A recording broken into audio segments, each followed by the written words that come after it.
This battle froze all living things in inexpressible horror. It seemed as if the sky itself had descended to the earth, painted in mournful dark colors. The rocky terrain where the massacre took place was covered with the bodies of dead monsters and people. Everything was mixed together in one heap. Scaly dragons, human remains were burning in the fire, which moved from body to body in cheerful tongues. From the highest cliff, stones danced in the air from magical attacks, and a soft blue glow reached into the sky. The blood of the fallen flowed in streams from the demon's huge, forked blade. The monster was pleased with itself. There was only one human left. The demon seemed to be made of the blazing flame that was his essence, a grin playing on his face as his clawed hand reached out to the man, sensing a quick victory. The demon, without even getting close to the victim, with one movement plunged the sword straight into the man's chest, knocking the victim off his feet. But the weapon the man desperately clutched in his hand had long since shattered into pieces. Blood gushed from the young warrior's mouth and he coughed violently, trying to breathe air through his punctured lungs. The guy, with the last of his strength, rose up on one knee, leaning on the broken sword, and opened his right eye, as if he wanted to destroy the demon with one glance. This world has come to an end. It has been a year since people have been defeated in the war with demons. The human race has remained in the minority in this battle. Violent fires and monsters that amaze the imagination with their incredible size and power destroyed entire cities. The surviving humans became vessels for the birth of monsters. They were buried in layers of webs, like the corpses of tiny insects. But as the last survivor of the resistance, the blonde, stately warrior continued to fight until he met the main demon. From head to toe, clad in hellish armor, with his horned wings folded behind his back, he stared fixedly at the man bowing before him. The warrior knew the one who mortally wounded him. It was Tartaros, the Demon King. Tartaros looked mockingly at the dying man, as if he had just noticed that he was in pain, and offered his help. A yellow light shone on the outstretched claw, and a tangible spell of prolonging life force appeared. It snaked around the boy's body, giving him short moments of rest, because the demon wanted to chat a little with his toy. Tartaros initially addressed the warrior impersonally, but then remembered his name, Jeffir. The king turned around, clasping his hands behind his back, and told him that Jeffir was the first one to bother him so persistently, and praised him for his persistence. They say that he who fights without a chance of winning is foolish. With these words, Tartaros walked past the boy who was gritting his teeth, continuing that those who surrendered, afraid of the enemy's strength, are not wise. Eyes blazing with hellish fire darted towards the man, cutting off the fact that such people are fools. Tartaros bared his teeth. He was incredibly angry when he saw such a weak and impatient trash. Jeffir, the strongest of people, should understand him. The grin faded from the demon's face as he looked down again to offer the boy a daring deal. To switch sides with Tartaros. Together they could leave this filthy land, conquer others, including the abode of enemies with the help of their common strength. With these words, the demon again extended his hand to Jeffir. For a moment there was silence, broken only by the crackling of the fire and the heavy breathing of the man. He let out a long breath, looking down, and asked if Tartaros would really accept him into their ranks. The demon chuckled, the corner of his mouth twitching upward, once again confirming his intention. Jeffir licked the blood from his cracked lip and smiled, saying that it sounded good, but it flashed through his mind that this was complete nonsense. The guy was mortally wounded in this battle. The insidious demon could not help but know that the man could no longer be saved, but still offers to conquer something together, saying that he will give a chance. Isn't this a trick of a heartless monster who just wants to see a desperate young man beg him like a coward? And how can Jeffir beg his enemy who took away his friends and loved ones? With these thoughts, the guy extended his trembling hand to the other man's palm, as if he was ready to do anything for the sake of his life. With each slowly dragging second, the disgusting grin on Tartaros's face grew wider. A female silhouette appeared in front of Jeffir's face. Someone complained about the guy's nasty character, but the woman asked not to swear, because that's what he would have done. The warrior smiled, however. He never listens to anyone, so he will just do one funny spell. His hand stopped shaking and instantly covered the remaining distance to the demon's palm, clinging to it with a death grip. Tartaros, not expecting such a sharp maneuver from the weakened man, stepped back in amazement. Swallowing the blood that was rising to his lips, the guy said that if he did it with his own hand, the force that was beyond his capabilities would simply tear the human body apart. The handshake was illuminated with blue light. Jeffir stared angrily at the devil Tartaros. This was his answer to the offer. With his other hand, the young man showed the monster the middle finger and loudly sent him to hell. A long journey that drunken workers in the city tavern sent each other on in times of peace. If Jafir had found the strength to laugh, he would have been laughing at Tartaros's defenseless, childlike face, staring in surprise at his and the man's palms, from which an incredibly bright light was now emanating. The warrior could only stretch his lips into a caustic smile, while tears flowed from his eyes due to the glow. The demon's body burned brighter than ever, like the largest and most solemn funeral pyre. And then it flared up and exploded. The fire became so large that it stretched for kilometers, and the charred silhouette of Tartaros, which could not move from one place. The monster opened its yellow eyes in shock, looking ahead. Covered in soot, he saw how his hand, which had recently been clutching someone else's palm, became charred and separated from his body. He still stood motionless, his mouth slightly open. The fangs clicked loudly. The eyes became even wider. Only one thought swarmed in the head. What happened to the hand? Time sped up again as Tartaros realized what had happened, his face twisting into a grimace of incredible anger. There was a deafening cry from the demon who had been so insidiously deceived by man. He sank helplessly onto the hot ground, unable to do anything. Tartaros was burned and charred, leaving only thin membranous threads from his once majestic wings. With all the curses known to the monster, he cursed this rotten little man Jafir, who dared to deceive his. Let this freak's mother give birth to him again.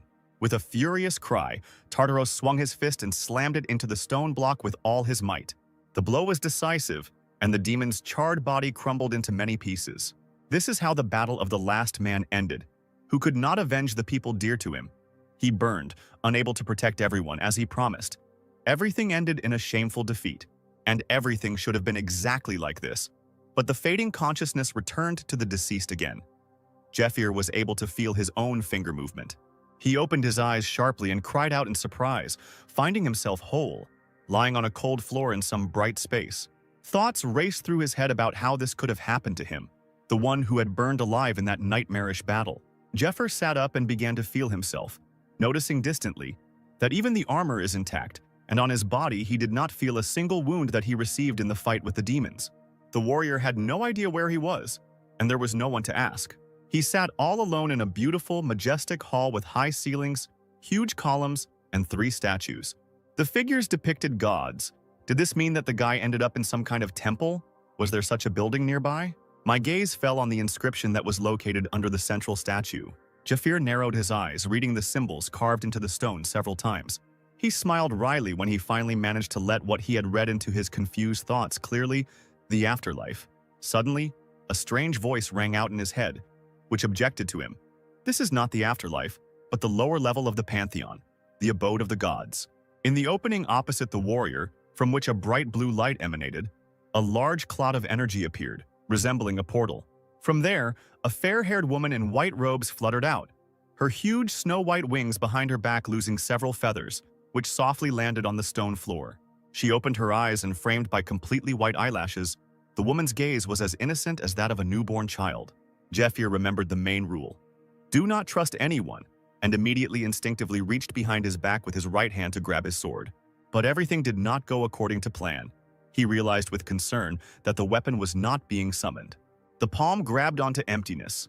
The man had nothing to defend himself with in case of an attack. The woman, flapping her 2 pairs of wings for the last time, told Jafir that he had nothing to be surprised about. She, the eldest angel Mercedes, had come to convey to him the will of the gods. The warrior is dead, and following the procedure, the angel is obliged to send him straight to the underworld. But everything was not so simple.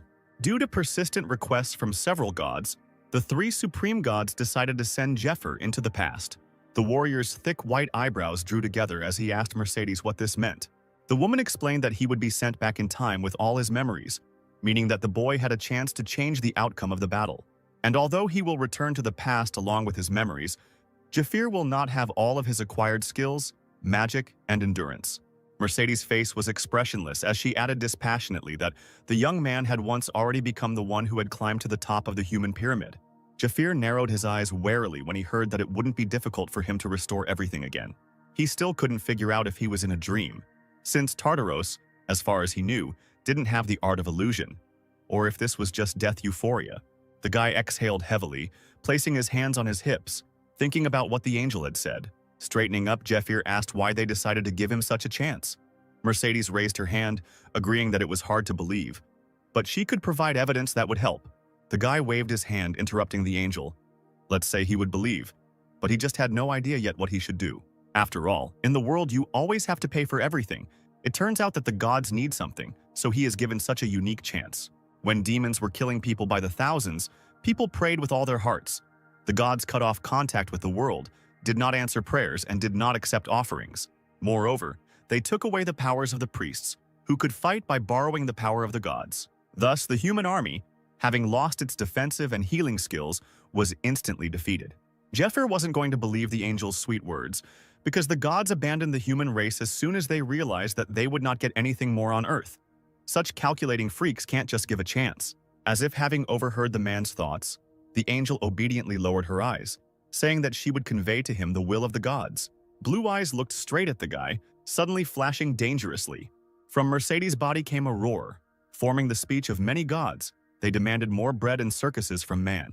Upon hearing this, Zephyr's face darkened in rage. How dare those bastards? The young man's eyes fixed on the woman's figure, and he asked again, hoping that he had imagined it. Mercedes easily reported that the gods who had turned their attention to the guy felt sorry for his life, because it was rare to meet a person who would go so firmly to the end when only death lay ahead of him.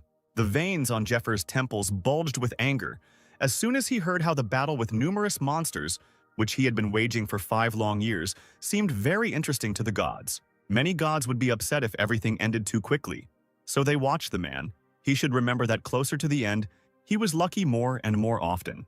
Mercedes barely had time to report that the gods were helping the warrior until he paid for something, when a bright stream of light flew at the angel. She silently took a step to the side, dodging the attack of the maddened Zephyr. The columns in the hall collapsed from his furious force. The warrior cursed filthily at the angel.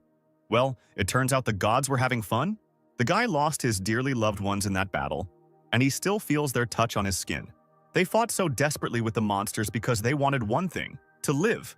And now the gods are telling us that they found it interesting and fun? Zephyr screamed furiously, clenching his fist to summon another round of magic spells. Did the gods really think he was fighting to amuse them?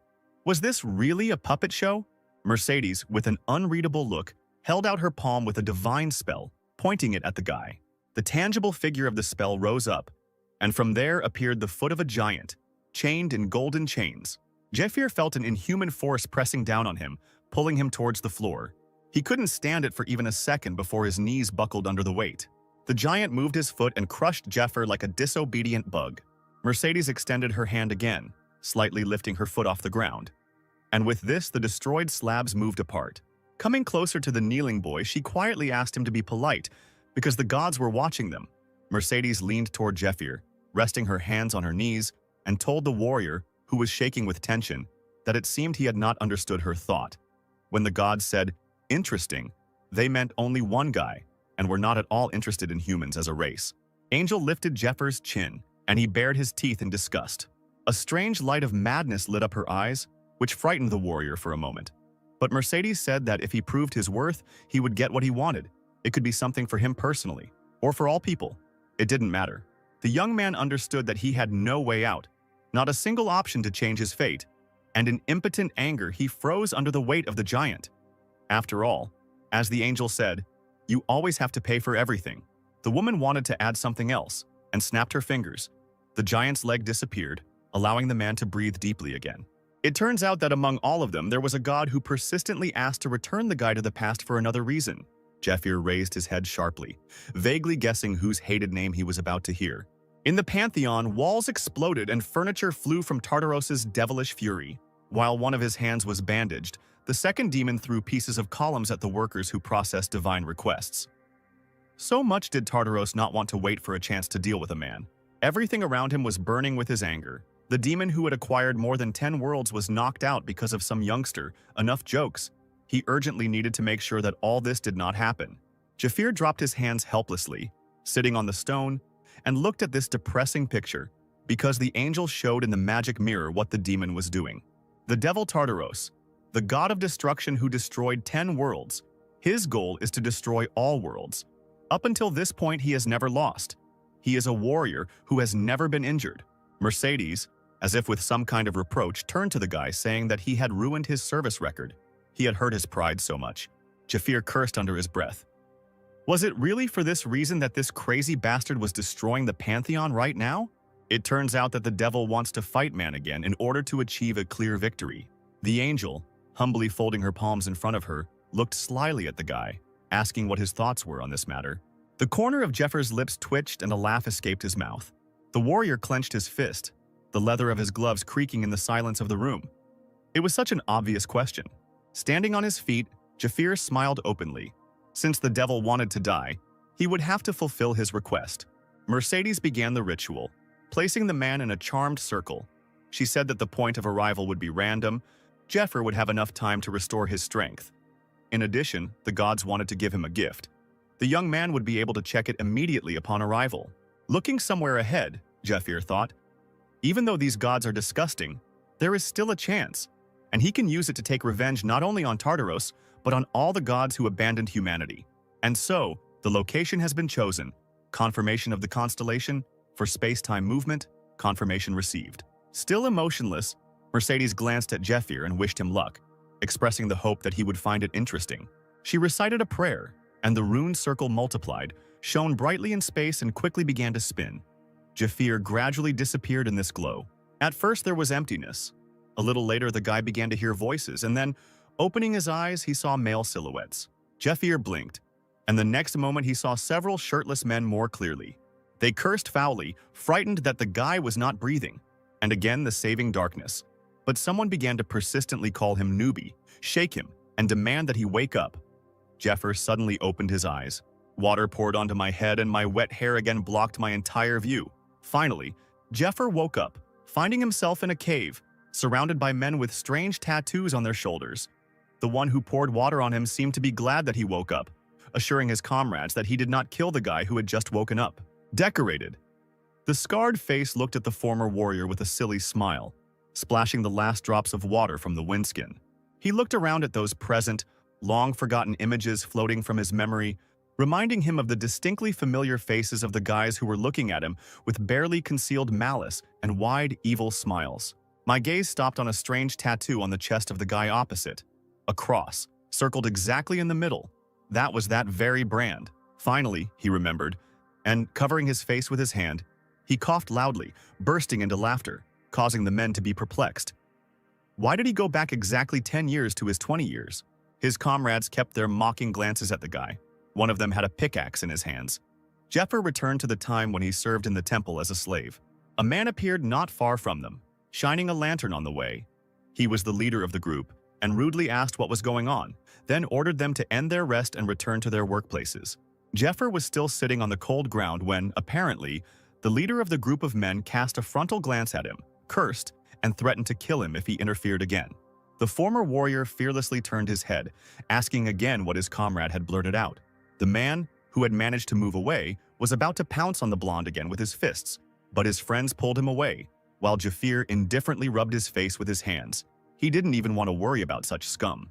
He looked around in surprise when he heard a thin, childish groan nearby. The child weakly thanked the guy for standing up for him, but he had absolutely no memory of how exactly Jafir had helped this child. Shrugging, the former warrior grabbed the free pickaxe and trudged further down the tunnel, not saying anything to the small stranger, leaving him sitting on the floor, confused. It would take the boy a while to adjust. It was harder to walk in old, torn boots than in his usual armor. After taking a few steps, the young man suddenly remembered another of Mercedes's words. She had promised him a gift from the gods.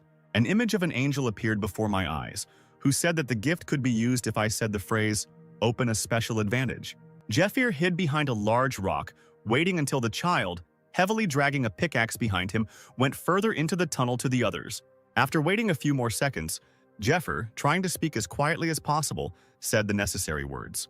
A bright yellow glow appeared where he stood, engulfing his body like a snake. Realizing what was about to happen, the former warrior straightened up abruptly. He certainly didn't expect this. A sly smile played on the guy's lips, anticipating something unusual. Crazy. His gaze resembled the expression on the face of a gold prospector. Here it is, the treasure that belongs only to him. When the former warrior got to work, the other slaves were so amazed by his skills that they even stopped digging the rock. They talked to each other, discussing the newcomer. Maybe he was a miner? The speed of the boy's work was especially noted. The pick in his strong hands rose and fell so quickly that sometimes it was impossible to discern the sequence of movements. After some time, several bags were filled to the brim with black pieces of coal. Those same men, having seen enough, went to another part of the tunnel, one dreaming that Jeffir was in their team, the second swearing that now they would have to work just as painstakingly. But the guy was busy working hard and was occupied with completely different thoughts. He still could believe that you received it for free in such circumstances. In his mind, he kept returning to those happy moments when he discovered the special advantage. After the main phrase, Jeffir's head split from pain, he grabbed his forehead, realizing that all the information instantly appeared in his mind. The guy's eyes widened in shock. This was something different, unlike anything he had ever seen before. This was the repository of all the best skills. The lightsaber skill, the iron wall, rebirth, and that was only a small part, including those he didn't have before. Jeffir even laughed nervously. How could these stingy gods just give him such treasures? The guy was brought out of his thoughts by the menacing cry of the same worker who had been shouting at the workers at the beginning. He noticed that the slave was standing by the wall of the tunnel, staring at one point. The man angrily walked towards the former warrior, shouting that he had ordered everyone to return to work.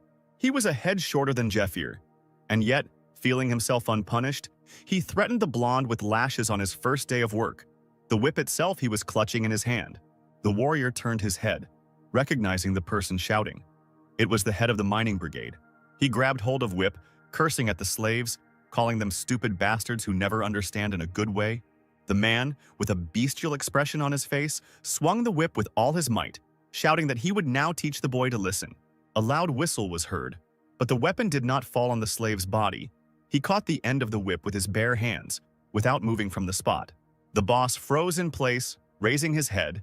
He peered into the worker's face, amazed that the guy was able to catch the whip with his hand. To his great surprise, the worker extended the end to him, bowing respectfully and asking for forgiveness, promising to return to work immediately. While the boss, like a big fish, opened and closed his mouth, Jeffir left him and went to his workplace, silently examining his palm. Thanks to his past combat experience, the young man saw every tiny movement. Guns, but there wasn't a scratch left on him. The palm with which he had grabbed the whip was unharmed, only the bandages wrapped around his hand torn.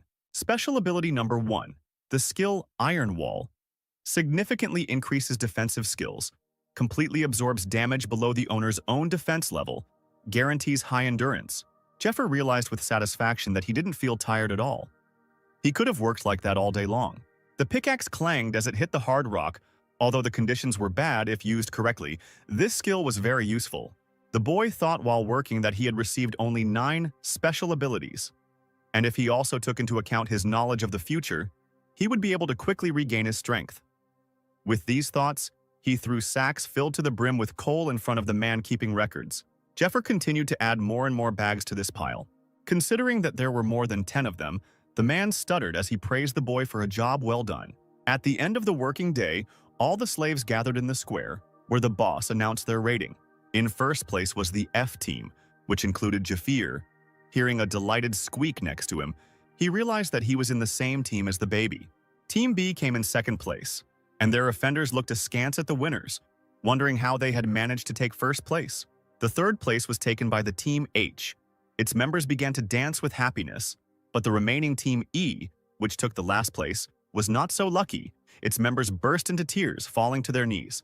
The boss explained that, according to the rules of the mine, the money and products of the last team are distributed among the first, second, and third places. Jeffir glanced at the group of unfortunates whose property would soon be distributed to strangers. The chief ordered to pray to the great goddess Arya, and all the slaves present instantly fell to their knees, raising their hands to the heavens, and began to praise the goddess, asking her for salvation with their eternal light. Jeffir, watching this mass madness, continued to stand calmly, mentally blaspheming in the most indecent forms. On the continent, among the 3 great deities, the goddess of light Arya, who was depicted as a beautiful warrior clad from head to toe in armor, was the most worshipped, and she was also the greatest creditor. Almost everyone who lived here had lost their home because of the monsters, so all the slaves, groaning from the weight of the day spent in the mines, dreamed of getting to bed as soon as possible. Or, like Jeffir, they were adventurers. But after the temple saved them from death, they ended up in slavery to pay off a huge debt for treatment. It all came down to the fact that while a person has a stigma slave, he will not be able to move freely, because if you go beyond the limits without permission, the person's heart will quickly stop. Jeffir knew that he needed to pay off what he owed as soon as possible and regain his freedom. Tartaros wouldn't get off so easily this time. The guy, wandering wherever his eyes looked, clenched his teeth in anger, remembering the devil. He would take revenge, no matter what. Before my eyes flashed the touch of thin hands, so familiar to the point of pain, so familiar to the point of mental anguish. How the beautiful face moves away from him, begging for help, unable to reach. Finally, having resigned herself, the beautiful eyes opposite fill with tears and a gentle smile freezes on the lips. Jeffir, his eyes clouded by his own tears, extended his hand in response as if in a fog. It becomes so painful and heavy in her chest that she has to cover it with her palm, so that her heart doesn't burst out. His Alteo, he will be able to protect her. His legs brought Jeffir to the square. At the entrance stood a church worker in a long white and gold robe. She pointed somewhere in the direction where one could visit a store or confess. There, the townspeople and slaves gathered to drink beer and eat baked potatoes after the grueling work. The former warrior glanced at the local prices. A mug of beer cost 80 silver coins. Looking into one of the shops where the locals eagerly bought mugs of beer and sausages, Jeffir thought that he hadn't seen such idiotic prices for a long time. He was brought out of his reverie by the same familiar childish voice. The child from the mine was offering to treat Uncle Jeffir to some beer. He looked back and asked rather rudely if his colleague had a lot of money. There were several silver coins in the little hand. The baby squeaked that he had just received the coins, although he wouldn't be able to buy anything expensive. The child pressed the coins to his chest, reminding him that Jeffir had protected him in the mine, and that thanks to him, their team had taken first place. The boy looked down, smiled, and added that the team was made up of weaklings, and they usually took the last places, so you could say that this was the first time he had received money. Jeffir looked at the boy carefully, his head bowed, and immediately understood why he was being beaten like that. After all, if at least one miner from the group falls ill and cannot work, then the efficiency of the entire team drops sharply.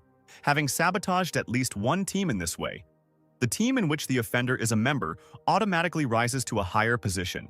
Jeffir turned around and waved his hand dismissively, replying that he would not eat the child. The boy muttered something in response, but the guy thought that he was doing this on purpose to make him feel sorry for him. Let him not bother him with all sorts of nonsense. He would only get on his nerves. The former warrior approached another shop, where a friendly salesman was polishing beer glasses, greeting a potential customer. Without responding to the greeting, Jeffir asked if the shop sold a restorative potion, causing the man to become slightly confused. Scratching his bald head under his kerchief, his expression immediately changed, asking the newcomer if he had any money. 1 gold coin for a glass, 4 for a bottle. But if the slave doesn't howl in pain, then it would be better for him to endure it. Without answering, the guy poured several coins onto the counter. 1.5 gold coins. Smiling, Jeffir said that he would borrow the rest and ask the seller for a receipt, which he was going to sign. His words shocked the boy standing behind him. He, sweating and stuttering, tried to call his uncle to reason. Seeing how the seller quickly put his stamp on the receipt with Jeffir's signature, the child rightly asked if he had gone crazy. While the young man emptied another bottle of potion, the kid screamed and explained to Jeffir what would happen if he couldn't pay his debts. He had no stable income, he couldn't go into the red, and the interest on the additional loan was terribly high.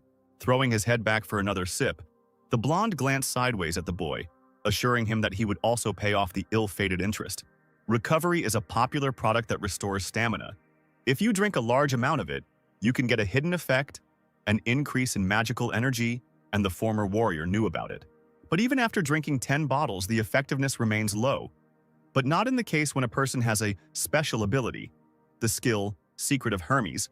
It improves the effectiveness of any potions. Jeffir understood that he would not earn much money in the mine. Even if he worked as hard as he could, he should not expect a good reward. The last empty bottle is Loudrang when the guy dropped her into the pile with the others. The potion really helped. With each workout, the guy improved his physical strength. There was a need to find a way out of this situation in an unconventional way. So the blonde man came to the mine manager and reported that he had heard a howl in the mine itself.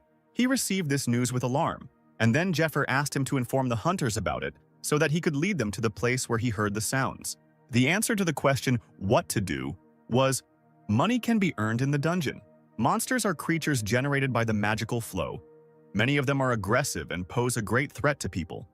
And although these creatures suffered great damage during all the years of war, their appearance became a help for humanity. Magic crystals and stones inside the monsters' bodies, as well as skin and bones, served as excellent material for creating weapons and armor. As a result, monsters quickly came to be seen as a valuable resource.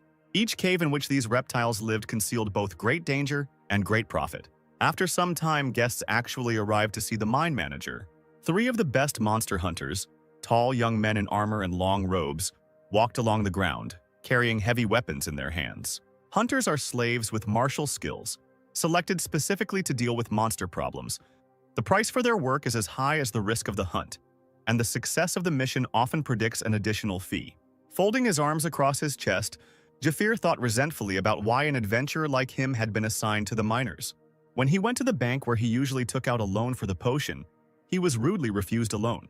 When asked whether the daily limit had been exceeded, the man lamented that Jafir's rank was too low and he would not receive another penny. When the blonde man was thinking about whether he should take money from someone, a church worker, who had heard the entire conversation well, ran up to him. She, smiling sweetly, offered the guy to open a line of credit if he sold his internal organs, since the temple buys these organs for scientific research. The girl had all the documents with her, which Jafir began to study carefully.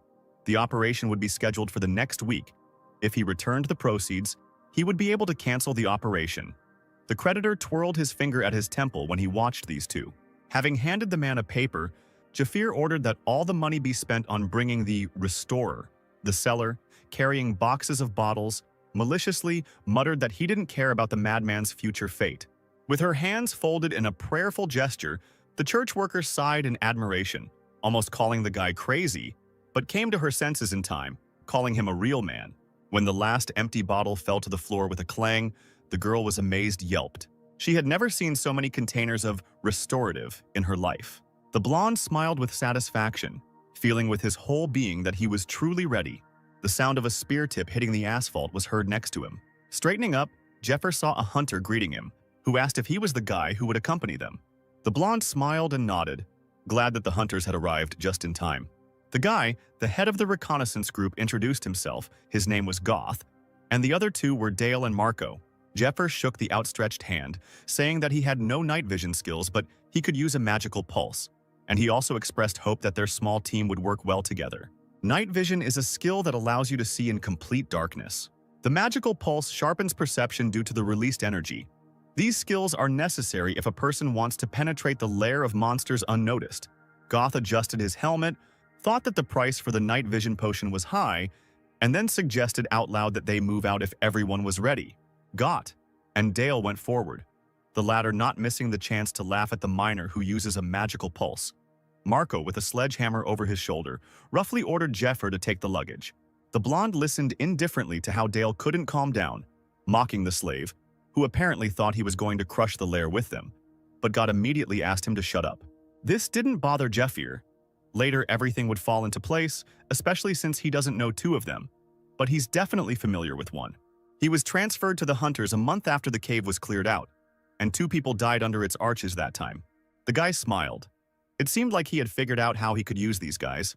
Goth, breathing heavily, stepped onto the last stone of the forest staircase. He exhaled heavily, leaning on a long spear behind the man. Following, the rest of the hunters and Jeffer followed. At the entrance to the cave, they were met by several figures in cloaks with deep hoods. One of them, with a mask on his face and glasses flashing, called himself a support group and asked everyone to stretch their hands forward. The man began to tie a special rope around the wrist of each participant in the expedition. Even Jeffer, who was puzzled by such care, got such a rope. The man showed his wrist, which had 4 of the same magic bracelets. If something happens to the hunters, the bracelets on his hand will break, and the support group will be able to immediately request help from the main headquarters. When the hunters entered the cave with the blonde man, the man shouted out his hope that he wouldn't have to call anyone, so let them concentrate and do their job cleanly. As an escort, Jeffir went ahead of the entire group of hunters. No one objected, and everyone continued walking in complete silence. The footsteps of people echoed loudly in the silence of the long tunnel of the cave. After some time, a flashing light appeared at the end of the tunnel, and the shadows on the walls began to dance. Someone's paw, scratching the stones on the ground with long claws, took a step forward. 2 monsters with human habits walked along the passage, holding torches and long daggers in their paws, and they themselves were dressed in torn loincloths. One of them, with its mouth open, stared at the wall, into which a pebble had flown from somewhere on the side. Both monsters stared at the lying stone, turning their heads like animals and baring their teeth. Hunters immediately appeared behind their backs like shadows. Goth immediately jumped up to one of the monsters, grabbed it by the mouth and ran his sword across its throat. The main task of the reconnaissance group is to detect monsters and collect information about the lair. Dale dealt with the second monster, plunging his sword into its head. Then, smiling, sheathing his weapon, he examined the corpses of the creatures. Based on the collected data, a cleanup group is formed which cuts out all the evil spirits. This is the standard sequence of such missions. Jafir pointed in the right direction and was the first to climb into the narrow space of the cave, seeing a small recess there in which he could rest. The hunters assumed that the monsters they encountered were those that survived the last time. God said there was another lair on the other side of the mine entrance. Teams A and B had cleared it out last week. Dale assumed the surviving monsters had dug a tunnel and were hiding in it. As expected, the reconnaissance team had good skills, so an inspired Goth began drawing a diagram in the sand with a dagger. Turning to Dale and Marco, raising his visor, he smiled, offering to deal with the monsters themselves. If the scouts decided that they could handle the cleanup on their own, they would enter the battle without orders. The guys' mouths opened in surprise. They didn't expect everything to happen so quickly. Frowning, Dale told the commander that they could just scout out the situation and not put themselves in danger. He continued that it was too risky. What if there was a whole group of monsters lurking there, and there were only 3 of them? Got corrected him. There were 4 of them. All that was needed was to grab the kobold. Dale nervously pointed his finger at Jafir, exclaiming that the commander must be joking. Were they really going to fight this porter? Marco patted him on the shoulder, urging him to calm down, then turned to the commander, suggesting that they first listen to his plan and only then decide something. Goth glanced at the other hunters with a sly look and smiled. He turned to Jafir, asking him to get something from his bag, and he nodded, fulfilling the request. When the porter took out several branches with red berries and placed them on the ground, the hunter explained that these were the fruits and leaves of the actinidia. Dale covered his face with his hand and gagged as the blond man began to crush the berries in a wooden bowl with a mortar. In this case, you can get the smell of cobalt females during the period of estrus. The smell, according to Goth, is quite strong. The creatures can smell it from more than 100 meters away. Indeed, at the other end of the cave, the cobalt stopped and began to sniff carefully, forgetting about everything else in the world. As the foul smell filled his nostrils, thick saliva flowed from the monster's mouth and he licked his lips carnivorously.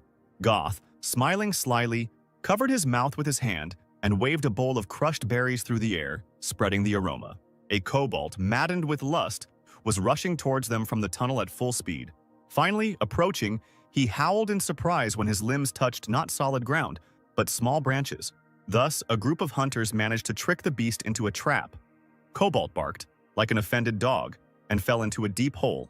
There he said goodbye to life, because the bottom was covered with thick and sharp wooden stakes, on which the rest of the monster's brothers had already been impaled.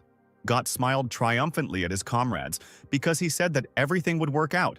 They praised the commander's decision. The man beamed with self-satisfaction, and when asked when he had prepared this, he replied that it was all life experience. Jafir watched him silently, since it was he who had advised the hunter. In his past life, after the boy was transferred to the hunters, he was on the same team with Goth. He sought recognition from other hunters, but he never got the chance, until he met a former warrior. Goth froze with wineskin water in his hands, asking Jafir in surprise if the road to the cave was clear. Even before the commander had carried out his supposed plan, the porter called him over to tell him something. The blonde admitted that he had already gone down to the place where the monsters were supposed to be, and there was a small lair of surviving kobolds. The hunter was surprised, asking if the ordinary miner was too self-confident, but he replied that before coming here, he was responsible for reconnaissance in his team, Skate Jafira, to look for secret paths. Got scratched his chin thinking, if the newbie says that they can handle it just the 4 of them, then we can try to follow his plan? The blonde replied that the decision would be up to the commander, but he thought it was definitely worth a try. Goth, turning his back to the guy, smiled easily. This place could bring them good money. It would be a pity to share with others. The hunter thought that this Jafir was not as useless as he seemed. Incidentally, actinidia is not easy to find, but their carrier is well-trained and seems to be well acquainted with monster hunting. The hunter's smile widened as he realized how much pleasure he was getting from knowing he was superior. Since Jafir had left the decision to his superior, the man decided that, as a commander, he would put in a good word for the guy and he would quickly be transferred to the hunters. Calling the blonde to him, Goth handed him a dagger. He thanked him, clutching the weapon tightly in his hands. Goth winked at the guy, deciding that everything the newbie did, he did on purpose to look better in front of him. However, what difference does it make? In any case, his aspiration is commendable, and the hunter did not consider himself a complete scum. He should not worry about some lair of kobolds. Having thrust his spear into the monster's neck, he was determined to take from this cave everything it could give. Sharply pulling the tip out of the kobold's flesh, Goth loudly announced that they had dealt with most of the creatures. Marco, deftly handling the kobolds with his hammer, was openly having fun. He didn't think it would be so easy and fun. His boss was looking at a small blue stone. It was a pity that there were so few of them. Jafir had just emerged from a narrow passage he had been examining for monsters and reported that it was clear. Goth wanted to give another order, when suddenly Dale's voice was heard in one of the still unexplored passages, right at the entrance. He noticed something. The guy crouched down to get a better look at the find. A pile of small bones. Or maybe they were just remains. Grabbing the remains of someone's paw with his fingertips, he couldn't understand what it was. And it didn't look like a wild animal. Just as he realized that these were cobalt bones, two burning red lights appeared from the depths of the cave. Then a huge clawed paw, like someone's deadly weapon, protruded from the passage. Apparently, a monster of considerable size had been hiding for a long time and immediately grabbed the man, holding him in its claws.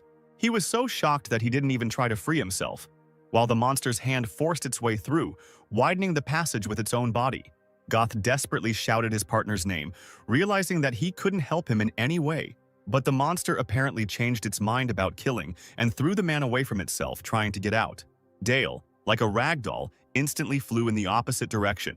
He let out a strangled wheeze as he slammed into the hard wall of the cave with all his might.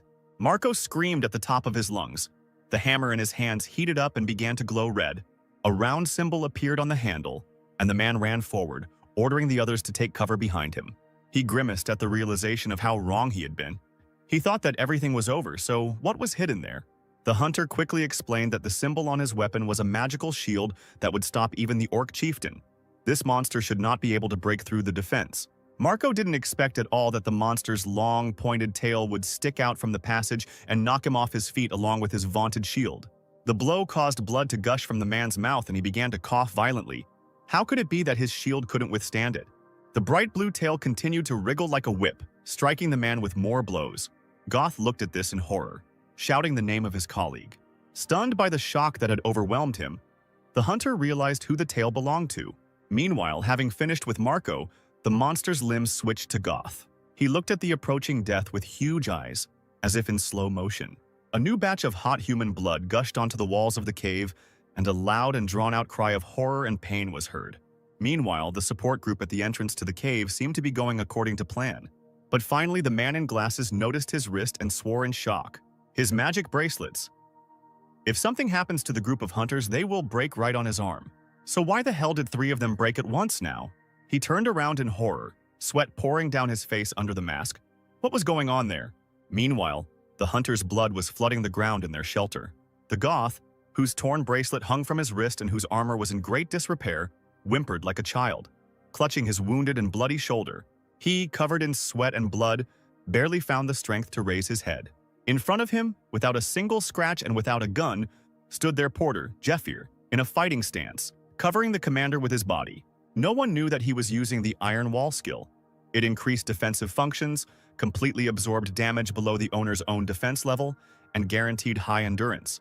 However, raising his hand and looking closely at his wrist, the guy realized that the monster had broken through his defense, even with the Iron Wall. Jeffrey's worried of myself, but he wasn't even a year old yet, so I thought it wouldn't be easy with this monster. The creature used the sharp tip of its tail to crawl towards Dale's unconscious body. The monster grabbed the bloody hunter tightly around the waist and lifted him off the ground. It is unclear whether the man died or whether there was still life within him, because not a sound came from his side. By this time, a huge monster with a strong body and a head with several pairs of eyes and huge teeth had completely cleared the passage to the hunter's haven. Jeffer watched him carefully without moving. It was the predator, a creature that pretended to be the offspring of other monsters, using its pheromones to grow up and quickly eat its parents. Jafir turned sharply to Goth, asking only out of politeness to borrow his spear, grabbed the weapon. The man hysterically asked what he was going to do. The guy expertly twirled the spear in his hands. Then, straightening up to his full height, he straightened his arm, moving the gun to the side in front of the monster. His mouth immediately stretched into a sly smile. The blonde was about to warm up a little. He spoke softly to the monster, creating a small smoke symbol on his palm. He was going to grant it one last wish. A second later, a small ball could be seen in place of the smoke, and Jafir was already smiling openly, asking how exactly the predator wanted to die. It was her. Special ability number 3. But hitherto, it is unclear what exactly its characteristics are. A magical silhouette of a key, decorated with wings on top, appeared on Jafir's bandaged palm. It was a silver key. It opened the door to the Forgotten Castle. The user could at any time and in any place put and take out various kinds of objects stored in the silver room. At the moment, the key is in the left hand. The next moment, the guy carried 2 objects out of the room, which now rested on his palm. He immediately threw them right on the floor in front of the astonished goth. It was an ordinary-looking rag and the herb Dragon's Heart, a natural tonic that has the effect of calming the state of mind. The former warrior unwound part of the bandage from his hand in order to attach the spear shaft to his hand. Then Jafir asked Goth to step back. He wrapped the end of the bandage tighter around his palm and the handle to make sure everything was secure. The guy took a deep breath and thrust his spear forward, declaring that now the fun part was about to begin. Goth stepped back, shocked, asking what he meant. Seeing the enraged predator rushing straight towards them, the hunter screamed, asking the boy what he was thinking, since he wasn't even a fighter. Having applied the rag thrown to him to the wound, Goth, gritting his teeth, thought that even if he had to die here, he would not hide like a cowardly dog behind the miner's back. He froze abruptly as the space around him seemed to explode and turn a dark bloody color.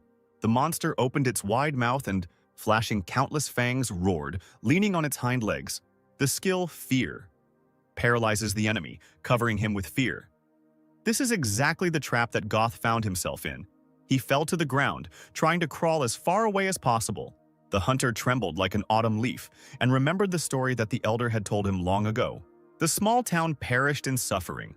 Houses burned, people and their property burned alive. Men with only pitchforks in their hands tried to protect their relatives, while they did not know where to run, because there was only fire around. Several years ago, a nearby village was attacked by an adult predator, who took the lives of little people with one blow of his tail. He grabbed their bodies in his huge paws, immediately eating their limbs, spraying blood everywhere. Villagers. They watched everything that was happening without even blinking their eyes, and all because their bodies were completely consumed by fear. People watched their loved ones die. Unable to even close their eyes, they could only cry silently. And there was nothing to be done. All that was left was to wait for one's turn to go to one's forefathers. How late Got remembered this, frozen on the floor in a pool of his own comrade's blood. As tears streamed from his eyes, the hunter did not immediately realize that the scenario in his head was different from what he remembered. His vision was clouded with horror, and the man heard only sharp sounds, not understanding what he was looking at all. Finally, he began to discern the silhouettes of the miner's hands, who was skillfully wielding his own hunting spear. Jafir was right at the creature's mouth and fearlessly attacked it, trying to get into its very throat. When the monster got tired of dodging, he was probably planning to make the main attack. A disgusting screech filled the cave, cutting the ears. The blonde jumped back to buy time, then, gaining speed, crossed the space separating him and the predator in a few leaps. The dragon heart, which he managed to chew and spit out the chewed stalk right on the run, really gave the warrior that promised state of mind, freeing him from fear and worries about the predator. Moreover, the guy had a special ability number 2, the Secret of Hermes. It improves the effectiveness of any secret medicines by 500%. As he ran, Jafir thought that among his 9 special abilities, he only had 1 weapon, and in general, it took an incredible amount of mana. So now it was not even worth thinking about using it. The left hand darted through the air, summoning a bottle of green liquid from the silver room. Jafir poured the potent poison of the poisonous king Fade, Varial, onto the tip of the spear. He so inopportunely recalled their last conversation in the castle near the warm fireplace, when Jafir asked the man if he would really so easily reveal to him the recipe that he had been studying all his life. Fade, folding his arms across his chest, shook his head, replying that the world would soon end anyway. There was no point in hiding anything. They will all rot eventually anyway. It's better to use them together. The king added that he still wanted the warrior to be sure to take advantage of. If with the help of his poison there will be at least 1 less creature, then at least someone will be saved. Taking aim, the blonde ran up to the predator and pointed the poisoned tip of the spear at him. An image of Fade appeared before my eyes for a moment, his left side of his face a solid scar, making his crooked smile look even more creepy. He said that he could not wish for more. The spear sank into the skin between the monster's ribs, spraying green poison around. After spinning the weapon several times, Jafir, gritting his teeth, jerked it out of the predator, leaving a huge cut from which the monster's black blood began to spurt like a fountain. Throwing his ugly head back, he let out a heart-rending squeal, sticking out his long tongue. The monster screamed and growled, shaking its head and tail in incredible pain. Because the deadly poison Virial, made from the most common herbs, gets into the blood vessels, spreads throughout the body and destroys internal organs. And of course, it causes hellish pain. After all, the poisonous king was quite the sadist. The traitor still couldn't die and was still trying to touch his offender with his tail. There were 3 minutes left before the poison spread throughout his body. The blonde needed to hold out until that time. Jafir kept raining down new blows on the monster, now with the tip, now with the other. No less sharp tip of the spear. But at some point, luck turned away from the guy, and the predator, dodging, waved his long, dodgy tail. From the sharp and precise blow, the warrior flew back to the wall, holding the weapon tightly in his hands. The monster stood at the other end of the cave on all fours, its back turned to the man from its own blow.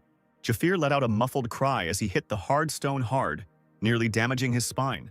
His eyes immediately went dark, but as soon as the guy came to his senses, he froze in horror. With his mouth wide open, the predator ran towards him with all his might, intending to swallow him on the spot.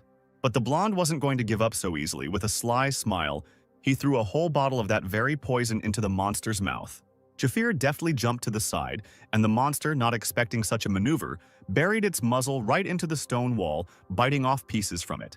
Having jumped back, the guy managed to look back. The predator was pulled back. A fountain of blood was gushing from the monster's throat. He roared again from the pain that tore through him, sticking out his tongue, trying to breathe in at least a little air. But Fade's poison was merciless. The blonde counted down the seconds until the predator's death. 2 minutes left, although no, already 1. To escape, he jumped across a small area of the cave. Jafir understood perfectly well that with his current skills, it would be difficult to evade this creature. Therefore, after 1 minute has passed, he either tries to survive until the predator dies, or he would have to gather all the strength he had into one decisive and final blow.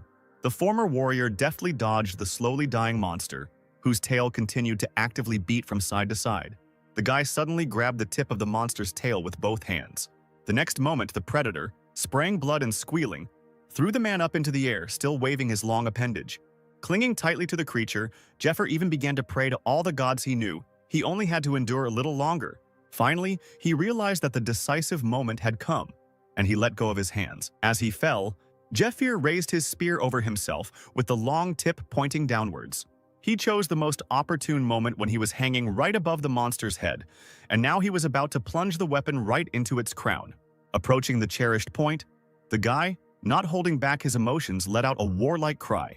A second passed, and the poisonous tip entered one of the predator's many pairs of eyes. The warrior noticed from a distance that it was entering the slimy flesh as if into butter. Now Jafir knew he had to hold on tighter than ever, because the creature roared and threw its head back, trying to throw off this bug that was causing it so much pain. The traitor shook his head so hard that Jafir ducked, letting go of the handle of his spear. It caught on a hanging stone and broke in half, the tip still remaining in the alien's eye. The guy caught the second sharp part and placed it comfortably in his hand. He ducked down again and thrust it into the predator's other eye, wishing him to choke. The next step was the dagger that Goth had kindly given him. Jafir quickly pulled it out of its sheath. Muttering that this was another gift for the monster, the guy took aim. The knife deftly sank into the third eye, smashed that, causing the scarlet liquid to splash out. The monster screamed in pain, the predator's entire body shaking in excruciating convulsions. Stones from the blows of the huge body fell from the walls and ceiling, almost blocking the passage into the cave. Jafir stubbornly held on with his hands as his body jumped in the air along with the monster. The man's nails dug into the vile flesh. The guy did everything to save himself. Finally, he couldn't stand it any longer and slid off the head, hanging with his whole body, holding only onto the hilt of the sword which remained in the monster's eye. The blade slowly sank under his weight, sinking into the mess. Pulling himself up, Jafir deftly pulled out a dagger and struck the monster again. Returning 10 years ago, he lost everything that could have made him better than this monster. He had no strength or magical energy, so he had to prepare like this. restorative. He remembered its properties well, and the hidden effect of drinking a large amount, and the fact that even if you drink a dozen bottles, it will not have any effect. It is necessary to have the special ability Secret of Hermes. Jeffir did everything to gain the magic with which he could crush the predator's skull. The warrior raised his fist over the monster's head, and the man's entire body was illuminated with a soft blue light.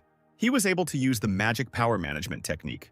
The fist touched the spear and sent out a special discharge, electricity fueled by magic. Such a blow with a bright flash and destructive power fell on the top of the predator's head. It pierced his entire body, all the way to the ground, destroying even the stone floor of the cave. After a few seconds, Goth, who was sitting on his knees, began to chuckle nervously. He remembered with insane pain how he wanted to put in a good word for the miner so that he would be transferred to the hunters.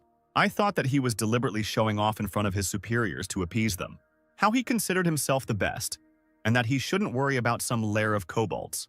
How is he? Screwed up. This guy, even without his help, will quickly gain recognition from other hunters and rise to the top. But now Jafir is a simple miner and cannot go down into the dungeon without permission. If he needed a ticket here, that ticket was Goth. Meanwhile, the warrior, without having received a single wound in the battle, approached the hunter, not taking his eyes off him. They needed to chat. Several miles away, in the forest illuminated by the midday sun, heavy, painful sighs could be heard. Several men lay on the ground, one dead, with a cleaver in his head, the second beaten to the point of blood. He still had the strength to sit up. A tall, strong man with a pointed mace on a chain in his hands was advancing on him. The man crawled away from him, denied his involvement in anything, said it was a misunderstanding. The big man, the church worker, grinned and began to twirl his mace, holding on to the chain, saying that they had entered the temple together. Behind him slowly walked figures in cloaks and with swords in their hands. Unhappy called someone by name, turned to Sahak, asking him to believe him. Tears began to flow from the man's eyes. He sobbed and begged, insisting that he was not worshipping the devil. The warrior standing behind the big guy with a cross on his forehead grinned terribly, his eyes flashing with madness, and immediately ordered the unfortunate man to be killed. The big man didn't need to be asked twice. It was obvious that he took incredible pleasure in killing, because with a bloodthirsty smile he brought his mace down hard on the victim's head. Finally, the devil worshippers were finished off. The bodies lay under the treetops hiding the crushed heads with their shadows. Suddenly, one of the dead men began to tremble strangely. His mouth began to move, and a beetle began to slowly crawl out from there, wriggling its entire body. A few seconds passed before the creature emerged. It turned out to be a long centipede with a red symbol on its small head. Before the insect had time to crawl away, the man in the cloak cut it with a magic sword, causing the centipede to explode in the air. The fighter pulled the sword aside. It was all ablaze with red fire. He, flashing a mad look and licking his dagger, hissed that the insect had already appeared, and he knew for sure that the dead man was a follower of the devil. In the beautifully furnished office, a chandelier sparkled brightly, the rays of the sun shimmering beautifully in its drop-shaped details. An authoritative voice at the table addressed Sahak, who was kneeling, asking if it was one of the seven. Was the probability of what was happening not too low? He had been promised to catch one worm, but in the end, 7 members of the group had been destroyed. The owner of the voice was confronted with parts of a centipede floating in a jar of liquid, and was told that the protest was so serious that they had even burned down the straw houses. Sahak, still kneeling, addressed Inquisitor Matthias, who was sitting at the table. Now that he had removed his hood, one could see wheat-colored hair and the same cross that was applied to slaves. He said that the Inquisitor had heard of their methods. It must be assumed that the rest of the group had already been converted to the faith. The yellow eyes flashed dangerously as the man informed them that there was only a month left until the raid, and if they did not destroy the heretics hiding in the temple soon, they would soon have to pay for them with their own lives. Matthias was silent, deep in thought. He was carefully examining the centipede floating in the jar. Finally, he spoke up, promising to shut up the group of hunters. But in return, the man wanted to see the exact result, and let only Sahak, the trusted person of the Inquisition, try to let them down. He bowed and bared his teeth, saying that he would do everything as ordered. Meanwhile, in the city's Human Resources Department, where Gott brought Jeffer, the girl, a worker in a white uniform, sat at the table and pointed with her hand at the necessary papers to the commander of the reconnaissance group, Mr. Gott. First, he needed to fill out an application to hire this person, in which case, it was necessary to state his name and purpose. The hunter replied that Jeffer was standing next to him, who had started working as a miner this week. The girl replied that she understood and asked to wait 1 second. A little later, she said, smiling sweetly, that if a hunter wants to hire a person from another department, then he becomes a member of his group. And if the mistakes of the hired person lead to a decrease in the effectiveness of the entire group, this can negatively affect the personal assessment in the HR department. When the worker asked God if he agreed to these conditions, the man smiled broadly and nodded. He agreed, absolutely. The man glanced sideways at Jafir. If this guy worked properly, he could take credit for all his achievements. Deep down, God was only pursuing his own benefit. He was incredibly happy that, no matter what, do what you do and come what may. The hunter could not even imagine that he would get such a chance. Just last night in the dungeon, the man was shocked by what he heard from the one who defeated the terrible monster. Opening his mouth, the hunter asked Jafir, who was calmly looking over the predator's corpse, if he was sure that he should pretend that nothing had happened, that he had not killed the monster. Goth was silent for a few seconds, digesting what he had heard, then asked the guy if he was going to take the monster's bodies. Jafir replied that he would leave only the predator and the kobolds, and the miner, casting a sly glance at the hunter, asked him to report that this place was only a lair of kobolds. Monster corpses, magic stones, and items obtained in dungeons are all inaccessible to the temple slaves. After all, everything that the slaves found became the property of the temple itself, and so it was and always will be. The only thing a slave from a group of hunters can have is a reward for cleaning up and bonuses depending on the value of the trophy. So Jafir, knocking his knuckles on the predator, said that he could make good money if he took this carcass to the broker. Got, still pressing the wound with a rag, exclaimed that this was impossible.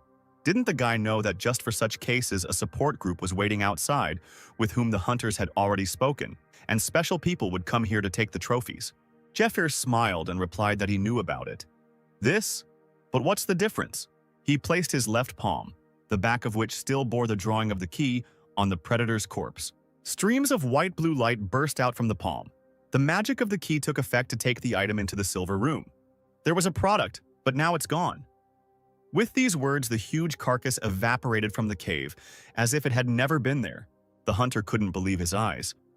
He saw with his own eyes how expanded the subspace, which is usually clogged with a couple of things, could be. And then this.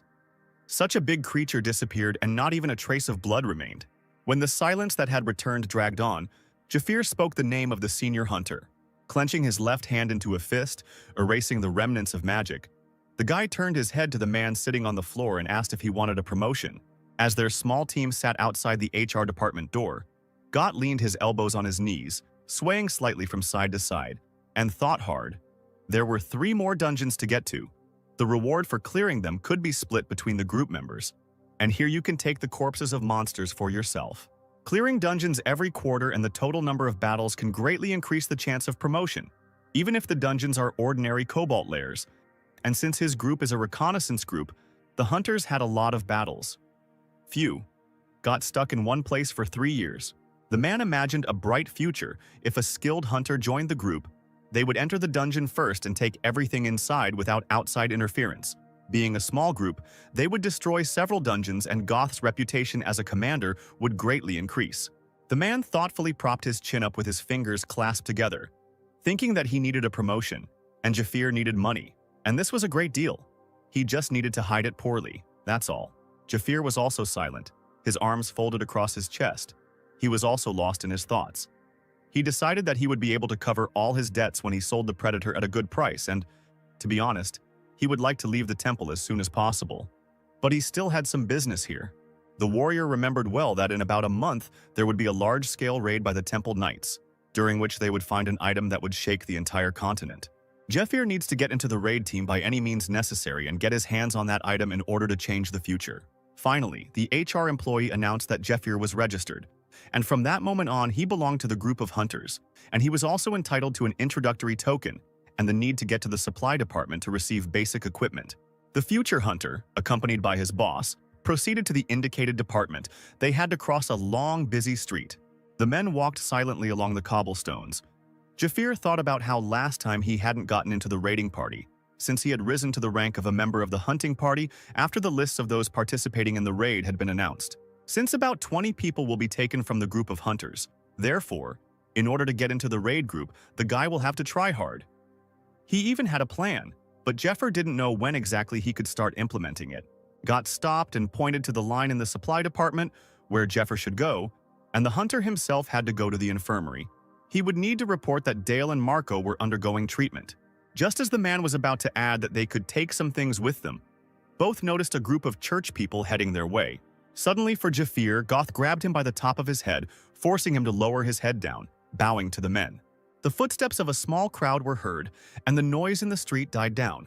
Group of people in long black robes and hoods, among whom was a half-naked giant with a mace in his hand, passed by in a crowd bowing before them. Sakak walked ahead of the whole group.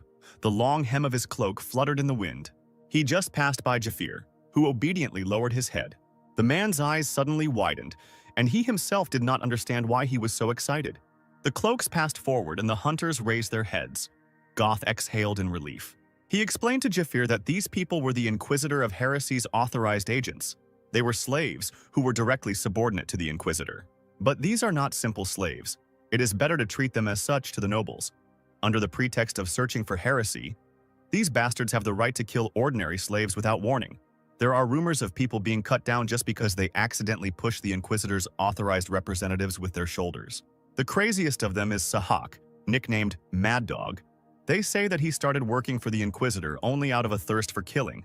If he notices someone, he will go to the end and bite their throat, so Jafir should have kept this in mind.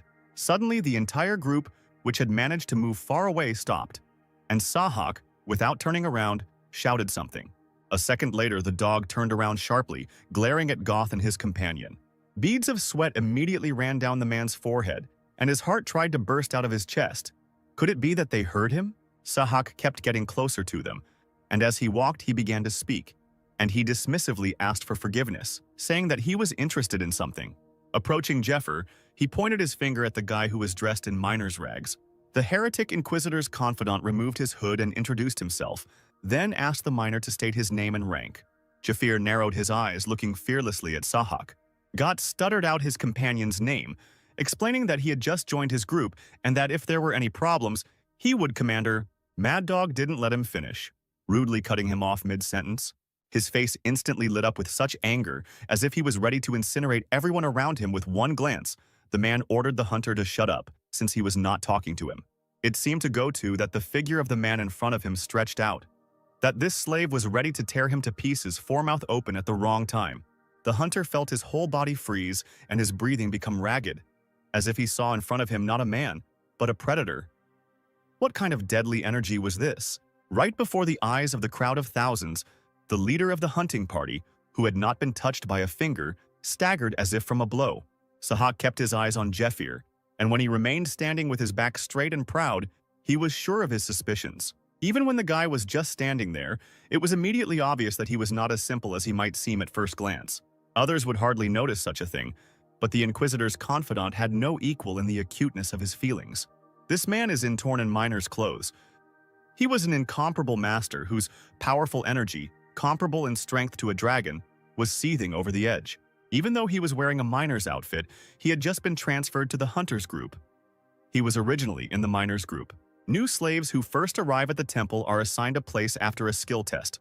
Both physical and magical strength are tested. Those who can fight are given the opportunity to show their skills in action, because the group of hunters is always in need of people. So this slave first worked in the church and then was appointed as a member of the hunting party? All this seemed suspicious and unnatural to Sahak. In the blink of an eye, the entire group of the Inquisitor's slaves disbanded. A few seconds later, without warning, they suddenly surrounded Jafir. This guy seemed to be a strong fighter, but not to the extent that the dog couldn't handle him. The man decided to ask the slave a few questions. He also ordered to answer honestly and not lie, to which Jafir smiled raggedly, thinking that this freak would now regret what he said. And so, the close Inquisitor had some questions for an ordinary hunter. The man approached Jafir, a wide grin on his face. Sahak asked the boy if he had heard anything about worshippers of the demon god. Oh yes, Jeffrey knew about them better. Thangor. The followers of the demon god are people who worship Tartaros, his greatest enemy, traitors to humanity who will lead all people to defeat in the Great War. However, for now, they are known only as heretics, hostile to the current religious order. Slowly approaching the boy, Sahak ingratiatingly explained that these people have several differences from all other people. He said that he had gained recognition for quickly finding these differences, and thus became a subordinate of Master Matthias, the Inquisitor of Heresy. Crazy Eyes measured the figure of Jeffir. Dog said that his instinct told him that the guy was dangerous type. He immediately pulled a long dagger from its sheath and extended his hand forward. Now, as the executive person of the Inquisitor, Sahak will conduct the interrogation, so let the hunter keep in mind that every word or action can be used far from in his favor. After a few seconds of silence, Jeffir asked if he had the opportunity to ask something. Another slave from the group, angered by his actions, almost attacked the guy with a sword, calling him son of a dog, but Sahak waved his hand, allowing Jeffir to speak. He asked if they could change places for a warm conversation. Without taking his dagger away, the Inquisitor's confidant wondered why this was necessary. The hunter noticed with a smile that there were too many spectators gathered here on the street. Staring at Sahak, Jeffir said that he was afraid. You never know. If something indecent happened here, the executive person of the Inquisitor could end up in a very uncomfortable position. The dog's eyes widened in rage. How dare this freak? He chuckled, baring his teeth, noticing that the guy had a lot of confidence since he thought he could handle 5 of them on his own. Saying that the more often he meets such people, the more he feels the benefit of his work, the man got into a fighting stance, ready to attack. Even the air around him became electrified from his energy.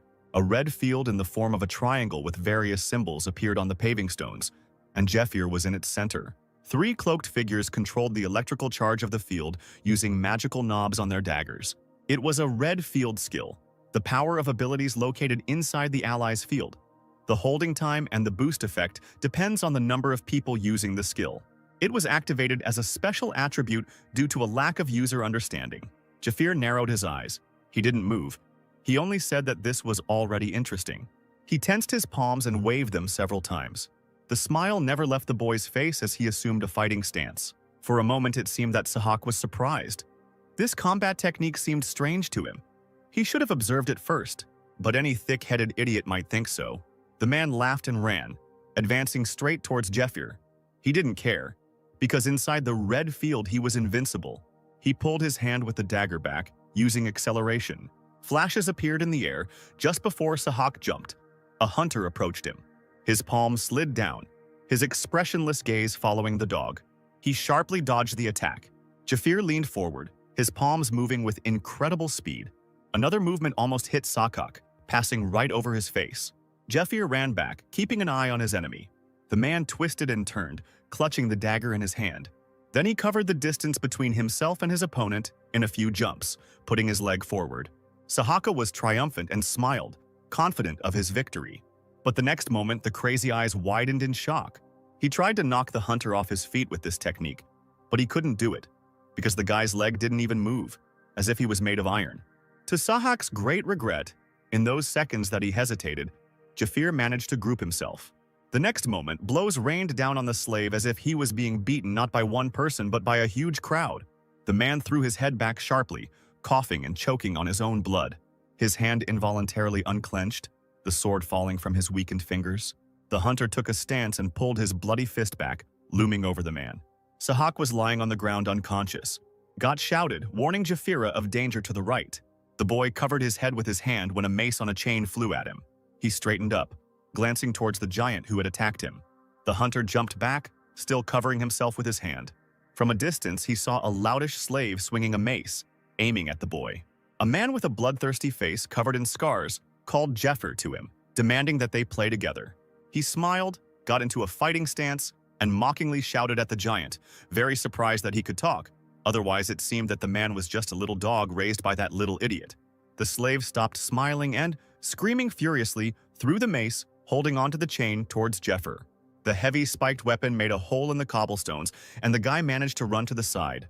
The people standing on the sides of the street began to fuss in fear, trying to escape the stones flying in all directions. Goth, who thought that nothing could surprise him anymore, was once again amazed by this scary guy. Looking at the unconscious mad dog, he thought about what he had realized back in the dungeons, that Jeffir was no slouch. But this time he had so quickly laid out the Inquisitor's pawn with some strange techniques. Even now, as the big guy named Morningstar Flail pounded the ground with all his might with a mace, Jeffir fought off absolutely all the stones flying at him.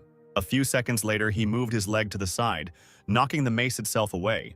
Covering his mouth with his hand, God smiled. He would win now. And Sahak himself, when he woke up, would burn with shame. And his pride would not allow him to report this to the higher-ups and provide an arrest warrant. Finally, the man, without even hiding, waved his fist. Let Jafir win, and these freaks will leave him alone and let him not dare lose. Otherwise, they'll grab him and the guy as an accomplice. A stranger in the crowd who stood next to the hunter laughed and cursed, telling Gott that his friend was unlucky. Although the guy fights off all attacks like crazy, his problem started a few minutes ago. Jafir seemed not to notice that Flail was feeding on the power of the field, as was the chain of his weapon. The guy's outstretched arms were immediately wrapped in a magical chain. Trying to extricate himself, he only became more entangled in it. Opposite him stood a smiling giant, clutching his mace tightly. The red field gave the slave's bodies extraordinary strength. Bending his knee, Flail pulled the long chain towards himself with all his might. Jafir's feet began to slide on the cobblestones, kicking up small stones into the air. But he didn't even allow himself a second's hesitation, without blinking an eye. While the boy was focusing on Flail, a red flash appeared behind him. After all, thanks to the work of the red field, these bastards are getting stronger with every second. And as confirmation of this, a huge cut appeared on Jeffrey's back, and blood spurted out. It was Sahak who woke up and managed to wound the hunter with a dagger. The man hissed happily and announced that the jokes were over. After wiping the alien blood off the dagger, the temple minion said that he would make Jafir regret not asking to be thrown behind bars from the very beginning. Standing in a stance and drawing his dagger back, Sahak turned towards the boy who was still chained up. The man ran towards him using his acceleration. Approaching Jafir, he began to wield the dagger with inhuman speed, appearing in different parts of the field. The guy couldn't catch a glimpse of his opponent while he was flying around him and laughing madly because Jafir couldn't even see him. The next moment, the hunter felt a cut on his cheek. Sahak, running past, looked at him with a grin, boasting that his abilities had now increased by 80%, that no tricks would work against his incredible speed. He continued to cover the warrior's body with more and more cuts, wishing for him to die in agony. Still laughing, he flew straight at Jafir. But the next second, the hunter's clasped fists fell on his head. The blow was so strong that the man was slammed into the asphalt, and many stones flew around. Saliva poured from Sahak's mouth. His eyes rolled back in agony. Grabbing the man's wheat-colored hair, Jafir kneed him in the face. He asked what kind of disgusting teamwork slaves had. Sahak's head fell back. He sprayed blood around himself, his fading consciousness wondering why neither his speed nor his red field defense worked. Finally, the man, with a shameful groan, fell face down on the damaged floor, and Jafir, with his hands tied, spat out that, due to flying like flies, the big guy had already died of boredom. The guy added that if the slave wanted to boast about his speed, he could have done it in a less shameful way. Flail's voice rang out, cursing at Jafir as he pulled on the chains. He ordered the hunter to come to him, and tightened the iron more and more. Jafir straightened up, attracting the big guy's attention with a shout.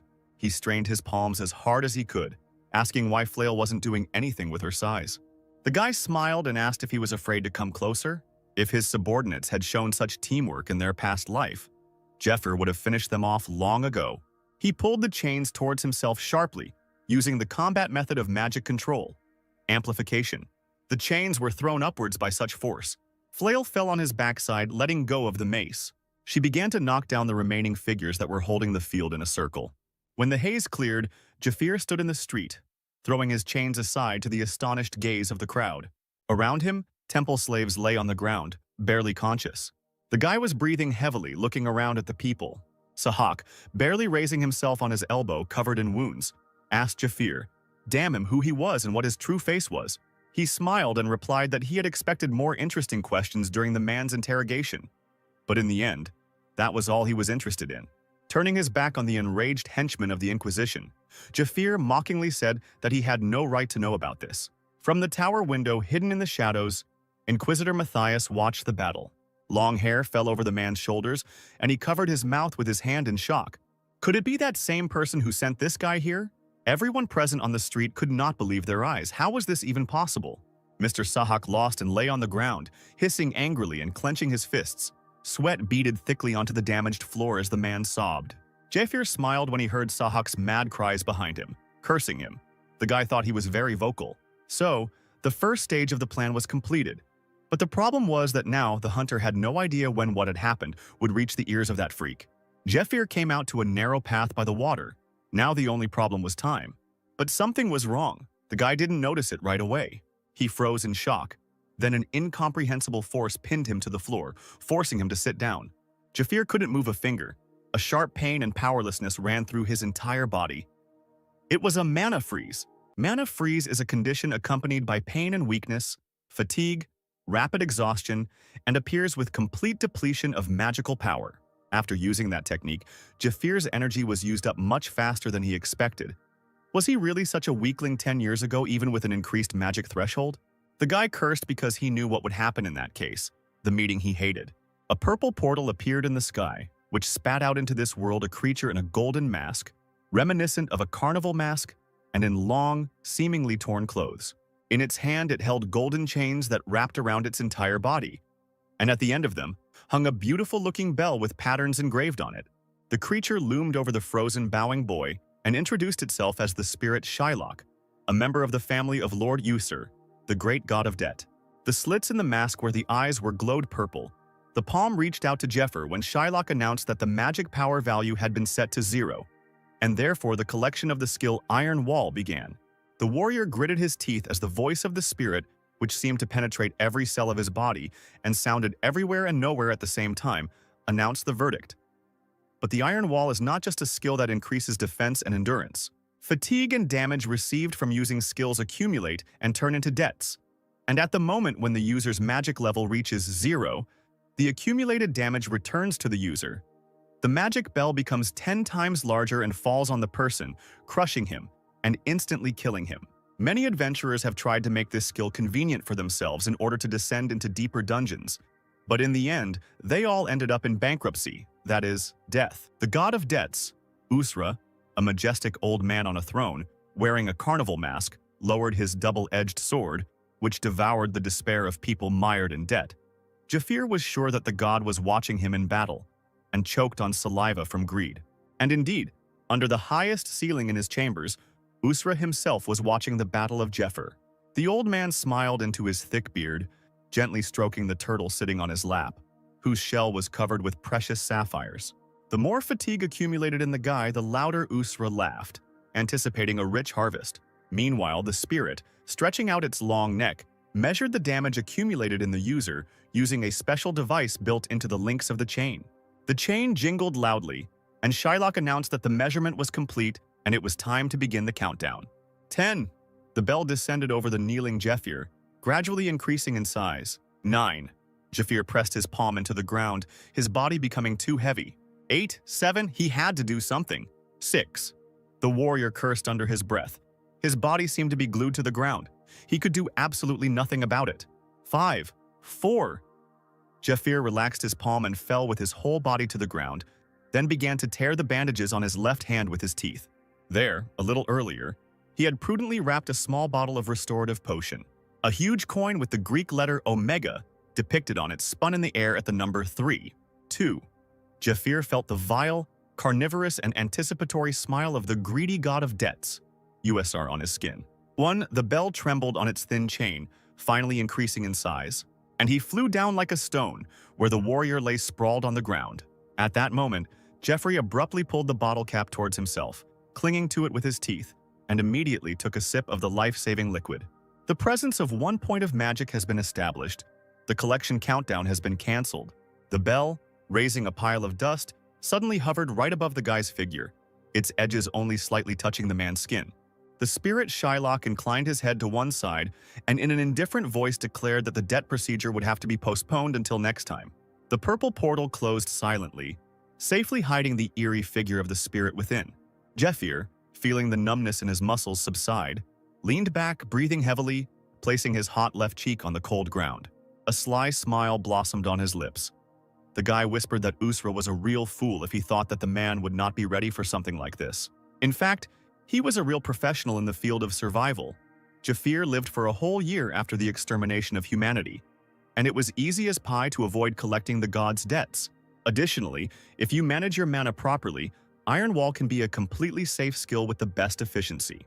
Jafir lay there, as if he was crucified, and tried hard to remember how much this ability had cost in his past life.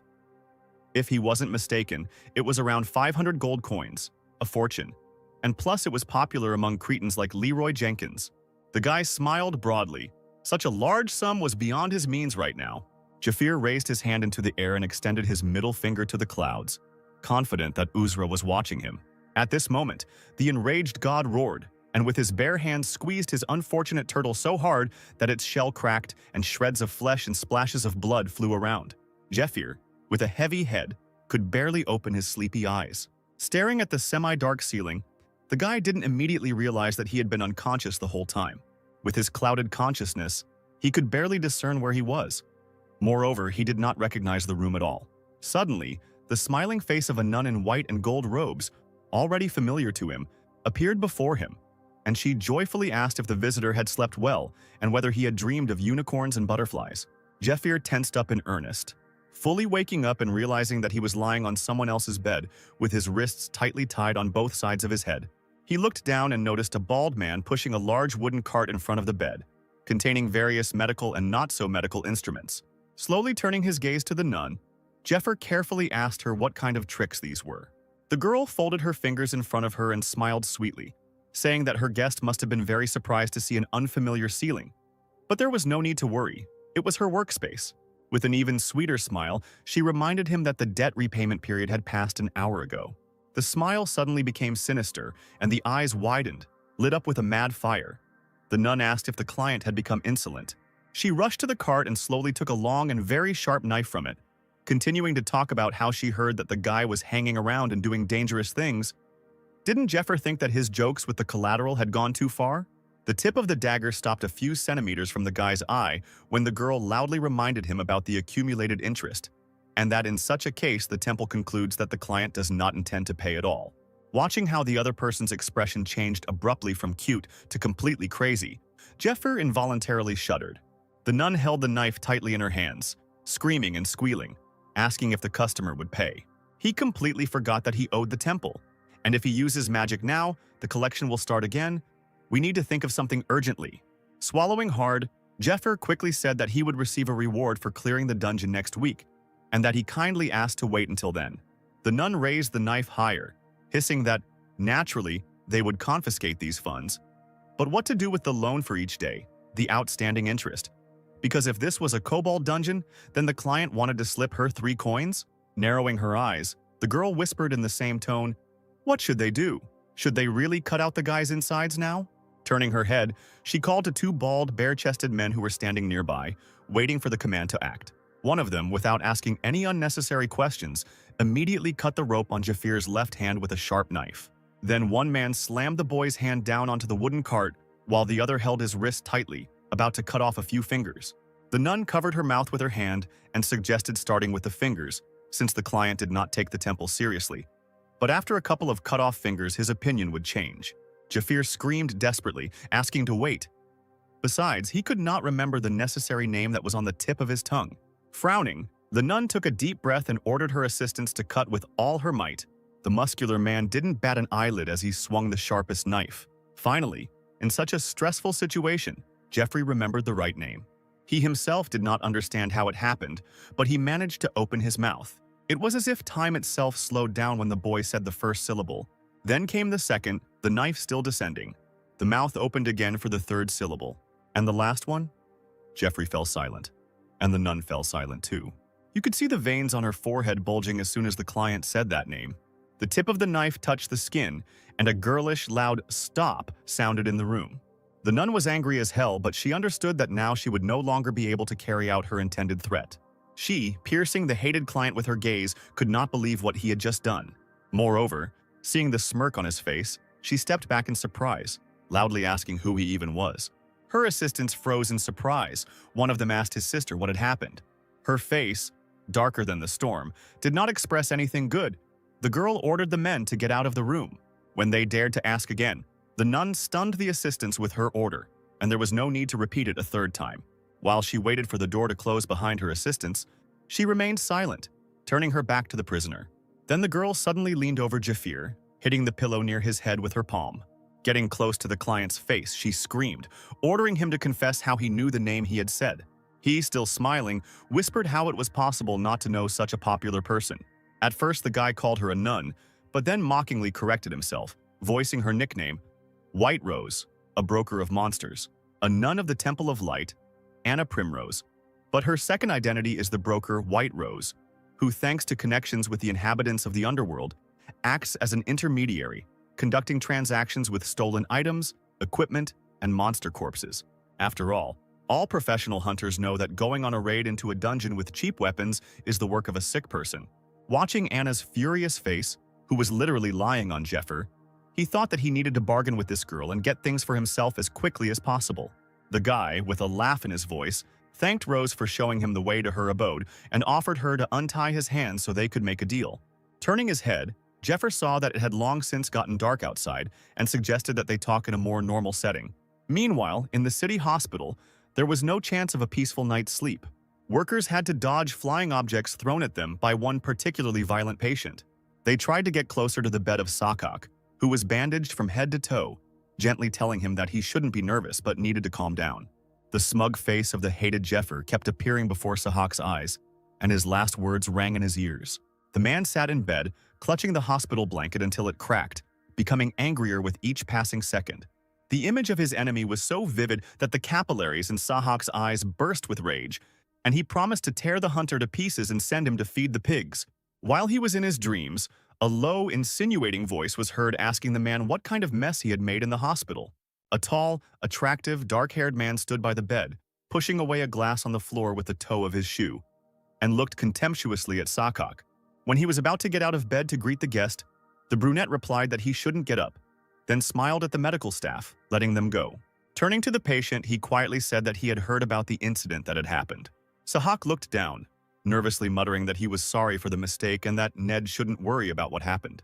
The next second, a sharp dagger flew into the open mouth of the Inquisition's confidant, cutting the corners of his mouth. Ned, holding the weapon tightly in his hands, ignored Sahak's muffled groans, the low, dangerous voice telling him that everyone around him was telling him that there was no reason to worry. Sahak, swallowing bloody saliva, watched in shock at the slightest movement of the speaker's hand. Ned loudly stated that Mr. Matthias had clearly said, "Do not create problems that you will be ashamed of later." The man brought his face, darkened by quiet rage, closer to Sahak, who was numb from terrible and sudden pain, hissing that he had allowed himself to be beaten in front of a gathering of slaves. The culprit, not daring to release the sharp blade from his mouth, shook slightly, not taking his eyes off. Ned jerked his dagger out of Sahak's mouth, causing him to let out a heart-rending cry of horror. As blood dripped from the cut corners of his mouth onto the sheet, Ned added that everyone had turned a blind eye to Sahak's antics only because they had placed their hopes in him. When he first discovered the devil worshipper, Ned himself had thought that this slave had a unique talent. But over the past 6 months, including the first admirer, Sahak has found only 2. The guilty man looked ahead with despair in his eyes.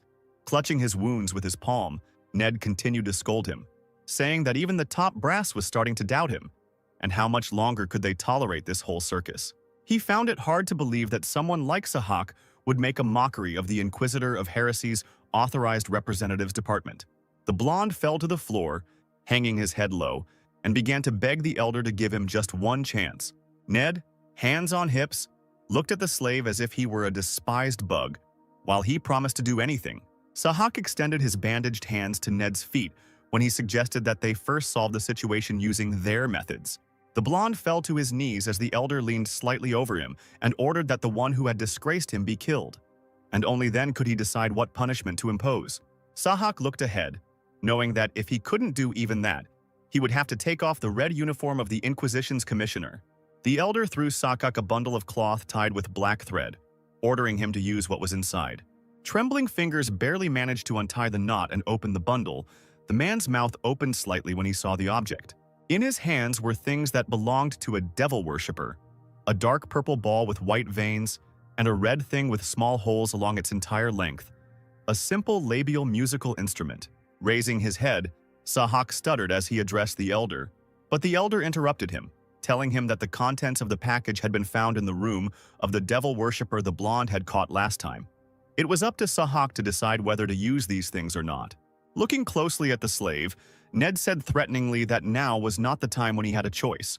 The blonde was told to make a decision he would not regret.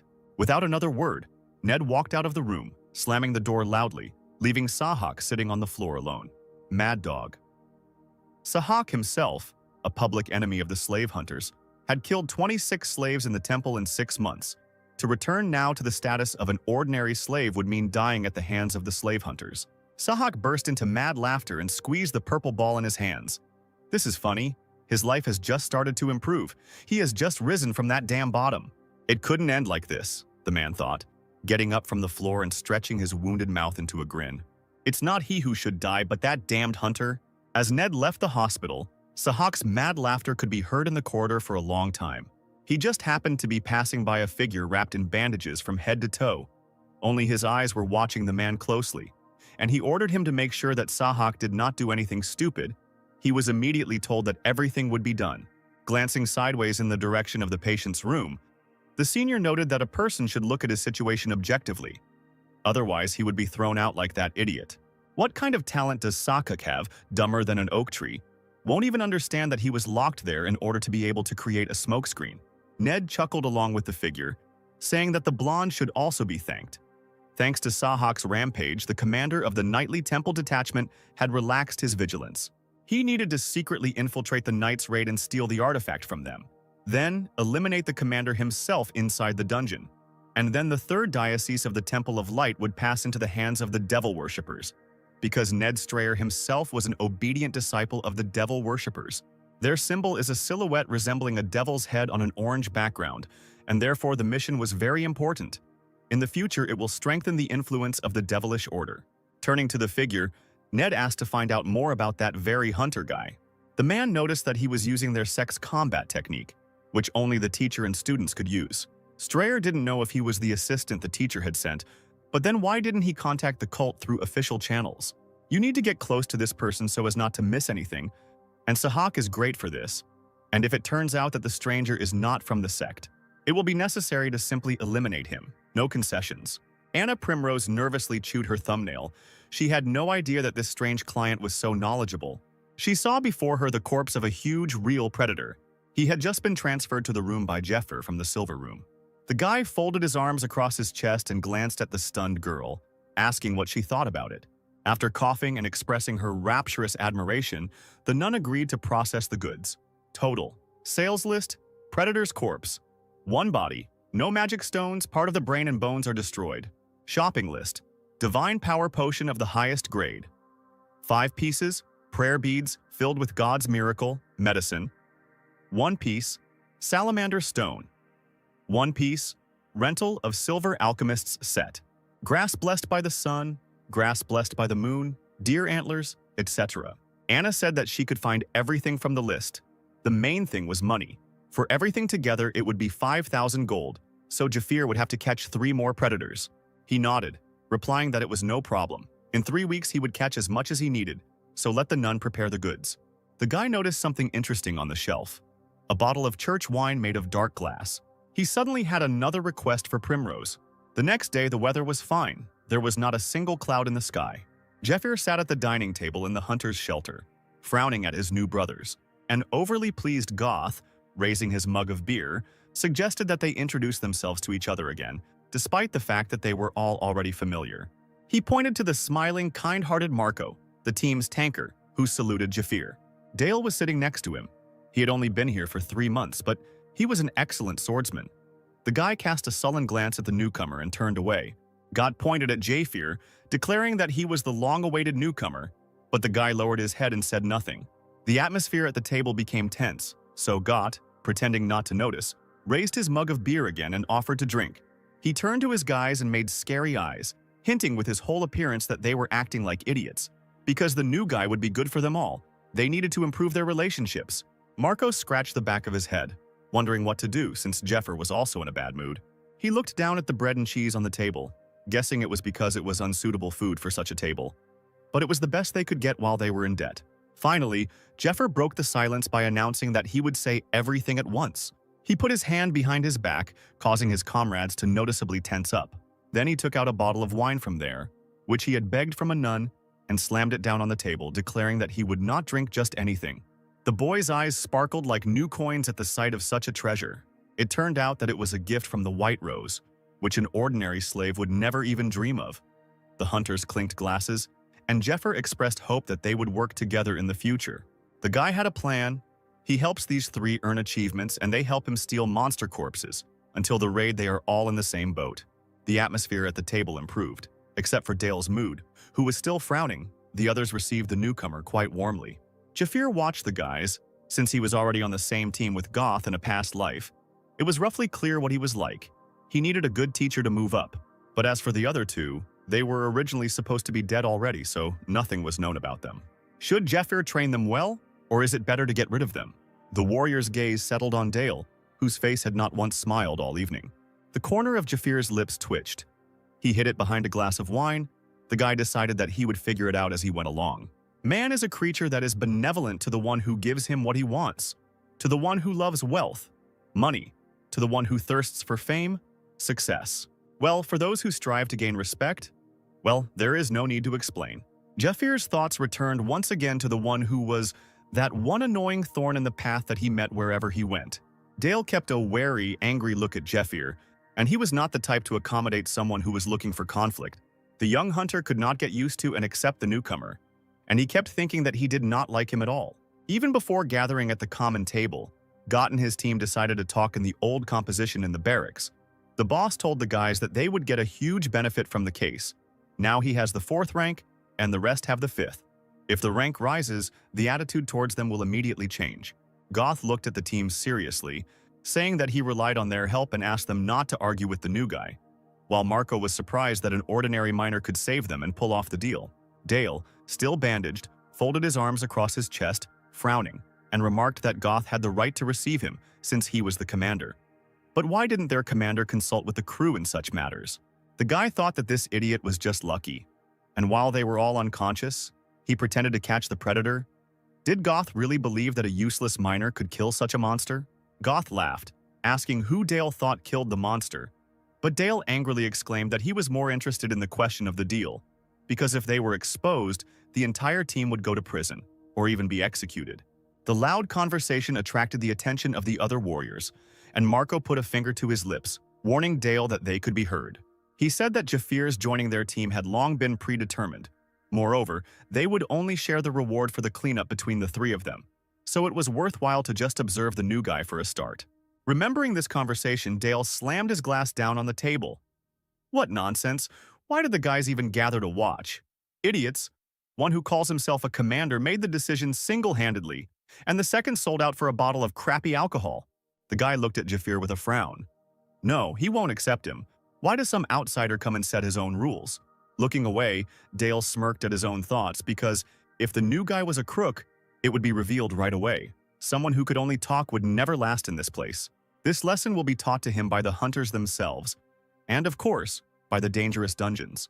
The entire team walked along the dry ground, their cloaks fluttering in the strong wind. Their path lay to the cave village of Edrin. This village was founded in a stone mountain and remained untouched for several hundred years. Marco, like a child, was amazed by what he saw. He said out loud that he never knew that there was such a place just 2 days' walk from the temple. It was amazing if people even lived there. Gott said with a smile that it was even cooler inside. The village had everything: a bedroom, a living room, a guest room. There was even a hotel, where those who came here on a mission or came from the temple to treat the sick stayed. The man himself also came here. Marco groaned enviously, replying that the commander should have taken him along at that time. He looked at the entrance to the cave, destroyed and completely covered in cobwebs. Now this place has become a continuous lair of monsters. Jafir was the first to enter the cave to look around and use his skill. As the rest of the team appeared from behind, torches in hand, Jafir's shadow fell upon the household goods that the people had hastily abandoned there. The warrior immediately used the magic control skill, Perception Mana. He walked along the destroyed corridor, stained with blood. The hunter knew that this skill would help improve the senses if the whole body was covered with mana. It was also possible to release mana onto the Earth's surface. Things in the detection zone, movements that occur, especially physical objects endowed with magical power, a person can feel them so clearly, as if they were all touching the skin of the person entering. Jafir moved forward carefully skirting the web, the rest of the team following behind him. Sometime later, the warriors emerged from the cave where they had been scouting and were surprised to condemn what they had seen. Dale exclaimed in shock. Surprised that there was a dark steel spider inside, Jafir replied that he could tell for sure just by looking at the tracks at the entrance. The former miner glanced around at everyone gathered, calling for them to listen to their future strategy. The guy began to draw a plan of the room in the sand with a dry branch. First, you need to move inside into the web, then get to the hole where the spiderlings are. Then you need to pour a paralyzing potion around, wait a bit, and kill everyone. When Jeffer explained that it would be difficult, since he would have to maintain perception for a long time, since spiders sleep during the day, and he would have to act carefully, he was rudely interrupted by Dale. He began to complain, gesturing discontentedly, that the problem was not whether it would be hard or easy. After all, if there really is a dark steel spider inside, the team will not be able to finish it off with just 4 people. The dark steel spider was a spider-like monster with strong iron-like skin, which had high striking power and protection that no knife could penetrate. Due to its extreme fertility, the dark steel spider reproduces incredibly quickly, putting the predator in no way near the level of danger of the spider's lair. Dale clenched his fists, adding that this was not a place that could be cleared by such a company. Let Jeffer report to the higher-ups that they would need reinforcements. He probably expected Jeffrey to be angry, but he was very surprised when he suddenly said that it was not a bad idea. Because if Dale was not sure, then there was no need to go at all. The guy pretended to be a fool, easily saying that he could clear out the lair on his own. Dale didn't expect to hear something like that, but he immediately became confident in his guesses. This bastard who joined them is a common charlatan. According to his stories, he hunted the predator alone, fought with the authorized person of the heresy inquisitor Sahak. Dale had never seen any of this with his own eyes, and now this guy smugly claims that he can clear out the monster's lair. And if that's possible, why does he need the rest of the hunters?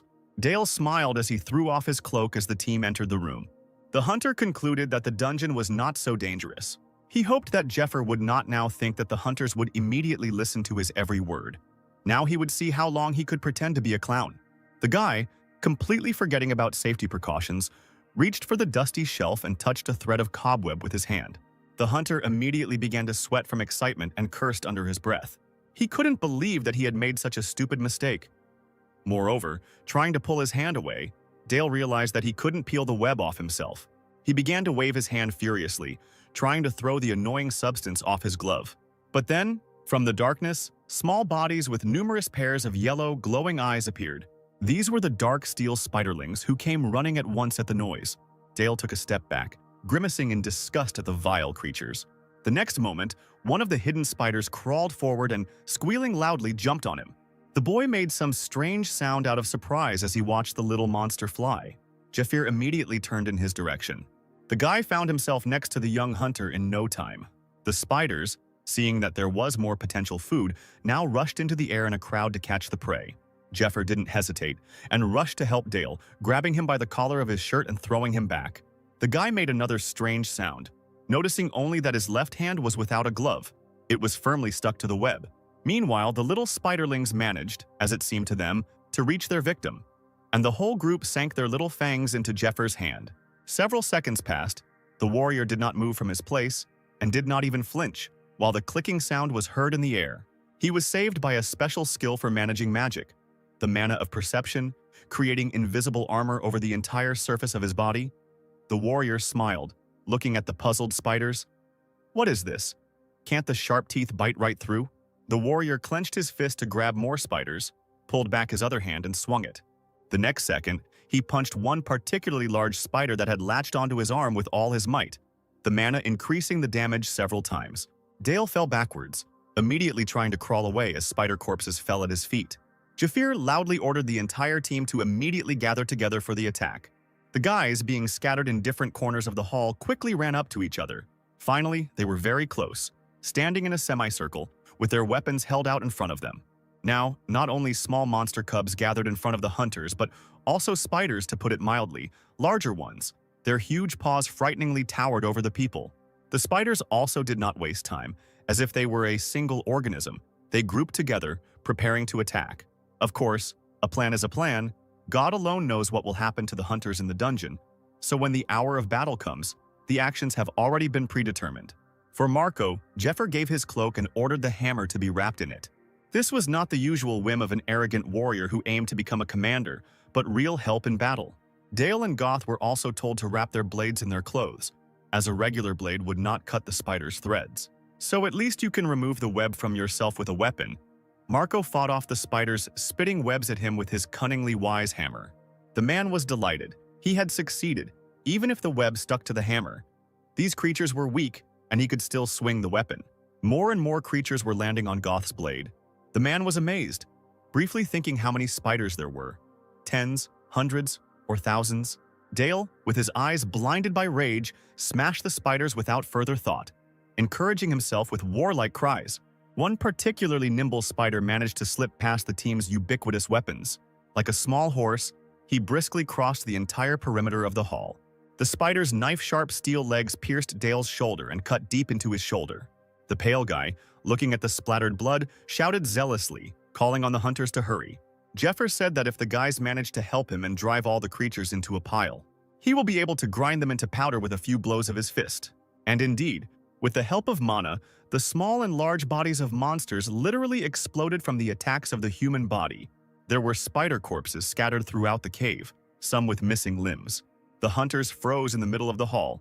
Some were sitting on the ground, some were kneeling, but they were all breathing heavily as they had managed to finish off all the monsters in this area. Dale grabbed his shoulder with a jerk and cursed under his breath, gritting his teeth. The wound was quite deep. He reproached himself for relaxing, and even for this hateful freak helping him. He was pulled out of his thoughts by the voice of the one he despised so much. Jafir handed the guy a bottle with some liquid and asked him to drink. The new guy explained to a gloomy Dale that it was a restorative mixed with medicinal herbs, something like a healing potion. The blonde was in no hurry to take what was given to him. He was immersed in self-flagellation. During the entire battle, Jafir saw right through the room. His magical perception and accuracy were simply on another level, and he knew for sure that Dale would be the first to fall into the web. The guy asked out loud if the warrior wanted to say anything. Jafir smiled, replying that anyone can make mistakes. You just need to be more vigilant next time. Of course, he noticed how Dale treated him, and while Dale, bottle in hand, looked at him angrily, the guy thought that everything wasn't so bad. In his past life, Jafir often had to train poor fighters, and there were often cases when no matter how hard the guy tried to teach them something, he still couldn't do it. However, Dale seems to have realized his mistakes and pulled himself together. At least some hope can be placed on him. Besides, with such a bad character as his, words are unlikely to help. It is better for a warrior to realize his mistakes in practice. Dave doesn't trust Jeffer now, but after clearing the dungeon, he should draw the right conclusions. Will he continue to sit outside with his tail between his legs? Or will he submit and follow the warrior? After a short rest, the time for a fierce battle against the monsters came again. While Jafir was distracting the huge spider with his dagger, Marco attacked the monster from behind. The warrior aimed the iron end of his hammer straight at the monster's belly, bypassing its tenacious paws. Goth, drenched in sweat, exclaimed triumphantly, "The paralyzing agent has restricted the spider's movements." Dale, breathing heavily, decided to attack the spider with a running start. He ran quickly, holding his sword forward. The sharp, poisonous end of the weapon sank into the flesh of the nearest spider as if through butter. The image of his involuntary teacher stood before his eyes. Jafir explained that, unlike the back, spiders have a rather soft belly. You need to aim there. Sweat poured down Dale's tense face, and he gritted his teeth, forced to admit that it was indeed as the damn newbie had said. While the blade of his sword, sprinkled with poison, was piercing the spider's wombs, the hunter continued to think about the newcomer's rightness when he talked about the habits, characteristics, and weak points of these monsters. Everything was justified, and even the way they fought. The guy suddenly pulled the sword out of the spider and got angry. How did that idiot know about everything? Letting out a war cry full of anger and indignation, Dale did not understand who that freak really was. The tense hand thrust the sword with all its might into another belly, right up to the hilt. The next moment, Dale pulled out the weapon with such force that the monster was thrown back several meters. Seeing the huge dead carcass next to Goth and Dale, Marco praised him. The hunters were overjoyed at their work. From somewhere above, Jeffer's voice was heard, saying that it was not bad for the first time, and that they needed to continue in the same spirit. His team turned and looked up, dumbfounded. The new guy, his hands hanging on his knees, was sitting on a huge, unprecedentedly high pile of dead spiders. Dave cursed. While the three of them barely finished off one creature, this guy took down a mountain of spiders. Jeffir deftly jumped to the ground, putting his hands in his pockets, and noticed that it was time for something to eat. So he asked, "Got to get some provisions." During the meal, Marco suddenly asked Jafir what he used to do. The guy replied that he was an adventurer. The hunter shook his head. That was not what he meant. but rather he wanted to ask whether the newcomer was an apprentice of a member of some major guild. Dale didn't show it, but he was also interested in listening. Jafir, having swallowed her piece, fell silent for a moment and smiled. He remembered his teacher. They were in a cave. He was sitting on the floor while Jafir was training diligently. A wary gaze followed his student from under a low-pulled hood. Jafir returned to the present, his gaze suddenly becoming sad. He abruptly changed the subject, saying that the most important thing now was that there was one room left with the spider. Marco smiled brightly, nodding, and Goth asked what the next steps were. Without answering, Jafir walked up to the spider's corpse and, to the surprised looks of the guys, cut off one of the monster's paws with a dagger. He immediately broke the limb in half at the bend, revealing green inner flesh. Now the guy was holding two spider legs in his hands, which looked like sharp battle scythes. Turning to the others, he announced that the team had had enough, and now they should get out of here. The guys, hearing this, opened their mouths as if on command and stared at Jafir in shock. For 4 whole years, young Goth was in a group of hunters, during which time many of his comrades died, but the boy managed to survive. There is one reason for this.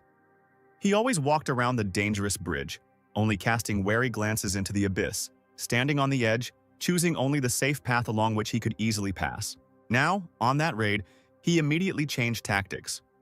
It would be stupid to share with others if such a catch could bring in good money. Previously, the hunter obediently followed others, thereby losing the opportunity to get promoted. But if no one provided protection to a man, what choice did he have? Goth took Jafir's words quite calmly and agreed, thinking that from the very beginning he planned to kill the creature alone, so it would be better for the others, with such low skills, to step aside. Marco coughed and suddenly said something no one expected to hear. Since the whole team came here together, maybe they should go to the end together? Goth made scary eyes, turning to his comrade. What kind of nonsense was he talking? But he was completely stunned by the calm tone of Dale, who lazily said that he was also for it was better to be in company than alone. The commander started shaking all over, begging the boys to put their brains back in place because if they overestimated their capabilities, they could quickly end up in the next world. Staring at Jafir, the man relied on the newcomer's prudence, hoping that he would decide to dissuade the boys due to their lack of use. The newcomer closed his eyes tiredly, saying that it seemed the hunters had misunderstood him. He meant just to leave. Not to leave completely, because now they would be distributing responsibilities. Goth almost burst into tears from the realization that he couldn't get away from a difficult battle so easily. Finally, it was time to go meet the main spider and her subjects. Jafir was the first to head into the cave, making his way through the thick veil of cobwebs. Trying to move silently, he tried to step only on the toes of his boots. The silhouette of a guy appeared at the edge of the cave entrance. He carefully looked inside. Jafir carefully examined the room, as far as natural light in the form of holes in the ceiling allowed. There, inside, is the center of this dungeon. Human eyes, accustomed to the darkness, examined the countless small spiders around their main treasure.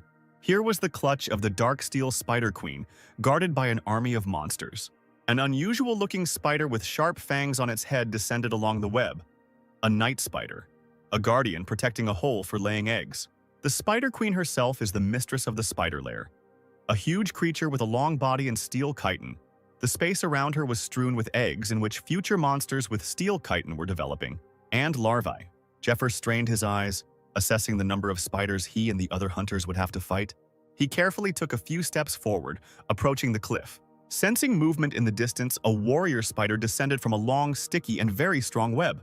Then, with several pairs of eyes flashing green like lanterns, the second one arrived. Noticing the dagger-like limb, Jafir stopped, realizing that this was the safest distance to approach. To ensure that the queen could lay her eggs in peace, the spider knights provided her with protection, not leaving their positions and blocking the path of anyone who dared to approach the clutch. With a disgusting, repulsive slurping sound, another egg crawled out of the spider's womb along with the internal mucus. Without looking away, Jafir extended his left hand to the side and used the ability of the silver key. Several bags fell straight out of the air onto the ground. The sacks fell on top of each other, pushing each other. They contained ordinary flour. The guy, without wasting any time, grabbed one and swung it. He threw the bag straight into the pile of spiders, and the others followed in turn. The thin fabric tore, and a huge pile of flour fell right on the spiders, raising a cloud of dust. The frightened creatures, not understanding what was happening, began to tremble in the air, fighting with an unknown enemy. The flour gradually settled on the web, landing directly on the clutch containing the spider and her offspring. In a large cloud of dust, the silhouette of Jafir appeared with a bow in his hands. The warrior raised the bow to his head and pulled the bowstring. The tip of the magic arrow glittered in the darkness. The arrow burst into flames, flew off the bow, and immediately flew down. The flight of the deadly weapon was accompanied by a loud whistle. But Jafir was not afraid that this would give him away. The arrow hit the chitinous shell of one of the spiders and bounced off to the side. A flame flared up, small at first. Hot sparks in the tightly packed flour provoke a chain reaction of spontaneous combustion. Now that the fire had spread across the entire area of the abyss, the explosion doubled in size, and it even had a name: Flower Dust Explosion. Jafir had moved away from the edge of the abyss in advance and was now running towards the exit, until huge tongues of flame rising from the bottom of the abyss began to lick his heels. However, the latter happened quite soon, and the guy had to, holding a heavy bow in his hands, speed up and run. The warrior ran, hot sparks playfully tingling his back. But Jafir was not frightened. On the contrary, he smiled at his thoughts. Of course, these bloodthirsty creatures who were now rushing about in the tongues of flame could not be finished off. The hunter knew this for sure, and hearing a furious hiss behind him, he continued to run. The fire did not harm the spider's steel shells, but only irritated them even more. Slowing down, Jafir waited for one of the knights to get closer and fired an arrow at him. Oh yes, poisonous arrows that hit the spiders right in the soft parts, causing them to roll over on their backs and fall dead. It was a powerful poison of the 72nd Poison King Fade. Number 68, Varial. The peculiarity of the poison was acute pain. More and more spiders, surrounded by tongues of flame, ran along the tunnel. Ignoring the corpses of their fellows, they continued to approach the enemy who dared to disturb the peace of their queen. Insanely fast, they jumped over each other, all in order to teach the impudent man a lesson. Suddenly, Jafir stopped and turned sharply, colliding with the jaws of a huge spider, which looked like a small hill compared to him. The spider, quickly moving its sharp paws, emerged from the turn, seeing the man. The burning creature, trying to crawl further along the tunnel, immediately got stuck in its own web. Earlier, before the battle, Jafir showed the team of hunters some kind of clot, explaining that it was the iron of a spider made of dark steel. If you squeeze it like a pastry sleeve, a web will come out. Goth asked if it would work on spiders. He was told that if there is no special enzyme on the legs, then the spiders easily stick. Goth grimaced in horror. The corners of Dale's lips crawled down in disgust, and only Marco extended his hand to take the clot. Jafir asked to scatter spiderwebs in the designated places on the way out, and then just wait outside. The thing is that the web in the royal hole is much denser, and you can't kill the monsters by fighting there, which is why you need to lure them out.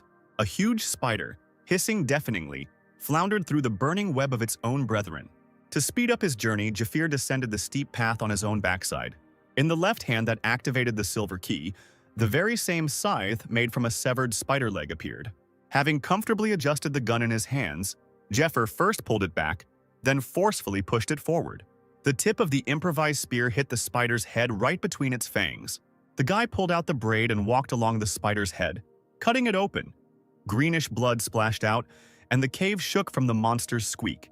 Taking the sharp weapon away from the disfigured monster, Jafir realized that only one spider knight remained. Suddenly, he saw something that made the warrior flinch.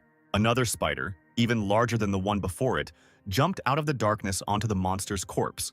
He, making screeching sounds, pushed off with the help of his dagger-sharp paws, breaking through the hard shell of his dead brother. The warrior, without wasting time, hid all his weapons in the silver room and rushed forward. Hearing the scratching of fiery paws behind him, he immediately sped up, trying not to catch on the stone in the dark tunnel. His pursuer was no ordinary spider. It was the queen herself, larger and more vicious than the usual night spiders. Jafir didn't need to see to know that the monster was spitting and snapping its sharp rows of teeth, dreaming of swallowing the obnoxious man who had killed her unborn offspring. Goth, with his spear at the ready, heard loud squeaks from the tunnel and immediately shouted, calling on Jafir to run faster. Something in the queen spider's belly began to gurgle loudly. The next second, the fiend released a stream of purple light straight from its mouth. Looking back as he ran, having barely heard the sounds, Jafir understood that the spider's venom would now fly at him. They explained to him that the acidity of such venom is very high, but it is its special effect that should be feared. A curse that blocks the abilities of defense and regeneration. Even during general classes, the Poison King Fade used teaching materials to tell his students that a person with a low level of defense would melt in a matter of seconds. Slamming his fist, on which a tattoo of a snake was hidden, on the board, Fade looked at the students with his only surviving eye and exclaimed, "If you are not tired of living, you must avoid poison in every possible way."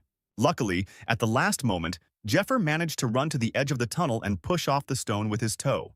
He flew out of the darkness down like a strange bird, and right behind the warrior, from a narrow passage, a whole stream of purple poison splashed out. The guy flew down, helping himself in flight with his hands, trying to keep the drops of poison from getting on his skin. And at that time, the spider broke through the narrow passage of the tunnel, damaging him with her own body. A purple, foul-smelling liquid from the Spider Queen slowly dripped down the rocks. The still-burning monster flew out of the tunnel, as it was chasing the man too fast. Stones from the destroyed half of the tunnel fell down like a waterfall. Jafir managed to group himself and end up on the ground without any damage. Now the dark steel spider in all her glory appeared before the hunters, hissing loudly. Seeing the huge monster, Marco almost fell backwards, although he held his hammer tightly in his hands. As soon as Jeffer found himself on a solid surface, he screamed at the top of his lungs, calling on the team to stay in position. Marco, Goth, and Dave immediately reacted, gritting their teeth ready to fight. Having activated the silver key again, Jeffer ran like lightning, clutching the scythes from the limbs of the slain spider in his hands. He, being close to the spider's body, planned to attack her from above. The guy jumped up and landed on the monster's head, plunging his sharp weapon into it, then deftly slid down the shell. A deafening, pain-filled scream from the spider was heard, and green liquid spurted out of the monster's head. The queen began to thrash about, and one of her sharp paws sank into the ground, knocking Goth, who was standing nearby, aside. Meanwhile, Jafir found himself on solid ground, and standing confidently on his feet, twirled his scythes in his hands. Standing in front of the wounded spider, the boy grinned playfully, calling her to him. The creature's huge, wounded muzzle, taller than him, squealed furiously, revealing a row of razor-sharp teeth. Jeffer stood fearlessly before the spider, deciding to take on the role of tanker, as he was the only one who could compete with the queen face-to-face. He briefly thought back to the moment when he had explained the strategy to the hunters and their commander before the battle. While the warrior diverts attention to himself, the others chop down the creature and finish it off. This caused genuine surprise in the guys, which was immediately reflected on their faces. Goth's hands, clutching the weapon, began to shake. All this time he had lived because he had avoided the dangerous bridge, because he considered his life priceless. And now, faced with such an unprecedented danger, the hunter's entire being was overcome with uncertainty. Looking at his team, those whose commander he was, the man remembered that he tried not to expose them to mortal danger by not working at full capacity. And now, raising his head to see the spider in full growth, the main question arose before Goth. Would he be able to overcome such a giant? Large beads of sweat ran down Dave's face from tension and fear. The guy clenched his teeth so as not to give away his condition. But his thoughts were still somewhere in the past. A group of senior hunters turned their attention to the newcomers, ordering them to quickly prepare dinner and polish their equipment. When Goth grimaced and replied that his team were the same hunters, the groups of offenders laughed contemptuously. Let them stop talking nonsense. They are not fighting, so let them go cook food. At least there should be some benefit from them. Now Dale cursed to himself, remembering his own feelings at that moment. How long would they tolerate such a shitty attitude towards themselves? Proudly raising his head in the face of danger, the boy firmly decided that the hunters now had nothing to fear because they had come such a long way. Leaning forward, he swung his sharp sword. They can and will fight no matter what. Goth, seeing the unprecedented determination on the blonde's face, was very surprised. Marco also withdrew into himself for a moment, lowering his head, lost in doubt. Initially, the hunting team would not even dare to go against such a monster. The events of the last few hours have proven otherwise, and even unexpectedly for themselves, the guys have gathered their spirits. They found somewhere inside their souls an extraordinary power and desire for life, for victory. And it's all thanks to Jeffer. After his appearance, something changed forever. Up until that point, everything had been going perfectly if the team followed Jafir's words, so it was definitely worth trusting him again. Straightening up, Marco, calling the others forward, shouted loudly that they could do anything. Goth, in despair, slapped his palm across his face. Damn it, these guys don't even listen to their own commander. This made him feel incredibly ashamed. And now he couldn't just stand aside, so he screamed loudly and rushed forward, straight at the monster. Goth remembered well Jafir's instruction to strike at that crucial moment when the outer layer of the shell cracked from the explosion. For a moment, the queen was distracted by another warrior, and this gave Goth an advantage to attack. The man, having tried to thrust his spear into the spider, immediately warned the others that the creature was not so impenetrable inside. Only the outer layer of the shell was strong. Marco grinned, pulled the dagger out of its sheath and rushed forward, quickly finding the monster's weak spot with his gaze. The sharp steel penetrated the monster's soft tissues like butter, and green, stinking blood spurted out. Marco quickly put the dagger back in its sheath and armed himself with his hammer again. The spider's severed womb took the warrior's heavier blows. Jafir had previously shown his comrades the naked flesh of the spider. The guy pointed to the nerve bundle running along the center of the paws and advised them to aim there. As Jeffer had said, Dale was now cutting that spot with a blade that was well lubricated with paralyzing poison. The sword entered halfway into the monster's flesh, and the boy rejoiced, letting out a cry of victory. But unfortunately, things didn't go according to his plan when he pulled out his sword and suddenly raised his head. A net of dangerous web was already falling on him from above, ready to grab a man. Like a fly, Dale was paralyzed. He realized that he would not have time to dodge. Jeffir came to his aid, descending from somewhere above, furiously waving his weapon. The warrior jumped on the spider's head, stunning her for a moment with a powerful blow, saliva spraying from the creature's mouth.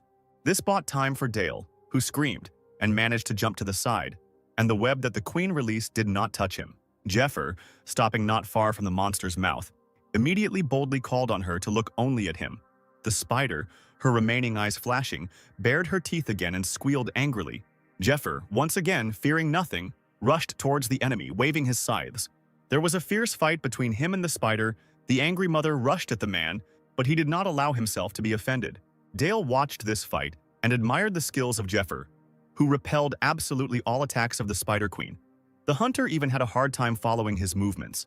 And just a few hours ago, Dale looked at Jeffer as if he was crazy, assuring that 3 hunters did not have enough strength to kill this monster. Jafir interrupted him, assuring him that as long as he, the one who burned the spider eggs, was in front of the queen, she, in a fit of anger, would pay practically no attention to what was happening behind her. Raising his index finger up, the guy added, "More importantly, the Black Steel Spider Queen has one unusual feature." Dale made sure that everything was as Jeffer said. About 5 minutes had already passed since the start of the fight. The Spider Queen barely moves from the place where she fell after running out of the tunnel. Because the queen spider produces her offspring in a small egg-rearing room, she has a habit of moving her hind legs very little, so it is quite safe to be in this area. And how did Jafir have such incredibly effective and truthful knowledge for an ordinary newbie? After all, with the exception of a web or stamp attack, the most effective blows will be delivered to an enemy that is right in front of the spider's eyes. Jafir was used to this type of combat pattern when he fought the large spiders inside the dungeon. Dale understood that now, while the newcomer was distracting the queen's attention, he needed to immobilize her with a paralyzing poison, and the death of the monster would only be a matter of time.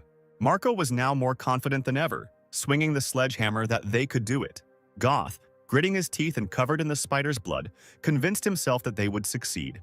The tip of his poisoned spear struck the queen's open wound, coating her insides with poison. The enraged creature sharply raised its wounded paw upward, pulling Goth, who was hanging on his own spear, along with it. He screamed in fear when he found himself at a fairly decent height. The spear was firmly stuck in someone else's flesh, but the spider saw only one enemy she hated in front of her, and, spitting saliva, she hissed loudly. This only seemed to excite Jeffer as he looked at the monster's sharp fangs. The spider pushed off the ground with her hind legs and began to furiously attack the human being. With this movement, Goth's spear slipped from her body, and he fell to the ground from a great height with screams. The queen fought to the last. She will not forgive the pathetic people who dared to touch her children. The glands with her purple poison on her belly opened up again. She decided that the poison would kill their bodies slowly and painfully.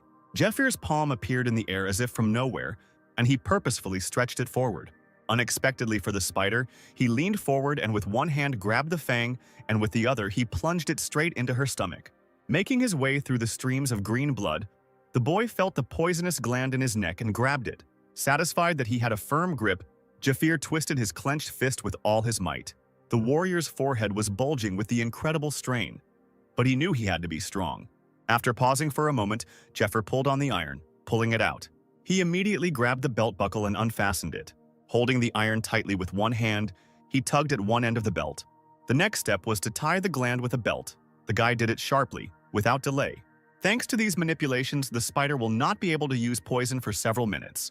Leaving the iron dangling outside the queen's body, Jeffer grabbed the weapon and ran along her body, jumping up. Once in the air, The warrior knew where he had to land. There was nothing to worry about. The spider, at first confused and having lost sight of her prey, the next minute saw him right above her head with her two surviving eyes. Jafir dropped to the spot between her eyes, kicking there with all his might with the heel of his boot. There was no need to rush in such a matter, only precision was important. The guy's intense gaze bored into the spider, just as she bored into him. The rest of the hunting team also kept a close eye on them. The one who stays focused will win this battle. The midday sun illuminated the huge carcass of the spider, from which the hunters slowly but surely separated the massive legs. The creature, the size of a mountain, was dead, and the hunters happily congratulated each other on their victory. They had succeeded. But Dale, wiping the sweat from his forehead, looked attentively at Jeffer, standing in the distance. The guy thought that this victory had nothing to do with him, Marco and Goth, no matter how much he didn't want to admit it. After all, the one who finished off the monster was precisely Jeffer, a newcomer to their team, who was now examining the dead spider, his scythe thrown over his shoulder. Dale finally realized that the hunt and its success depend on who leads it. Looking at Jafir, who was about to cut up the carcass, he thought about what would happen if he followed the new guy. Meanwhile, Jeffer himself was thinking about what to do with the dead queen. He wouldn't be able to remove her traces, and he wouldn't be able to take her away entirely, as he had with the predator. Several captured spiders could be given to the White Rose. When he decided that he would take only the most necessary things from the spider, he heard his name being called. Turning around, he was embarrassed to see how Dale, who had recently been glaring at him, was now politely spreading out a travel bag so that Jeffer could rest. He tiredly drank water from his canteen, watching Dale convince him that he could butcher monsters and criticize the other hunters for their hesitation. Having quenched his thirst, Jafir thought contentedly that, due to the fact that he had fought with the group, he had managed to save a decent amount of mana, so there was no need to worry about being subject to Usra's debt collection during the hunt. Looking at the other hunters who were happily cutting up the spider's carcass, laughing and arguing among themselves, the guy decided that these three weren't so bad. Jafir suddenly became serious, realizing that this was where their journey together would end. The guys certainly won't be able to boast of their strength and ability to fight in a battle against a strong enemy. Putting the flask cap back in place, the guy thought that there was currently a severe shortage of skill levels, equipment, and team members. It is absolutely necessary to look for a way out. Some kind of countermeasure is needed. The entire team of hunters, having collected their catch, returned to the city after a successful hunt. The first thing Jeffer did was go to the monster broker Anna Primrose, or rather, to the nun of the Temple of Light. The girl was delighted to receive such a valuable specimen, a real predator. The guy handed her a heavy bag of money, saying that he had put a little more in there so that this money would go to good use. The happy nun greeted the next customer, saying that the goddess also saw his piety, and asked if he had brought enough bags of subspace.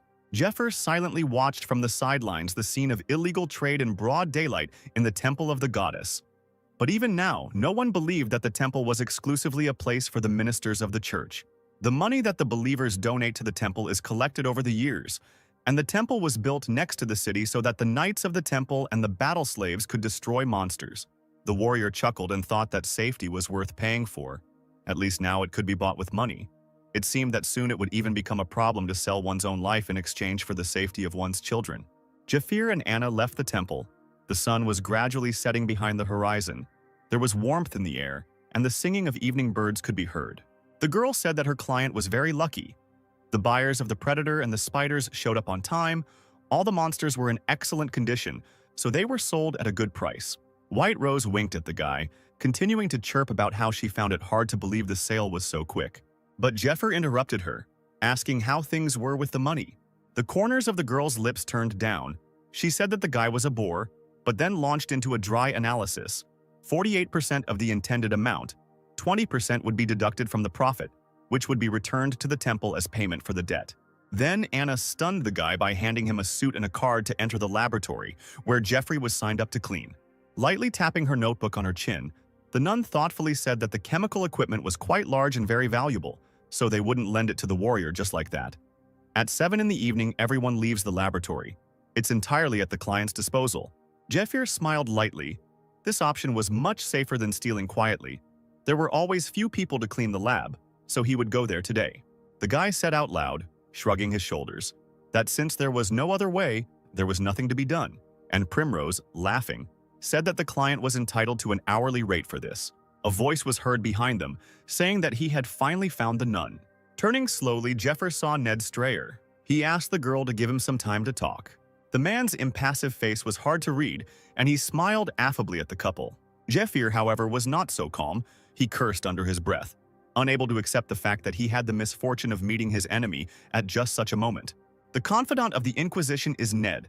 Among the 12 confidants, he is the only one considered a first-class fighter who has received recognition from the temple itself. This was the official information about the man in this world. But for Jafir, he was someone else. Anna Primrose laughed lightly and did not expect to see Ned here. He was not going to invite her on a date, probably to consult about a loan.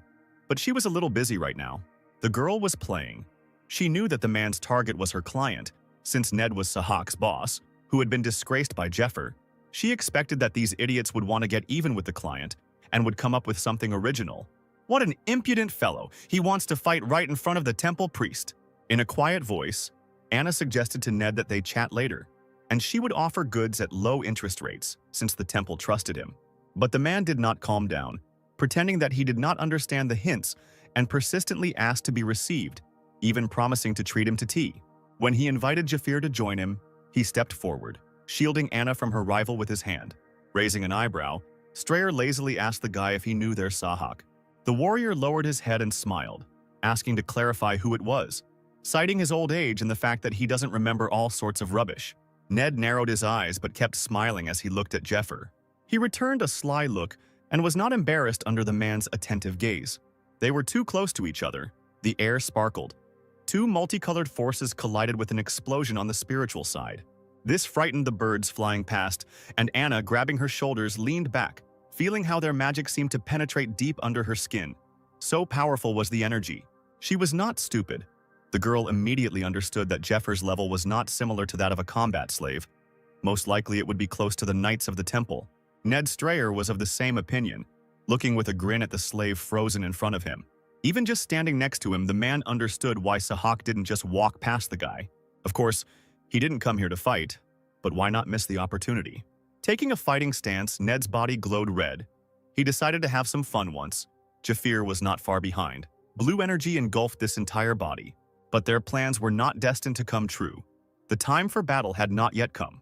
So decided Anna Primrose, who had been standing aside until then. She shouted in a loud voice, unusual for her, ordering the men to kneel. The girl extended her hand, from which a golden beam burst forth. Ned and Jeffrey, who had almost collided in a fight, froze in place. It was all about the slave mark, a slave mark that the priests of light leave at their discretion within the scope of their authority. There was one on the shoulder of both warriors. A priest can force obedience on someone he has branded, and that is what Anna did. The symbols on Ned and Jeffrey immediately lit up with a bright light, even through the thick fabric of their clothes. Against their will, the men slowly sank to their knees in front of the nun, the tangible energy of both of them gone. An angry Anna, as soon as the men calmed down, approached Jafir, her blonde hair scattered across her face as she swung. The girl's palm landed very accurately on the warrior's cheek with a slap so strong that his head swung to the side. Like a naughty little dog, the nun grabbed Jafir by the collar and led him away, shouting that he was an idiot and had forgotten where he was. Was he really tired of living, and that he should be taught a lesson? As she walked without turning around, she called out to Ned, who was standing silently. Turning her head, the air around Primrose became electric as she warned that the boy was her plaything and she would turn anyone into a chop if they laid a finger on him. Ned bowed low, only grinning and saying nothing. When the strange couple had moved far enough away and turned the corner, the nun was able to relax. She sank down onto the stairs and dropped her face into her palms, lamenting that the client had succumbed to the provocation of a dangerous guy, and her hands were still shaking. Anna explained that Strayer is a first-class confidant, meaning he is very strong. Almost no one knows how he fights. Well, everyone who saw and felt this for themselves has long been dead. She suddenly jumped up and flew up to Jeffrey, who was calmly standing by the wall, shouting that she would soon die from her client's adventures, and if something happened to her book of expenses and income, then the guy would go to his forefathers. Finally, the girl finished her speech and exhaled angrily, frowning. Unexpectedly for Jeffer, the nun reached out with her palm to his aching cheek and ran her fingertips over the skin. The sharp anger quickly gave way to tenderness, and the girl quietly asked the warrior to act more carefully, because outside the temple she would be able to protect him. Baring his teeth, Jafir easily pushed her hand aside, saying that this could be called a warm greeting. If that guy was really going to do something, the nun wouldn't have had time to intervene. The guy threw his uniform over his shoulder, and when Anna asked where he was going, he answered that he was going to the laboratory. Since his opponent had shown himself, the preparations were almost finished, and it was time for Jeffrey to hurry up too. He stopped abruptly, as if he had forgotten to say something important. Turning his head, the guy asked to fulfill one more request. Anna grimaced, realizing that her client wasn't going to stop at the first one. Meanwhile, Ned Strayer rose from his knees and patted his knees to get rid of the dust, cursing as he realized the power of the brand. Ned grinned evilly, trying not to let go of the raging anger at what he felt on himself. Even when he was with his teacher, a tall man with long blue hair who painted right on the floor with a huge brush, Ned did not expect to hear those words from him. The teacher wanted his student to go to the temple and become a slave, allowing himself to be branded with shame. Strayer, pressing his hand to his chest, exclaimed that he hated these scumbags, but the long-haired man, without turning around, abruptly interrupted him, calling him by name. The disciple was dumbfounded when he heard that 2 followers of the devil, whom they had sent to the temple under the false status of priests, had been repressed. Continuing to draw symbols on the floor, the teacher said that the checks on priests have increased, and those who have not yet been exposed avoid risky actions. This method will no longer work. The brush left a long black line on the paper, however, there was still a way out. The priests of light do not monitor the slaves they have branded. They make the mistake of thinking that the mark is already sufficient for control. The teacher stopped and turned to his student. He needed to take advantage of this miscalculation, have Ned brand himself, enter the temple, and steal the reward from the raid dungeon. The man said that only Strayer could complete this mission successfully. The priests of light will never know that they have found a way to disarm the brand. Grabbing his shoulder, where the cross he hated was hidden under his clothes, Ned understood that he could not use it now. He had to wait until the time came. And then the vile priests will pay for all their sins. Around a small village, residents cheerfully and amicably built a wooden fence. The women set the table right on the street and now called the men to dinner. The workers, rubbing their backs, talked among themselves. Every half-month the damn fence breaks down. Such poor areas cannot afford protection from the temple. They have to put up such a fence. One of them started cursing at himself, shouting that he would kill the damn monsters if they came here. The cry of a sentry was heard, announcing that someone from the temple was approaching the village. The wounds from Ned's dagger had long since healed at the corners of Sahak's lips, leaving him with jagged scars as a memento. The man, with his head held high, looked around and walked towards the entrance to the village, where the workers, taking off their hats, hesitantly asked him what he was doing in such a rundown area. Sahak, without any preludes, abruptly asked the resident how many people lived in the village, and he timidly replied that there were a little more than 50. The Inquisitor's agent grinned, replied that it suited him, and grabbed the red object he had received from Ned. Sahak brought it to his mouth and began to play a melody on the simple musical instrument. Right behind him, something huge burst out from under the ground. A bunch of faces with eyes and sharp teeth molded into one creature. Long tentacles with teeth at the ends reached out to the inhabitants, frozen in horror. These tentacles cut people into pieces. The men's heads flew off to the side. The blood was boiling, splashing around in rivers, and in the center of this madness stood the laughing Sahak. The slave's bloody palm reached forward. Then he squeezed it hard. This was his new power. How painful it was to remember what incredible shame he had suffered. How smugly that damn miner walked away after the battle, leaving him bleeding right in the center of the square. Sahak's eyes turned bloodshot at the mere memory. He would never forgive this bastard. He would pay for everything. The man laughed, louder and louder, as the underground monster destroyed an entire village by the dozens, tearing its inhabitants apart. Night had fallen. The moon illuminated the roof of the Temple of Light Laboratory, a place of research and creation of equipment and potions. So, the list of ingredients: green grass remains, moldy bark of the leda tree, secretion of rotten cobalt. Then find a gray centipede and cadaver mushrooms on the shelves. You need to mix all these reagents and boil them in a curved flask. Jafir, observing safety precautions, wearing gloves, an apron, and a cloth that only revealed his eyes, held with tongs a flask with poison, number 61 Zagan, from the 72 potent poisons of King Fade. Having finished their work in the laboratory, Jeffrey and Anna returned to the nun's abode. The girl sat on the bed with a sheet of paper in her hands and watched as her client, bare-chested, did something with a log and a dagger. She rolled her eyes, remembering that Jeffrey had asked her for temporary shelter so that Ned's henchmen wouldn't find him. To all of Anna's excuses, he reminded her that she had promised to protect her client from the temple. Now it's not enough for her to have to let a man she barely knew into her cell. Now she was studying something strange. On the sheet of paper, there was a silhouette of a man with dots all over his body, and each had its own meaning. Jeffir himself made cuts with a dagger on the steel-like wood of the archon. Having finished his preparations, he used his special abilities, summoning a clot of energy onto his palm. The next moment, the guy suddenly hit the log with his palm, breaking it into pieces. When the large pieces fell away, only thin wooden needles remained on the floor, which the warrior cut out with a dagger. Anna approached the client with interest, tucking her hair behind her ear, and asked Jeffrey why he had cut the log. The guy, burning the needles he had received over a candle, explained that these needles he had received served as a medical device in the East. The guy dipped the needles into the poisons Belial and Zagan, diluted 1 to 100, and then left them for 10 minutes. But poison is an incredibly simple thing, just a substance for weakening and killing. That's exactly what everyone thinks. When the wooden needles were soaked with poison, the guy began to carefully pull them out of the container. Who would have known that after the invasion of hellish creatures and the seizure of power by the gods, people would begin to rely on poisons? Jafir took a deep breath, then exhaled noisily, and grabbing one needle stuck it into his shoulder. Within seconds, the guy, who had sweat pouring down his entire body, already had 10 needles on him. His eyes were bloodshot, his hair was wet, but the guy knew why he was doing it. A hissing sound came through his clenched teeth, and green veins of poison appeared all over his torso, which was covered in needles. When he started vomiting blood, Anna, who had been sitting on the bed in fear, ran towards the client screaming. But Jeffir stopped her abruptly, holding out his hand, and the girl was dumbfounded.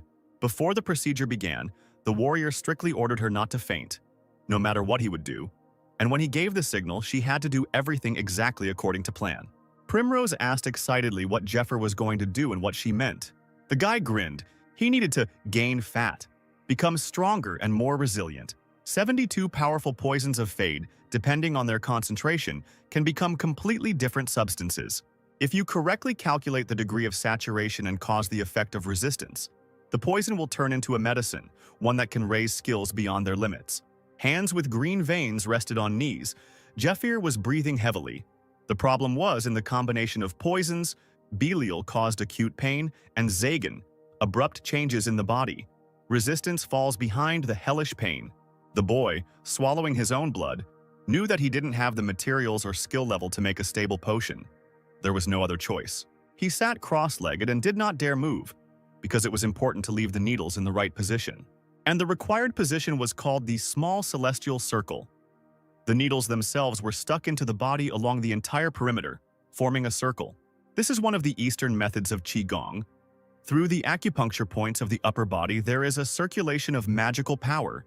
It is possible to restore internal damage by controlling the flow of magic, or through training to raise this level. By channeling magical energy through the small celestial circle, Jafir resists poison, and if successful, his skills will reach a new level. If nothing works out, his body will fall apart. The guy closed his eyes, thinking that there was nothing terrible about it. It was neither agony nor suffering, especially when compared to what happened in his past.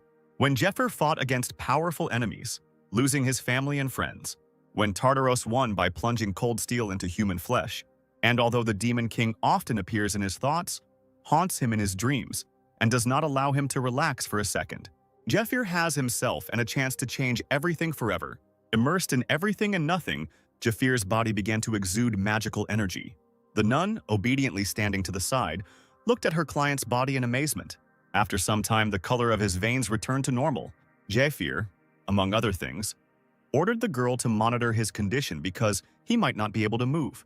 And when he gives a signal, you will need to stick the remaining needles into the marked places. The boy slowly turned his head and asked White Rose if she was ready to do it now.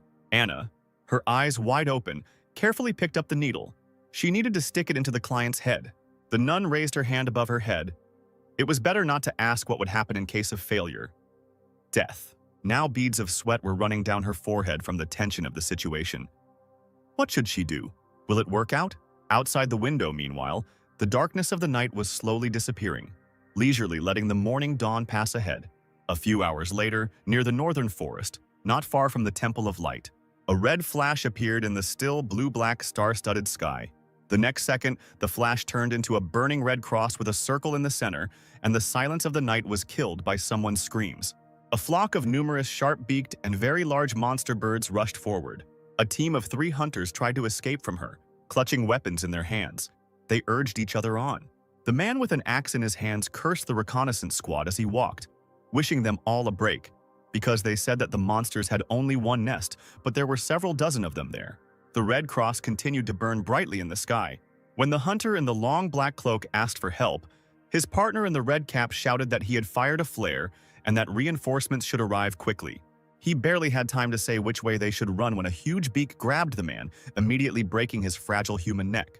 The hunter with the axe suffered the same fate, and the only slave left untouched screamed shrilly, begging the heavens for help. His cloak fluttered in the wind. The man knew that there were about 5 kilometers left to the temple. Even with good visibility, the journey would take another 20 minutes. Something terrible happened. His boot caught on the rocks. The hunter realized that he was about to fall flat on his face. Loud curses shook the air. The man found himself on the floor, his knees resting on sharp stones, breathing heavily. Sweat poured into his eyes, but he decided to slowly turn his head, knowing that in 2 minutes there would be nothing left of him. The birds, stretching out their long necks, towered over what they considered to be the most delicious breakfast. They flashed their eyes predatorily and hesitated, as if giving their victim time. Not daring to make the slightest movement, the unfortunate slave stared at the monsters with all his eyes. The next second, the bird that ran closest to him opened its mouth and reached out to the man. He screamed and, expecting death, covered his face with his shield. The man did not open his eyes, knowing that only a miracle could save him from a terrible death. Meanwhile, the birds were being pierced by bright blue energy beams, cutting them into pieces. The hunter suddenly raised his head and opened his mouth in shock when he saw this energy. He managed to roll to the side when something fell loudly from the sky next to him, raising a cloud of dust. In that place, with his fist pressed into the ruined earth, stood Jafir on one knee. With his new strength and replenished energy reserves, thanks to the needles and the Eastern method of Qigong, the guy slowly raised his eyes with fury in his gaze, examining the monsters. The birds, noticing the new prey, rushed in a flock with deafening cries towards the lonely man. Jafir deftly dodged the first sharp beak that caught him. He grabbed the monster's feathered body with both hands, and it let out a surprise squeak. The next moment, spreading its arms, the monster screamed in pain because the man's unusually powerful mana sharply twisted its neck. Without the slightest hesitation, Jafir grabbed the powerful beak to tear the bird's head out of its body the next moment, pulling out a long, bloody spine. The rest of the birds gathered in front of the warrior, watching as the man brandished the remains of one of their flock. Jafir quickly calculated that there were 12 remaining monsters, and only 12 winged spines. Just a day ago, he had never even dreamed of what he was planning to do right now. Concentrating, the warrior generated 12 beams of energy and fired them at the birds, turning their bodies into a sieve. The surviving hunter lay on his back and looked at the stranger as if he were a deity descended from heaven. The man's gaze darted over the strong body. Finally, he saw the symbol of the temple. Did reinforcements really come so quickly? And he was alone? The hunter did not immediately hear Jafir's question about where the temple was, and for a few more seconds he turned his head in stunned silence. Somehow standing up, he pointed with a trembling hand straight ahead in the direction he needed to go along the road.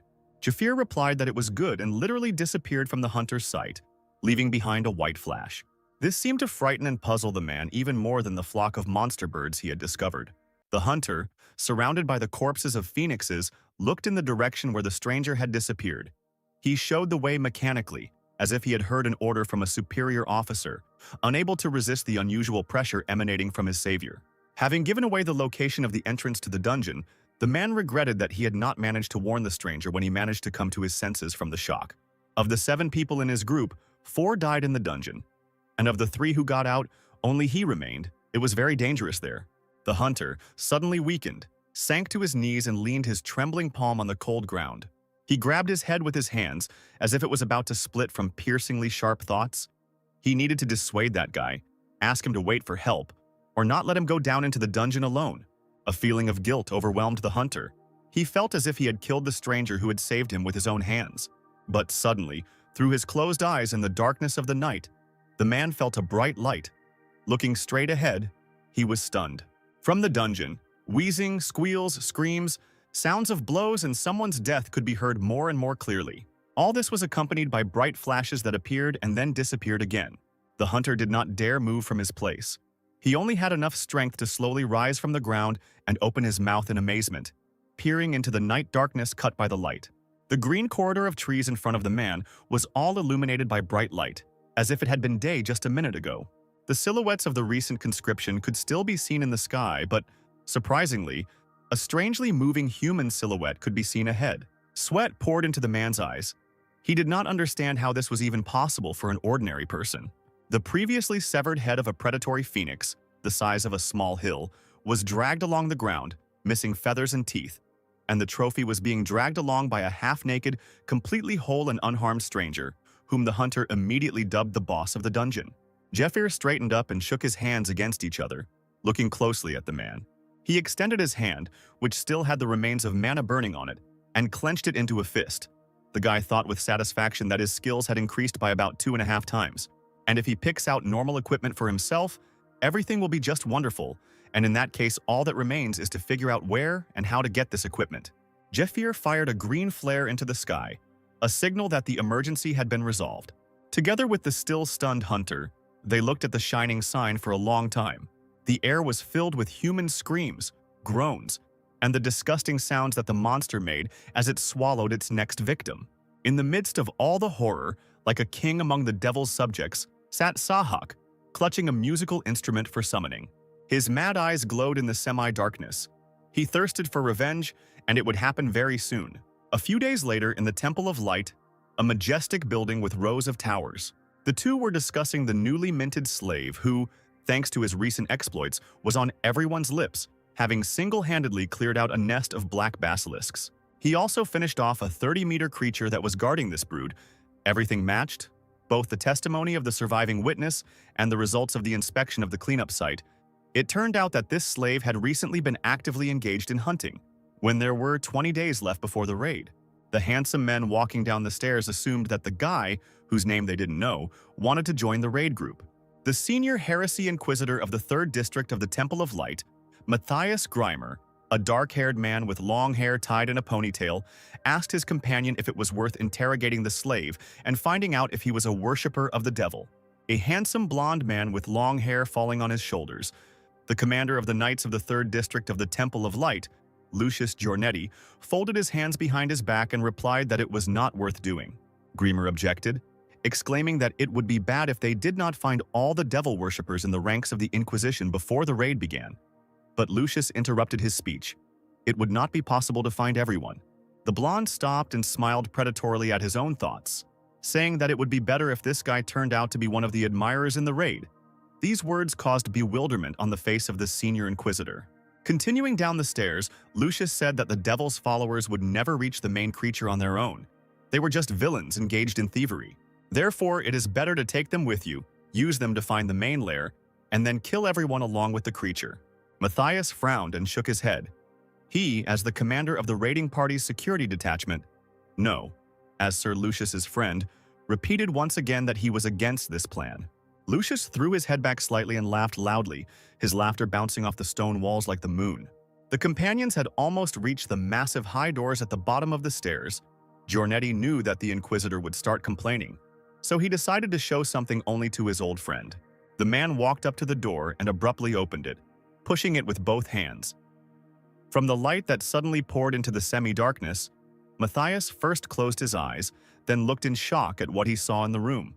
From the ceiling, many chains stretched down, holding and protecting relics of incredible grandeur from thieves. Lucius turned around and proudly announced that this was the Spear of Light and Mikhail's winged shield, which he had found after spending a third of his fortune searching for them. The senior inquisitor threw back his head and clenched his teeth. He had not expected to see the legendary objects that he had only read about in books. His friend's hand, firmly encased in armor, patted him on the shoulder, assuring him that now they would finally finish with this dungeon, which they had been storming for 11 years already. Matthias should not worry. The blonde gave his friend a daring look. He would be invincible in this raid.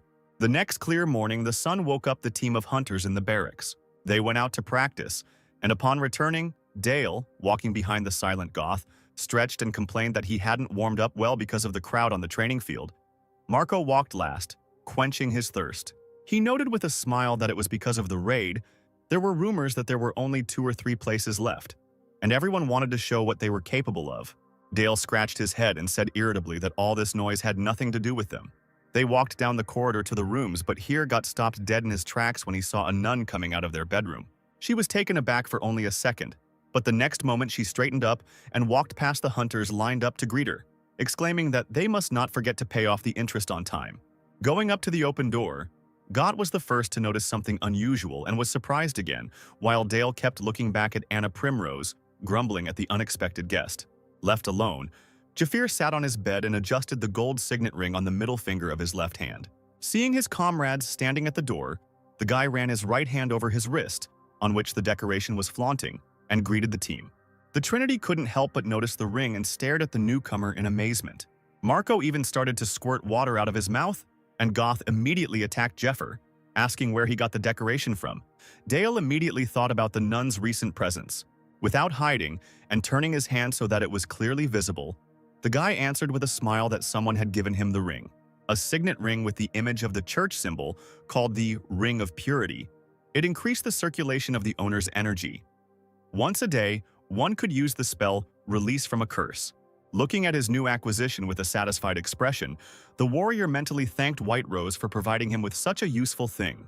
Anna Primrose took the initiative herself by coming to Jafir, insisting that after the strengthening, they needed to pick up the right equipment. Then she gave him a signet ring, since it's not hard to get one, and the girl promised the client to find everything he wanted. The nun prepared everything herself. Although he hadn't entrusted her with anything yet, she was incredibly resourceful. This made Jafir immensely happy. He could clearly smell gold.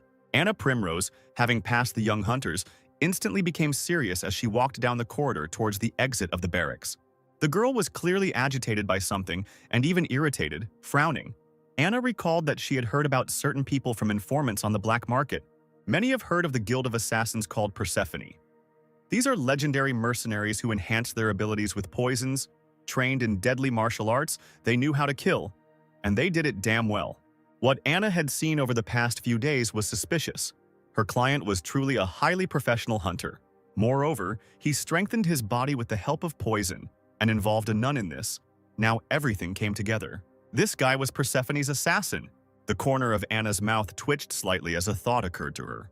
Persephone disbanded a few years ago due to internal conflict, but clients say that those who had previously used their services, high-ranking officials and aristocrats, continue to search for survivors of Persephone. These people are the best killing force, for which the rich, having incredible wealth, are ready to give almost all the accumulated or stolen money. Moreover, now is not the time to take 3 coins of commission on monster transactions. Since such a chance has come up, the broker must hold on to such a client. The inspired nun shook her fist in the air and jumped with joy. She will find the best items for her dear client. The girl had already managed to share her guesses with Jeffer, and he was surprised by this assumption, deciding that it had no meaning for him. On the contrary, the fact that he was classified as a mercenary was even for the better. After all, if White Rose spread such rumors about him, the person the guy needs will come to him himself. Jeffer was so lost in thought that he flinched when someone else's hand slapped him on the shoulder. The warrior's eyes widened as Goth began asking him about his special relationship with the nun, including the ring as a gift. The new guy couldn't say a word in his own defense while Goth shook him like a fruit tree trying to get a confession, and the other guys showed him respect like a real man. Shaking his head, Jafir abruptly changed the topic to the mission in the dungeon when he suddenly heard a strange sound from outside. Everyone present in the room suddenly fell silent and looked towards the door. Dale was the first to react, walking up to the door and abruptly opening it, loudly asking who was there. The blonde looked around in confusion when he realized that the corridor was empty. He even looked behind the open door, and there finally, he saw the reason for the suspicious sound. On the wooden surface, someone had attached a piece of paper with a knife, with a map depicted on it, and below was an urgent order for Goth's group. They were to go to the indicated place and scout out the situation. At the bottom of the sheet, one could see the government signature and the official seal of the temple. The trio bent over the paper, not understanding who could give orders in this way. But nevertheless, the document was official, with the seal and signature of the head of the hunters. Jeffer came up and snatched the paper from Dale's hands. The guy carefully read what was written and looked at the map. The warrior realized that the signature really belonged to the head of all hunters. However, the order was written in Ned's handwriting. The guy smiled and crumpled the sheet of paper. It turns out Ned sent him an invitation. He needs to go there in person. Having quickly gathered his things, Jafir set out on his way, accelerating faster and faster with each passing hour. He ran to his destination with all his might, not sparing himself. In front of him, the warrior saw only the target he needed, remembering that there were about 20 days left before the raid of the Knights of the Temple. The dungeon they had to go down into was very difficult and was called the Tomb of the Abominable Princess, one of the 8 great problems of the world. The dungeon was a huge ruin of the ancient kingdom of Medea. It was filled with the living dead, and due to the difficulty of fighting, the assault on this place has been going on for over 10 years, and so far no one has managed to reach the main goal. And that's why the criteria for selecting members of a raid group are so high. It must be a hunting group that ranks at least 5th in the rankings for the outgoing year, or the one who received a letter of recommendation from a slave in direct subordination, or in subordination to a priest participating in the raid. If you fulfill one of these conditions, then you are in the group. And no matter how hard the team of hunters led by Goth tries now, they will not have time to rise to the 5th position. Jeffir was in a hurry to get to the long-awaited meeting, and he knew that in this life he would use Ned for his own benefit. The man was a slave, subordinate to the heresy inquisitor Matthias. If Jeffir deceived Ned and got a recommendation, he would immediately get into the raid group. Strayer, who is tasked with an incredibly complex cleansing mission, simply cannot ignore a master of exactly the same martial arts. He probably can't wait to test the young hunter.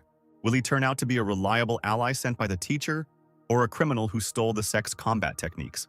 Jeffir couldn't miss the opportunity to use mana, and with its help to cross a large space at once, following the instructions in the received order, he found himself in place with one jump, from which the earth shook. Moreover, the warrior's energy had an incredible impact on the space around him.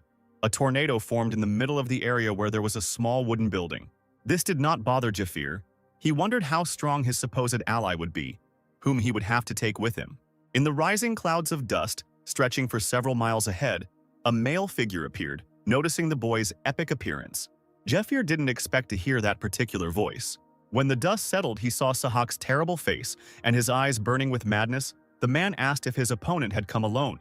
Instead of greeting him, Jeffir lazily ordered him to go home. The hunter had no time to play. The mangled corners of his mouth, previously cut by Ned, stretched as Sahak grinned, saying that he had not been able to forget Jeffir for the past 10 days. The wound left on his face by the enemy ached every night, and the blonde could not get enough sleep. Jeffir remained silent, listening to the Inquisition's henchman, and continued to watch him closely. Sahak suddenly pulled the dagger out of its sheath, shouting that the boy would now see his new power. He wanted to say something else but didn't have time. Seeing someone else's eyes right in front of him, filled with white-blue light, the man recoiled from a brutal blow to the neck that knocked all the air out of his lungs. Jeffir turned so that he was behind Sahak, and he managed to attack his opponent. As Sahak fell face down on the ground, the hunter spat an insult at him in disdain. After all, Ned is cold-blooded and meticulous, and will not test him with just one Sahak. Jeffir clenched his fist, certain that Strayer had hidden someone else. The guy walked out into the middle of the field and screamed at the top of his lungs, calling on the invisible enemies to come out. He would fight everyone. He waited a few moments until the air became cloudy, and through it, he could hear quiet chuckles that grew louder and louder. A minute later, Sahak, who had regained consciousness, was laughing loudly behind Jeffir. A dangerous purple essence was spreading under the hem of his cloak, which he summoned with the help of a mouth musical instrument. The man was just running his fingers along the special grooves and rudely called out to Jeffir. Sahak, strangely arching back in an unnatural pose, hissed through his teeth that his opponent was ignoring him again. The monster's many toothy mouths opened and closed in time with the game. The violet eyes stared unblinkingly at the man standing in front of them, the intended victim. The entity began to grow like a deadly tower, ready to devour all living things. And at the very top lay Sahak, playing a melody. Jeffir froze in horror, immediately recognizing the familiar motives. It seemed that Sahak had long since been swallowed by the monster. His eyes, in which even a hint of humanity had disappeared, were devouring Jeffir. The man was screaming that he would finish him off slowly and painfully, tear him to pieces. He quickly rose to his feet, securely held by his demonic servant, and immediately commanded the entity whose name was Shoggoth to devour his opponent. The guy turned around sharply, instantly calculating the situation, thinking about the best way to act. But the Shoggoth's power is no joke. The monster, provoked by the order, began to wriggle, and its tendrils reached out to the man with all their might. Jeffir cursed under his breath, not understanding what this thing was doing here. Shoggoth, having swum away from its owner, struck hard at the place where Jeffir stood, raising pieces of stone and dust into the air. Sahak leaned forward and laughed even harder than before, confident that his enemy was defeated. But a second later, his expression changed dramatically, going from happy madness to complete shock at what he saw. A blue beam of Jafir's mana passed straight through his pet, tearing the creature to shreds. Sahak stood behind, his arms hanging helplessly at his sides. Right before his eyes, something incredible was happening. How could this little man cope with the devil's spawn himself? The Shoggoth's eyes floated limply within its disintegrating body, chunks of essence dripping to the ground. Shoggoth himself was pierced. Jafir stood right in the middle of the opened space, with his hand extended forward and fully charged with mana. Indeed, Sahak was sure that no one would ever be able to cope with the terrifying impression that this creature made on those around him. Jafir was furious. He did not expect to see here the living weapon of the devil's followers. It was known that Shoggoth usually slept in a form resembling an egg. When he hears the sound of an instrument that contains the power of hypnosis, he immediately wakes up. Ocarina of Hypnosis is a musical instrument that can be used to control Shoggoth. The combination of sounds determines the type of command the player gives, and the ocarina also protects against pollution of the soul. The thing is that Shoggoth, who lacks intelligence and has only an endless appetite, is not affected by physical attacks. He becomes stronger by absorbing the magic of the people he eats. Jafir first peered into the terrible mouth of the monster, in which additional mouths ran like a small tunnel, and fearlessly stepped straight into the belly of the Shoggoth, where dexterous tentacles were already waiting for him. The beast can already be called incredibly frightening, but its true horror lies elsewhere: pollution of the soul. This phenomenon begins to occur just from one touch to the Shoggoth. A person feels fear, sees hallucinations. At the full level of pollution of the soul, a state of madness occurs. Such a person completely loses his mind and attacks his allies. He is the perfect killer, an artificial monster created by a follower of the devil to kill his own kind. Watching the boy being gradually taken over by Shoggoth, Sahak was beside himself with joy, and kept asking the enemy if he had gone mad with the desire to die. Didn't he really know what would happen next? Jafir's reddened eyes indicated that he was on the verge of madness, and there was very little left until his soul was completely contaminated, and he would die very soon. The warrior remained silent, did not move, and waited for the right moment. The next moment, Jafir used Release from Curse. Ghostly angel wings opened above his figure, and the sign of the temple shone above his head. A skill that could only be used once a day was made available through the Ring of Purity, which increased the wearer's magic resistance and helped in the circulation of mana. The Shoggoth gradually retreated from Jafir, falling apart. The guy took a step towards Sahak and grabbed him by the throat. He only managed to exhale with a strangled breath. The hand with the gold ring on its finger was gripping the man tighter and tighter, and Jafir said that before he had only cared about saving his own life and the lives of those dear to him. And in his eyes it was obvious, since the world was about to end anyway. But at some point the warrior himself did not understand when it happened. Other thoughts began to visit him.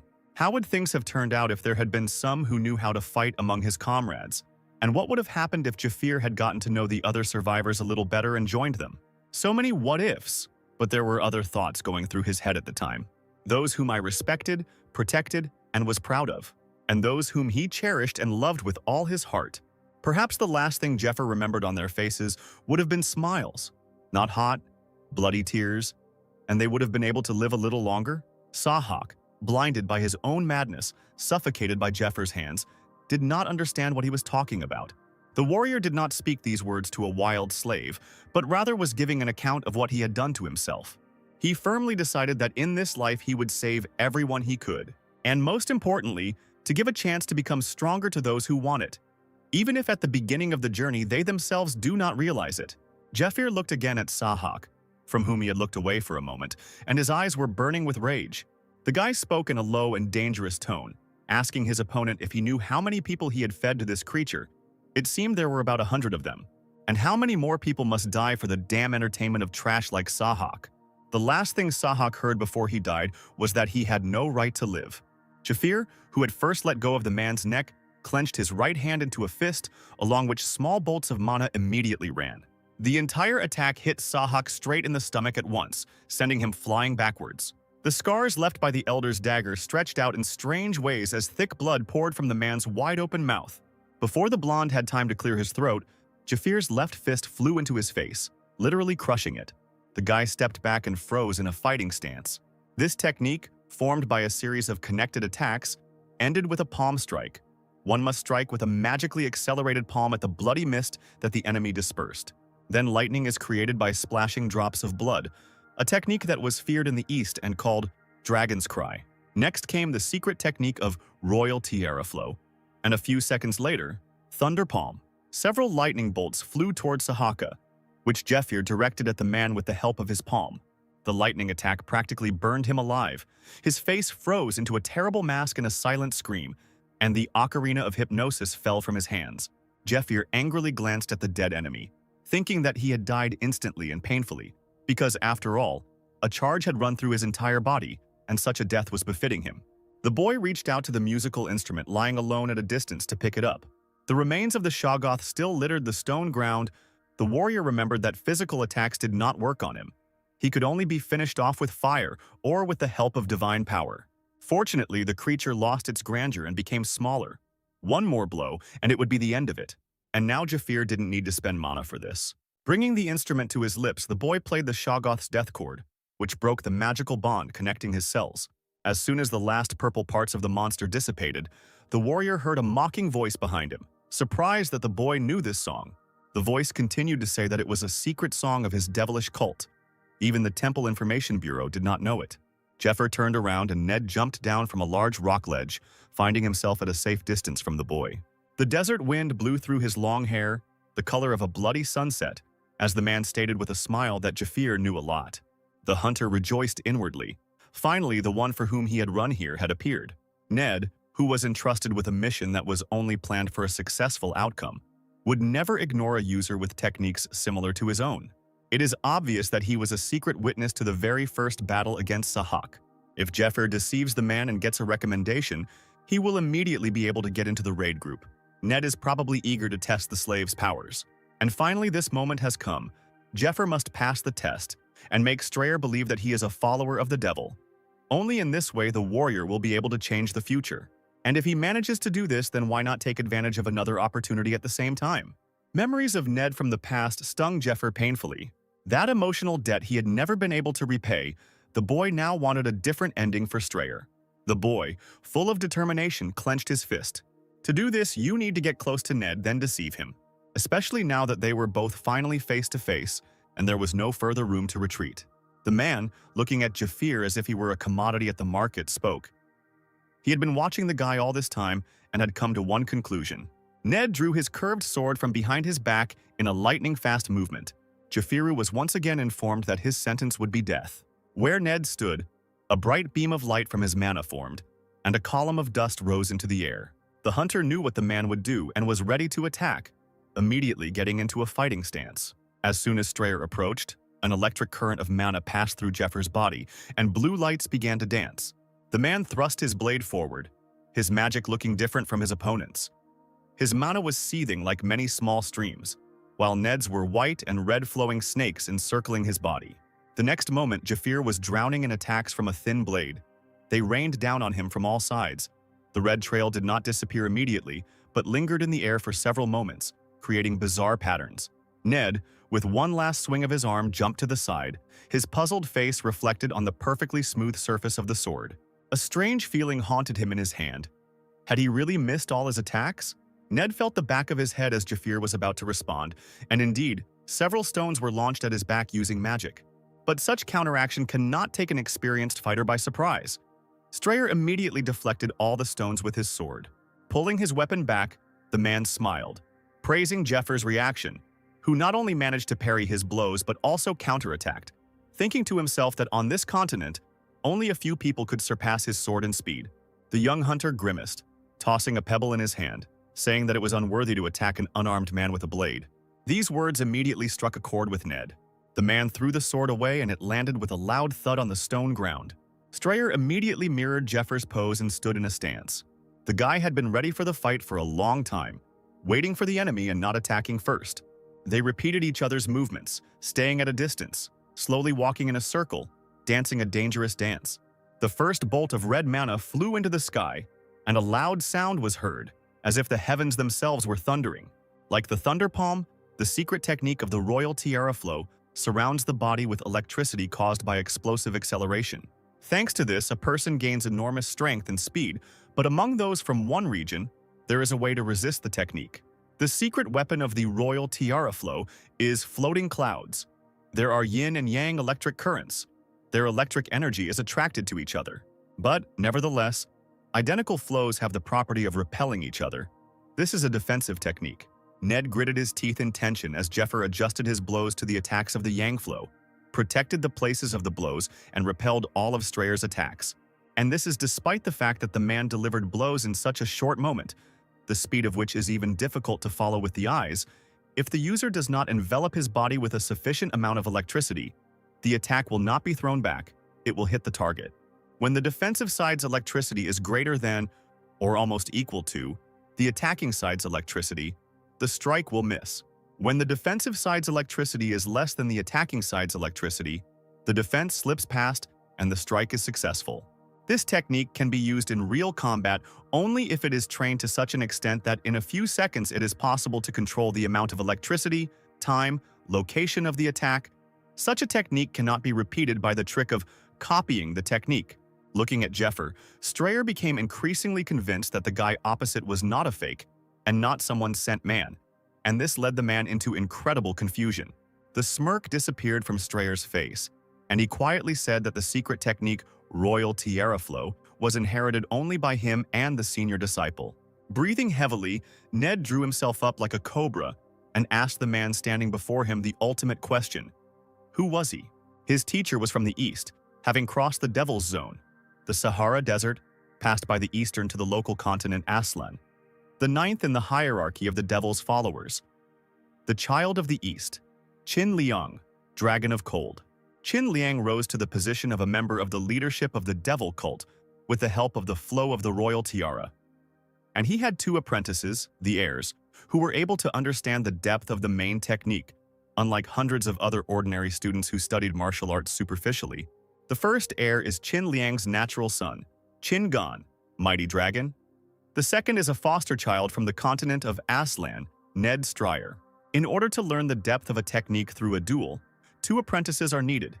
Direct students, no more is needed, because the secret truth of the technique must be carefully guarded. Ned hissed angrily that he hadn't seen Jeffer's face even among ordinary students. And not only that seemed suspicious, the hunter destroyed the Shoggoth, the cult's prized possession, to which 100 people were fed for the upcoming raid. Strayer didn't even know if Jeffer was a follower of the Devil. So what was the guy's true face, and what did he want? A shadow passed over Jeffer's face, and the boy noticed with disappointment that the teacher had not said anything to Ned. Raising his head, he asked the man caustically if he really thought there were only 2 students. Looking at the puzzled face opposite, Jeffrey laughed. If Ned had thought about it, he would have realized that not everything was so simple. And if one of the students dies, then there will be no opponent of equal strength for a duel. A busy teacher cannot guide the remaining student in everything, and it takes time to cultivate a new one. Ned stood frozen in shock as the full implications of the proposed future took hold. Jeffer introduced himself loudly, calling himself a student of the Shadow, who was raised in case of Strayer's death. This is a reserve student, who, according to the tradition of Eastern warriors, is secretly prepared in case of the death of an official follower. This is a hidden card for the continuation of the inheritance and a talisman for the strength of the clan. But if nothing happens to the official follower, and he takes the place of the teacher, the Shadow's disciple is destroyed by the teacher. This is done to avoid any worries, since a Shadow student receives knowledge of the same level as an official follower. Jeffer wasn't lying, but in his case, the true Shadow disciple couldn't arrive at the temple until the raid was over. A majestic princess named Altair and her minions decided to bind such a student. At her very first command, this man was put in chains. Jafir smiled, thinking that Altair was probably still doing something absurd, completely unbecoming of his rank. And now it would be a great mistake for a hunter not to take advantage of this situation. Ned, agitated, dropped his guard and asked his opponent if he was really telling the truth, and his existence was kept a closely guarded secret. Then why did the teacher send him here? The man added that he had already contacted him and found out that no such student had been sent.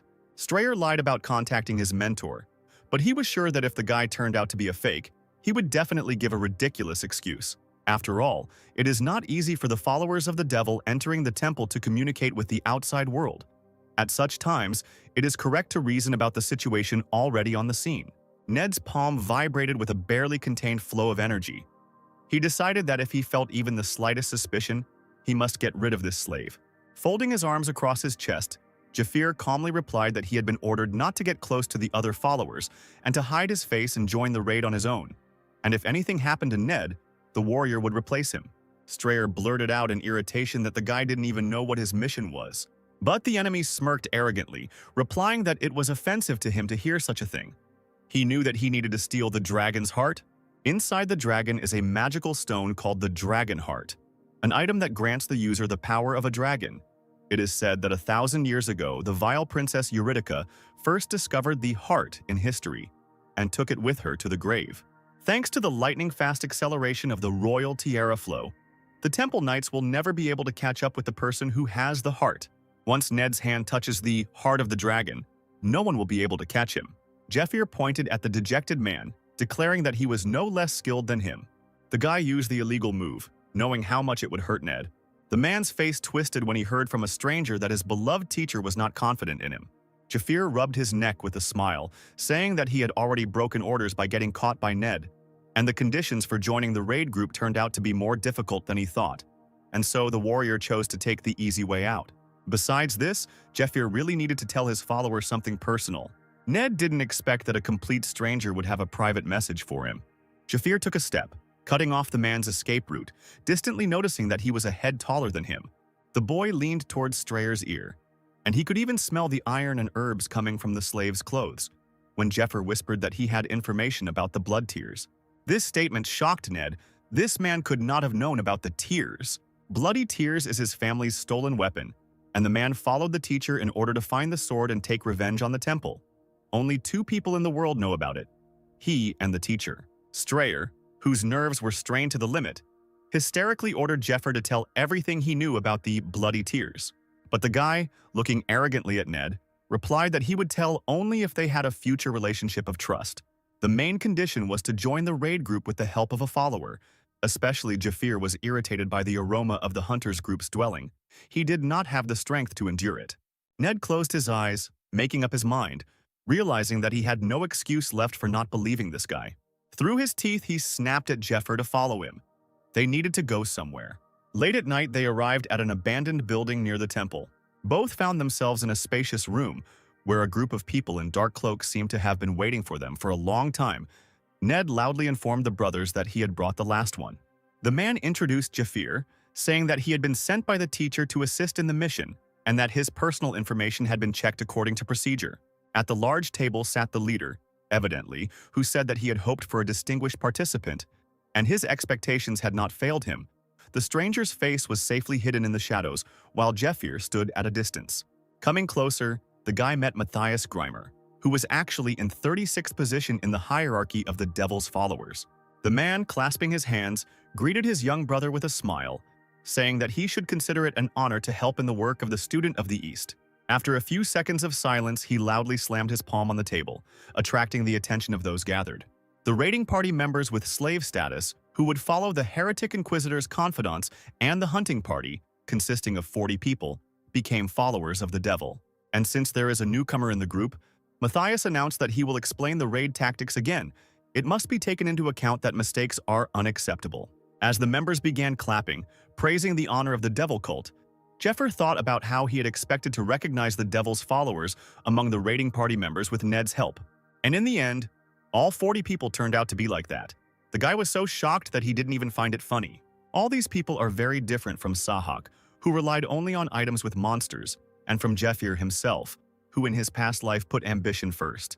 Each of the followers had talents and were part of an elite force assembled to carry out the strategy. Jafir could not understand why, having such power, these people follow the devil? Strayer couldn't concentrate on the main thing. His thoughts were about the teacher, because if this guy showed himself, it meant that the mentor didn't trust him completely. Moreover, Jafir knows about the bloody tears. What kind of relationship is there between them, since the teacher shares such secret conversations, and perhaps does not trust his student at all?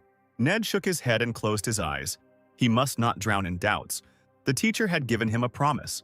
Even as a small boy, an abandoned ragamuffin, a stately man in a white mask promised that he would take revenge if Strayer became an important person to him. For the sake of revenge, The man needed the help of a teacher. So no matter what it costs him, Ned must steal the dragon's heart and escape. It must not be the shadow student, but Ned himself. Strayer opened his eyes and glanced at Jeffer, who was standing next to him. And if he, being a reserve student raised for the sake of replacement, wants Ned to fail the mission in the dungeon, because only in this way will he be recognized as an official follower. Maybe, Strayer thought, Jeffer actually wanted to kill him. He was pulled out of his thoughts by Grimmer's shout, announcing that the explanation was finished and it was time to split into teams. The Defender Squad would guard Ned and secure the route, while the Strike Squad would take on Lucius. Strayer turned to Jeffer and extended his hand, saying that since they were on a joint mission, they should become a team. He smiled in the face of his opponent, thinking that since he was aiming for his skin and achievements, it was better to observe close than to keep the guy at a distance. Seeing that Jeffer was staring at the outstretched palm, Ned waited patiently for an answer, adding that he hoped for cooperation. Jeffer remembered that the Ned he knew in his past life had made the wrong choice. He was blinded by a sense of revenge, and having trusted the wrong person, he lost his life. Patient by nature, a man is not needed as an enemy. In a union, he can serve as a force. Ned, by letting Jeffer in, will greatly help him in overcoming what will happen in the future. The guy shook the stranger's hand firmly, agreeing to the offer with a smile. Many of his acquaintances met tragic ends in their past lives, so the first one the warrior will bring back will be Ned. After all, once, in a dark cave, where the only source of light was a piece of sky in the distance near the exit, his heavy breathing was heard. Jeffer, lying on the rocks, barely avoided the blow of a stick, which nevertheless hit the back of his neck, leaving a burning wound. A moment later, the improvised weapon, shrouded in red energy, was removed from the face.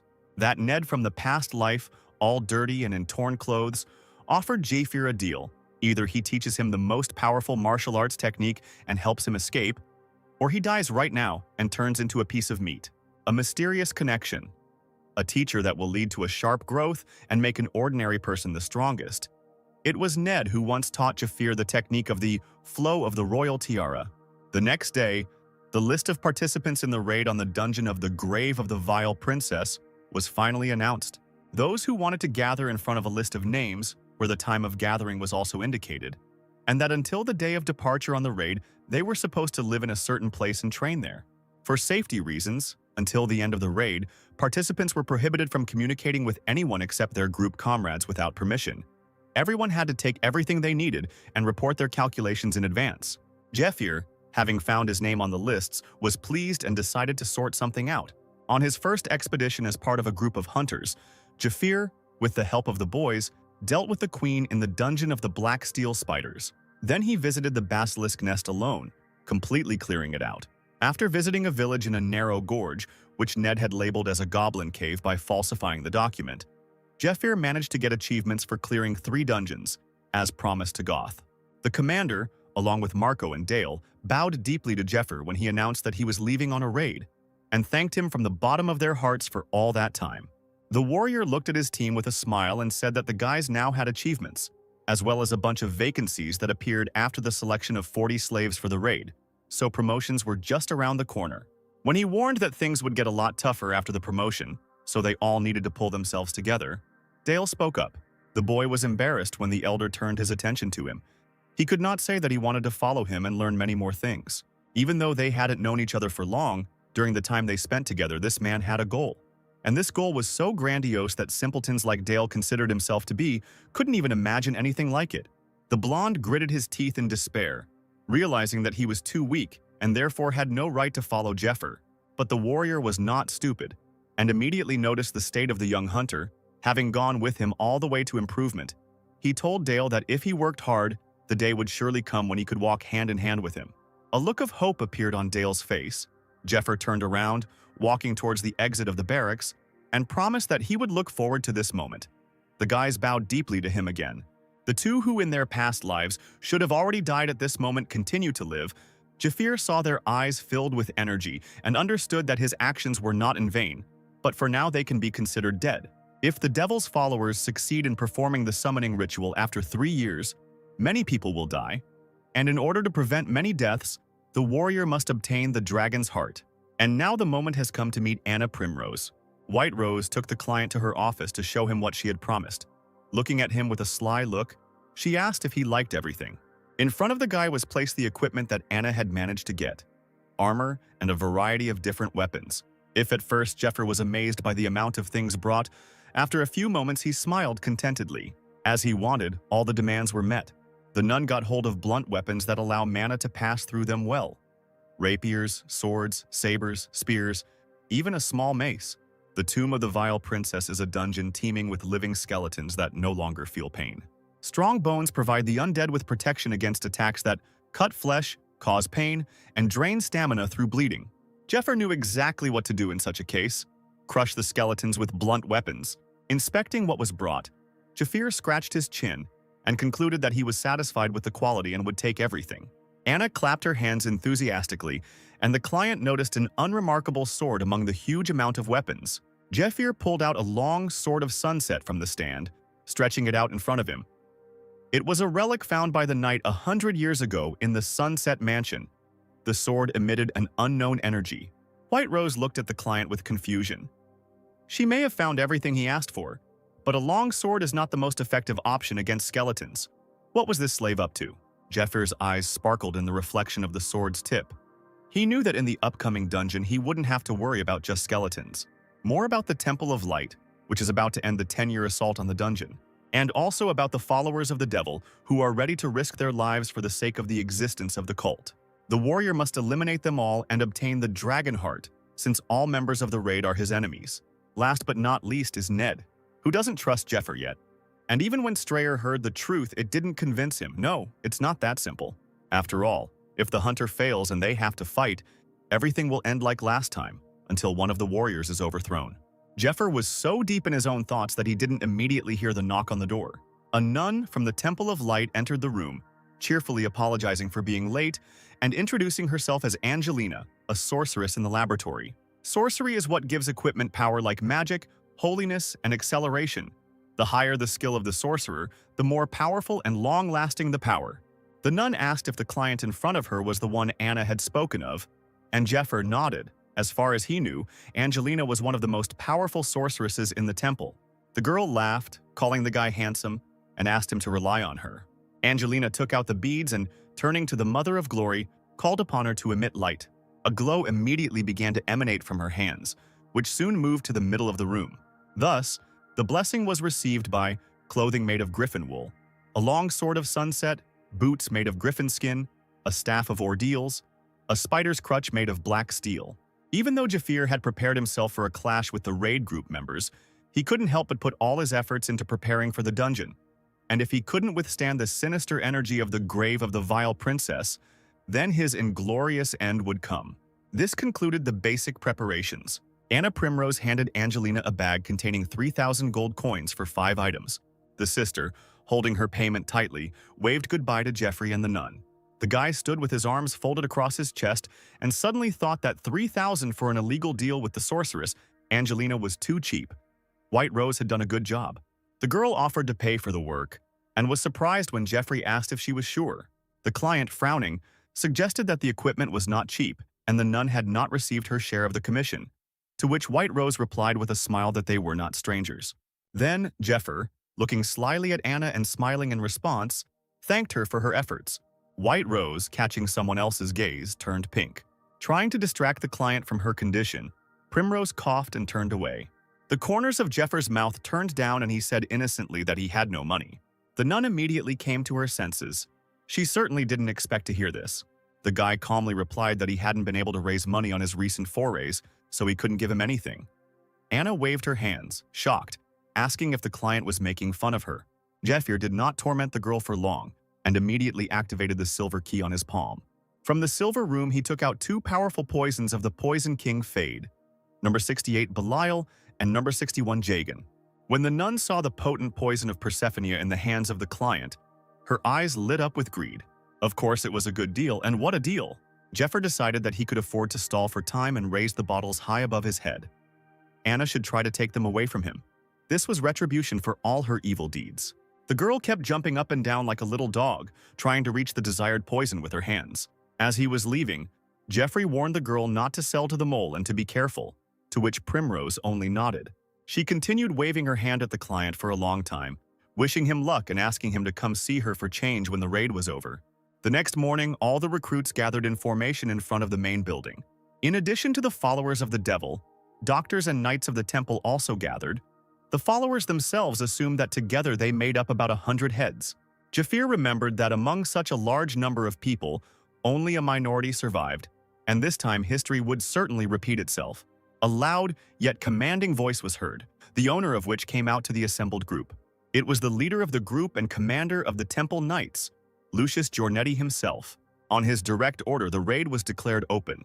The composition of the raid team on the dungeon Grave of the Vile Princess was as follows: a squad of Temple Knights, official status, priests, combat knights, 18 people, healers, 10 people. Then, the lowest formation of the Temple Knights squad, hunters, status, slaves, only 20 people. Inquisitors of heresy, official status, priests, combat inquisitors, 12 people, healers, 6 people. The lowest formation of the heresy inquisitors, the confidants of the heresy inquisitors, status, slaves, only 20 people. Vanguard squad, close combat, path-breaking, research and reconnaissance, rear defense squad. The total number was 86 people, who were divided into groups according to their role: rear detachment, ranged attack, recovery, magic assistance, and so on.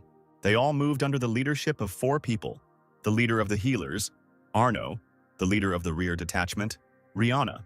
One of the main ones is the leader of the vanguard squad, Matthias. And of course, the raid group leader, Lucius, led the people into battle. When he appeared before the warriors, tall, stately, and majestic, they began to greet him loudly, calling Lord Lucius the Son of God. God leaves a special mark on a person whom he especially cherishes, a stigmata. The owner of such a mark is called the Son of God or the Daughter of God. While the sacred son or daughter is alive, they receive the highest powers from God, and after death they continue to serve God in the guise of angels. Lucius received the stigmata when he was 7 years old. He is called the Son of God's Light. People greet God's sons and daughters with tears in their eyes, treat them like angels and respect them, even consider it an honor to see them in person. It's hard to believe that Lucius personally showed himself to the regular members of the squad. Suddenly, Jeffer heard strange sounds from the side where Ned was standing. He turned his head and saw how the man was hiding incredible irritation behind his thick hair, and he didn't even notice how his clenched teeth were grinding with anger. The melodious voice of Lucius Giornetti was heard again, announcing that he wanted to make a prediction. Like a skilled orator, the man, gesturing, promised that this time they would finally put an end to the 10-year raid on the Grave of the Vile Princess and solve one of the 8 great dilemmas of this world with their own hands. It was promised that the names of the raid participants would remain in the temple, and the slaves would be freed. The majestic armor reflected the rays of the midday sun as Lucius called for them to endure 2 weeks of rigorous training and walk the path of honor. The raid team burst into screams, everyone asking the almighty Arya to help them with the eternal light. The training for the new recruits would be really tough, and the place where it would take place was not that easy to get to. Scream Peak is a building on one of the highest mountains. The participants did not just walk there. They, like mountain animals, climbed the mountain, maneuvering on slippery ledges. Jeffer mentally cursed the temple and Lucius as he climbed to the top, wondering what honor the Knight Commander had spoken of. Of course, after successfully completing a large-scale raid, glory and honor will follow for participation. However, in reality, it was not for something noble like heroism and saving humanity. It was simply good business built on human lives. Before the training began, Grimmer called all the participants to him and handed out bags with a piece of a tombstone from the dungeon. They had to get used to the ominous energy of the tombstone and wear the stone close to their bodies for 24 hours. Preparation and storming of the dungeon takes several years. To obtain the right to conduct the storming, political procedures are carried out, participants are recruited, and donations are collected to cover various expenses. After a successful raid, roads and cities are built on the cleared site. This is a big business in which the right people make a profit, including an increased price for the land. The main temple of the Third Parish Temple of Light is the outpost of the Son of God Lucius for the assault on the tomb of the Vile Princess. Talents that have the potential to participate in the raid are always being nurtured, and those who are here are the true elite, selected through regular training. Rihanna ordered the participants in training to take the flying light as an attack from the enemy. The one who touched the light 3 times is considered dead. You need to raise your hand and leave. In front of the warriors, they placed a training golem made of stones with the sign of the temple on its head. and a wooden army. All of this was controlled with the help of light magic. The stone and wooden army began to move, and then went straight ahead, scattering people who did not expect such an onslaught. The warriors were taken aback by the level of difficulty, defending themselves with all their might, some even deliberately exposing themselves to the flying light in order to knock them out of the battle. Jafir just caught the merciless attack of one piece of wood. He crouched down and lunged with his foot, breaking the soldier in two so hard that splinters flew from him. Ned ran up to him, asking on the go if his new comrade was aware of the ban on using the royal tiara flow technique during training. Jafir asked with a smile if he looked like an idiot. They sped up and both drew level, running in step. There was a huge golem ahead. Ned jumped right on its stone head, distracting the monster onto himself. At this time, Jafir was throwing wooden warriors in different directions. Having dealt with the tree, the guy raised his sword towards the golem. Ned repeated the motion, bringing his blade down furiously, severing the stone head from the rest of the body. The two manas clashed, not in battle against each other, but with the goal of defeating a common enemy.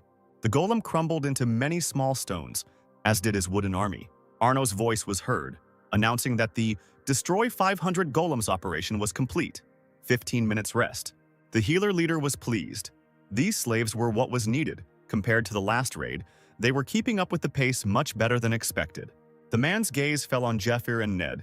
Tired after the battle, Arno noted their skills and harmony in battle. Perhaps this time such a team would really be able to clear the dungeon.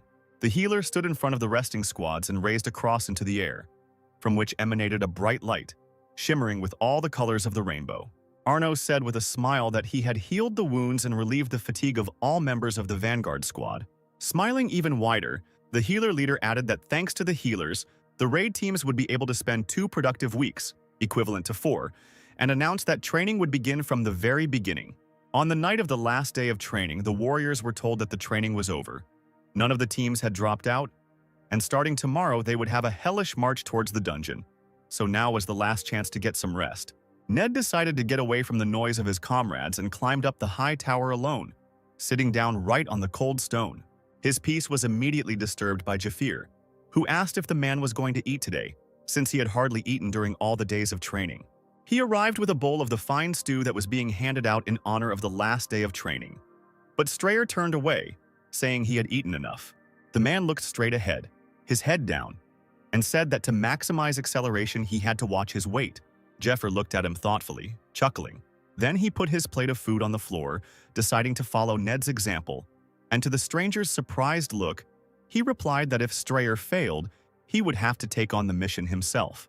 The man perked up and exclaimed with a grin that Jafir was still thinking of getting ahead of him. Jafir smiled and put his hand behind his back, asking not to make such a stern face because he had brought one good thing. The guy raised an eyebrow slyly and showed a bottle of temple wine. Because if you warm up, it will move 100 times better. Under Strayer's stern gaze, behind which he hid his confusion, Jeffrey filled the glasses he had brought.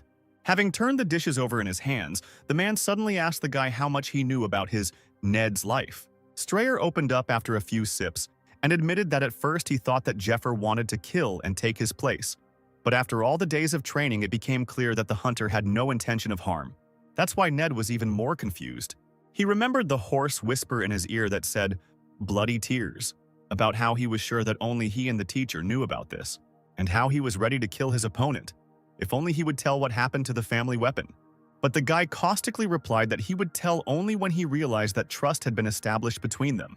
Taking a sip of wine, Ned continued to say that the information he needed was his secret. If Jeffer knew about everything, then, logically, he should get something under the pretext of blackmail or information. The man turned sharply to his partner sitting next to him and defiantly asked what his phrase about trust meant and what he needed in general. Jeffer looked at Strayer and realized that he had changed a lot over the past few days. After all, at the very beginning, the man tried to recklessly kill the warrior. How long had he avoided Jeffer, making no attempt to get closer? Apparently, being together for 2 weeks does have an effect. Jeffrey straightened up, replying that Ned must have asked the wrong question. The boy stood up and dropped to his knees, saying that the man should ask about the location of the bloody tears and their current owner. Just like the first time, Jeffer leaned close to Strayer to tell him everything. What he heard threw Ned off balance the second he heard the name. As a young boy, his father brought him to a tower where, under several chains, was the very sword, the heirloom of the Baron Strayer family, the demonic sword bloody tears. Leonard revealed that their ancestor received the weapon as a trophy after destroying the desert demon. The ancestor dedicated this sword to God, who in turn granted the Strayers the status of barons and ordered them to look after the bloody tears from generation to generation. Looking at the delighted face of his son, Strayer Sr. was happy. He told the boy that soon he would take over the status of baron from him, and along with this he would inherit such an honorable mission. Leonard patted Ned on the head and made him promise that he would become an outstanding knight to live up to the bloody tears. And the boy nodded in agreement. The father laughed, adding that this time there should be a good return on investment, which could also be passed on as an inheritance. In front of the Temple of Light in the city square, the cries of a man were heard. He was begging Alden to return the sword. Leonard Strayer, who was struggling and screaming at the top of his lungs, was held tightly by the knights. The man wanted to convey that he had only put up the estate and the status of a baron as collateral, and that the bloody tears were not included there. He ordered the priest Alden to return the sword immediately. The priest, a tall, gray-haired man in temple robes, smiled as he asked how the head of the family could cause such a commotion on the temple grounds. Strayer Sr. was mistaken, Alden assured him, because the bloody tears did not belong to his family, but to Baron Strayer, and Leonard now had no rights, since he had put his own status as collateral. The veins on the man's forehead stood out from what he heard, and he growled furiously. He even managed to get past the guards and pull the sword out of its sheath. It seemed that no one had time to keep track of how Leonard ran towards the priest, cursing at the top of his lungs, with one single goal. Of course, he failed to realize his impulse. From both sides, the head of the family was attacked by the close knights of the Temple of Light. One of them cut off his hands in one fell swoop. The second pierced his stomach with a sharp blade. Blood gushed from Leonard's mouth. His little son saw all this. When the severed hands fell at his feet, the child screamed shrilly, calling for his father.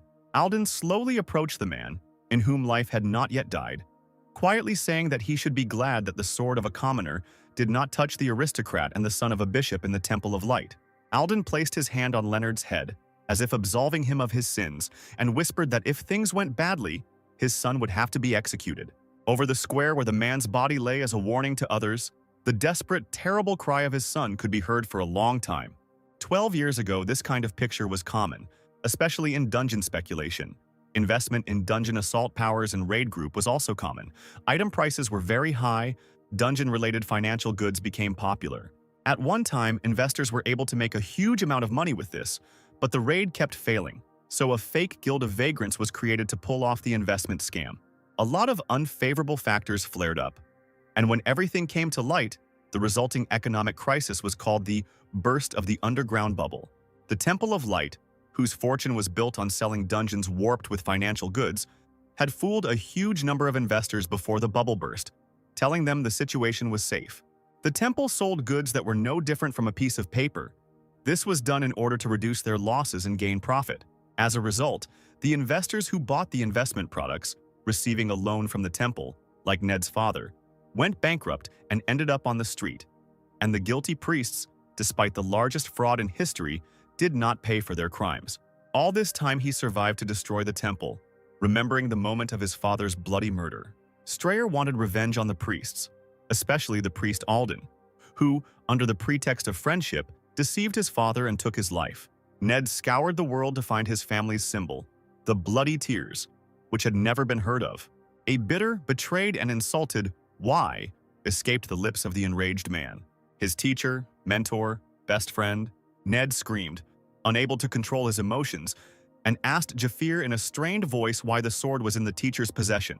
The hunter said that the teacher had recently revealed to him the true faces of the head of the Devil sect and the leadership of the 12 apostles. It turned out that real sinners were hiding behind the masks of virtue. The head of the sect and half of the 12 apostles are high-ranking officials of the Temple of Light.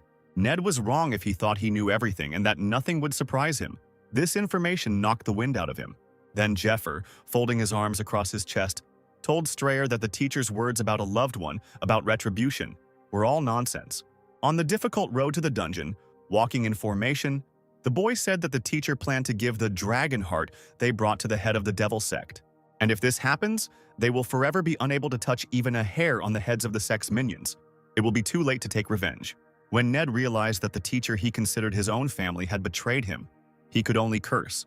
The man thought that if this was not true, then how could Jafir know the words that the teacher said? Everything that Ned lived for seemed to have been ripped out of his chest along with the flesh, leaving a gaping void. And now, what to do? Meanwhile, the troops were approaching the massive entrance to the dungeon. Jeffrey and Ned looked up at the tall structure, and it was the grave of the vile princess. One of the hunters, wrapped in bandages, even began to shake. The level of this dungeon was incomparable to all the ones he had been in before, and an ominous energy emanated from here that tore at the depths of the soul.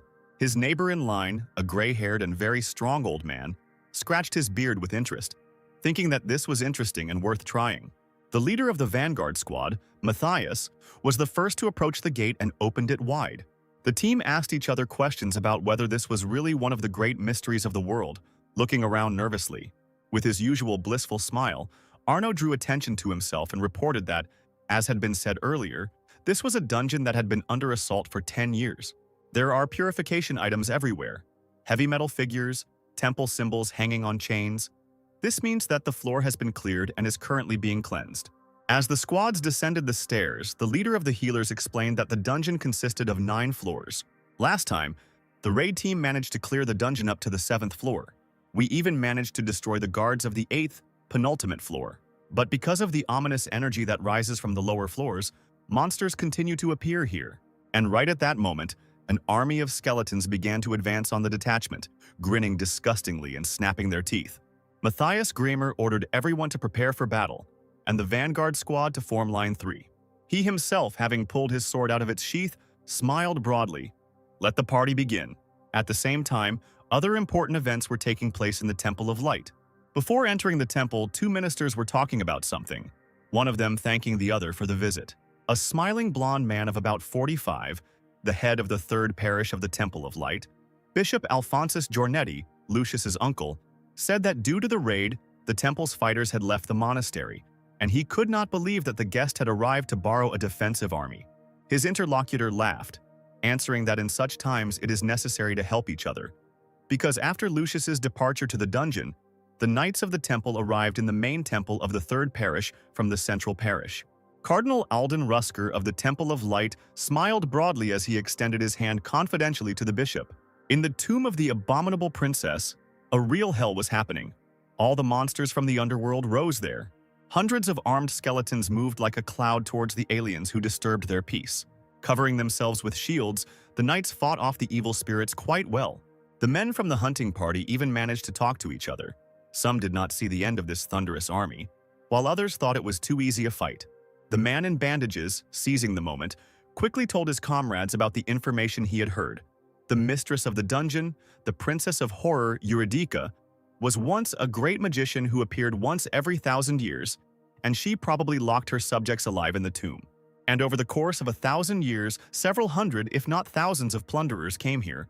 So there are a lot of human bones here. As the team moved down the corridor, they heard sounds more terrifying than ever before. Huge bone golems, a horror assembled from several hundred human remains, strode heavily towards them, along with ordinary skeletons. The monster's paw, from which bones literally fell out in midair, was wielding pieces of the building's iron fastenings. The creature's eyes glowed with a bright yellow light, gleaming terribly in the semi-darkness.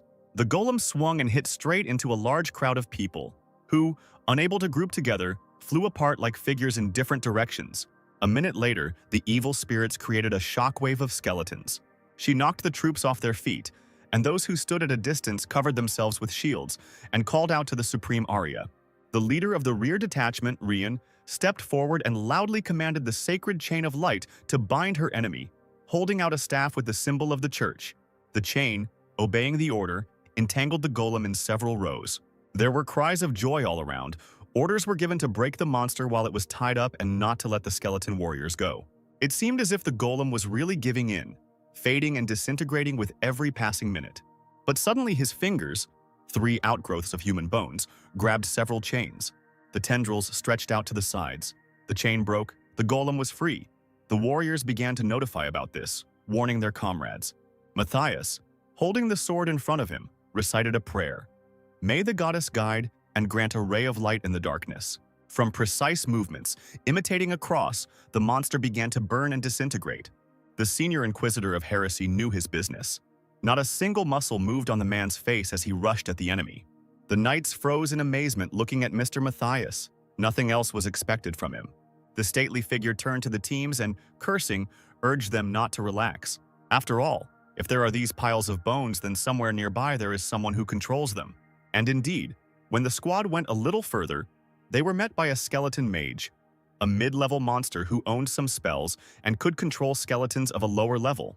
A mage, dressed in a cloak, stood confidently on a chaotically moving pile of human remains, holding a long, strange staff in his hands.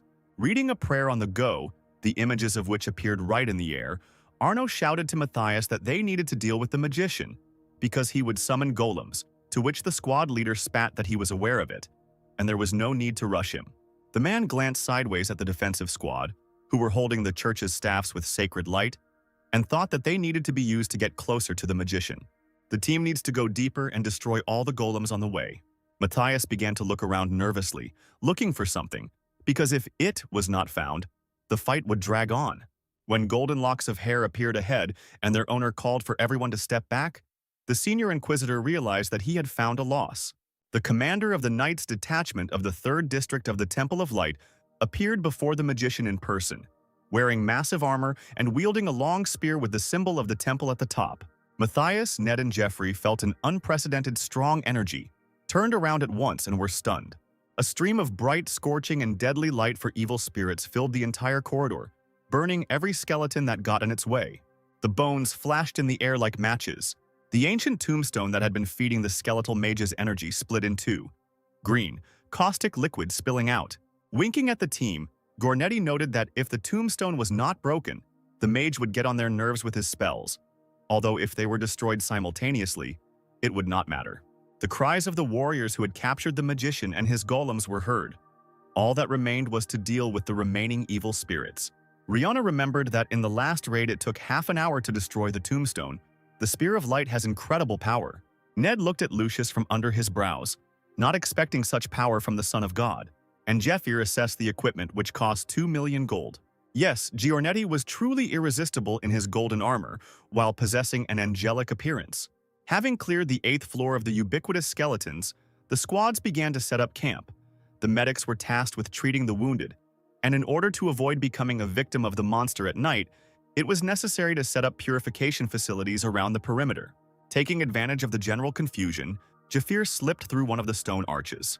Having made sure that he was left alone in the small room, the guy began to carefully probe the stone wall. Finally, the fingers felt a brick that was different from the others. Jeffer smiled contentedly. He finally found it. At the temporary military strategic headquarters, the High Command discussed future strategy around a table made of crates. Lucius sat at the head, moving his dagger across the map. According to intelligence, the raid team would need about 6 days to reach the main room. Now they needed to go on the offensive and destroy all the tombstones. Sitting next to her, Rihanna exclaimed that it would take 2 days, but the leader, running a blade through his armored fingers, interrupted her. Last year they did well by taking the short route, but it ended in failure.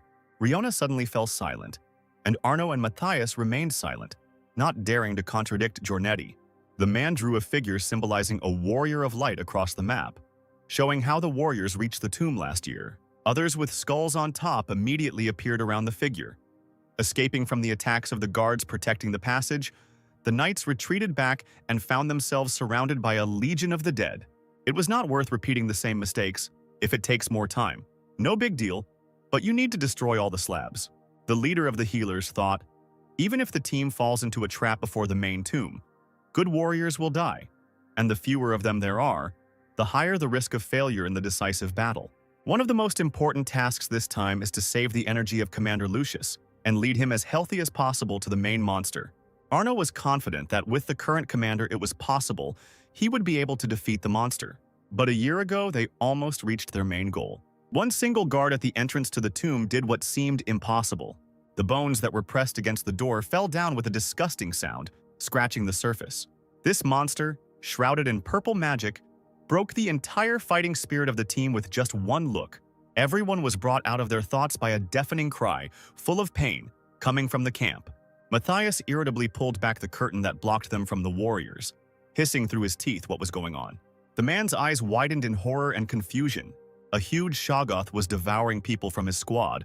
Screams were heard everywhere. Someone was calling for help from doctors. The Inquisitor, dumbfounded, looked at the blood and torn-off body parts, not understanding what was going on. Even though they prepared 5 Shoggoths for the strategy, now is not the time. They couldn't use them at this moment. What kind of idiot did this? Matthias turned around abruptly.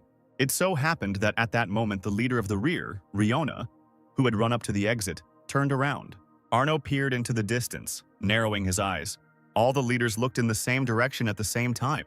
It was a premonition, or rather an instinct, thought the stunned Lucius, a sense of hidden danger with his whole being.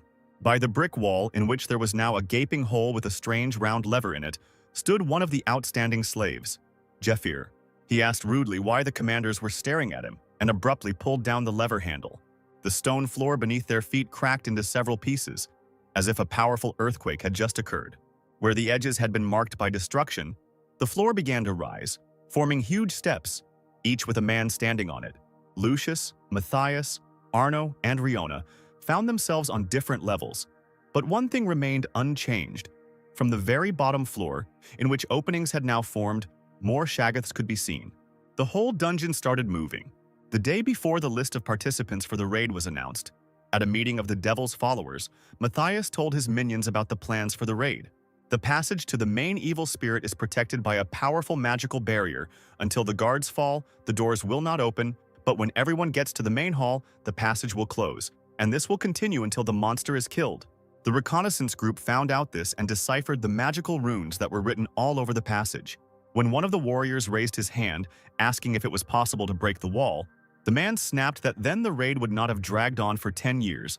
The lower, the stronger the magic, the wall cannot be destroyed at all. Grimer smirked, saying that Commander Lucius was not so simple, so he took action. Borrowed the legendary item Stake of Faith from the Holy Pope. The Stake of Faith is a legendary item, an indestructible sacred relic, rented from Lucius for 10,000 gold coins, rent for a year, deposit of 100,000. Giornetti wants to wedge the door shut with a stake, preventing it from slamming shut. And even if these doors were made by a great creator, the sacred object cannot be broken. The strike team assigned to Commander Lucius will provide a distraction, while the others must lead him as far away from the entrance as possible. Brother Ned will then steal the dragon's heart and escape through the passage left behind. The man, clasping his hands in front of him, bared his teeth and said that after this, the Shoggoths could be awakened. Shoggoth is a living weapon. This monster eats people and becomes stronger from their mana. The person it touches goes mad. Those like Lucius and the other commanders have strong defensive magic. Their minds won't be clouded. But most importantly, ordinary priests will not be able to resist 5 Shoggoths. Commanders will lose concentration at the sight of maddened priests killing their allies, and it will take about 3 minutes to eliminate them. Grimer concluded with a wide smile on his face that this way the monster would have enough time to deal with Lucius, and the followers would be able to get out of the dungeon with great losses, reporting to the temple about another raid failure. Then Matthias presented a special elixir received from the leadership. If you drink it, the effect of the slave seal disappears for a while. The orders of the priests will not work. You should drink it before entering the tomb. But in order to get out, you will need the ocarinas of hypnosis. You cannot whistle into them mindlessly, especially before the start of the attack. Jafir clutched the ocarinas in his hands, grinning, and thinking that the devil's minions were well prepared. He was delighted. Just before activating the device, the guy made sure the team was completely relaxed, settling into camp.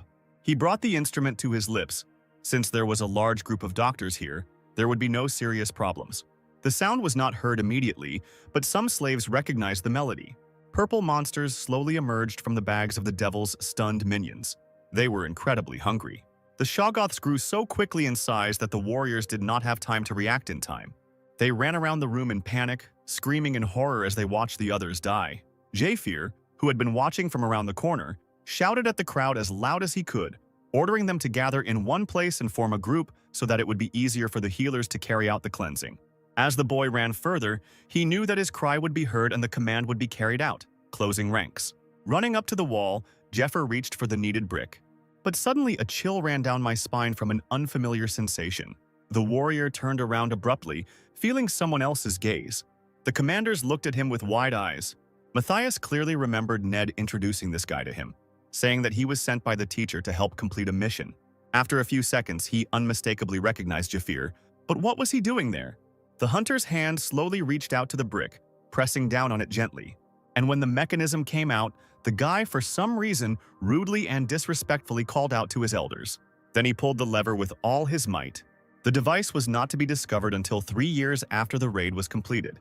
By that time, the dungeon had been converted into a shelter from the onslaught of demons.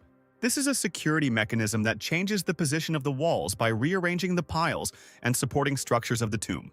Jeffir was already here with his comrades and now knew the layout of the dungeon perfectly. Lucius looked greedily at the back of the fleeing Jeffir, remembering Matthias's proposal to test such a strong guy for his involvement with the devil's followers. The man gritted his teeth, noticing the tall stature and silver hair, recognizing the slave who perhaps really was a follower of the devil. But it didn't matter, because with the seal of a slave he wouldn't be able to resist orders. So Giornetti pointed his spear at Jeffir and ordered him to stop. But the guy, bouncing off the walls, literally flew away with the help of his mana. The squad leader realized with shock that the slave was not stopping. Grimmer immediately realized what was going on. The warrior was under the effect of the elixir. The man angrily clenched his teeth, realizing that he himself was the culprit of what was happening, having trusted the wrong person. Matthias pulled his sword from its sheath, swore foully, and called out to the goddess. But something happened that he could not have expected. The hand in which Grimmer held the weapon was slashed as if by fire. Ned appeared next to the man, as if out of nowhere, receiving a wound as a consequence of the Eastern weapon of the elastic sword, flexible enough to hide it behind the belt, a terrible blade that encircles the skin and tears it to shreds. Bleeding, Matthias turned slowly, his gaze calling out questioningly to his companion. But Strayer remained silent, and again pointed his blade. Ned, having slashed the commander once more, rushed after Jafir. Even though he blocked Matthias's attack, there was still one left, and Jafir had to get away from it himself. Lucius charged, aiming his divine stake of faith at the first fugitive. The bright golden beam almost caught up with the guy. Turning around, he felt how very soon he would be struck down by the legendary weapon. But suddenly the beam bounced off him without causing injury, and the warrior continued to run further. Lucius turned pale. He had never heard of the stake of faith missing before. Jeffir waved playfully at him, mentally apologizing since no attacks were working on him right now. All thanks to divine luck, which temporarily grants incredible luck. Jeffir received such a blessing from the goddess of fortune, having used 1 of 3 luck so far. It was a gift at the beginning of his new life from the gods, as support and advantage upon his return. And it was given to the boy by Mercedes, that very day when Jeffir returned to the past. The moment the guy saw the list of benefits, this strategy struck his mind like lightning. The security device moves all the structures of the tomb and forms a new structure of the dungeon, which means that for a short time, in the place where there was no path, a road appears. The checkpoint becomes useless, and if you're lucky, you can reach the room with the monster. Jeffir, bending one leg at the knee, was about to land softly on the floor with the other one. Now luck was on his side. Having dropped down, he continued running and felt lightning of someone else's mana behind his back. The warrior smiled, noticing that Ned had already caught up with him, and he returned the smile, replying that it was obvious. After all, what Jeffrey can do, Strayer himself can do. The hunter was momentarily surprised by such determination.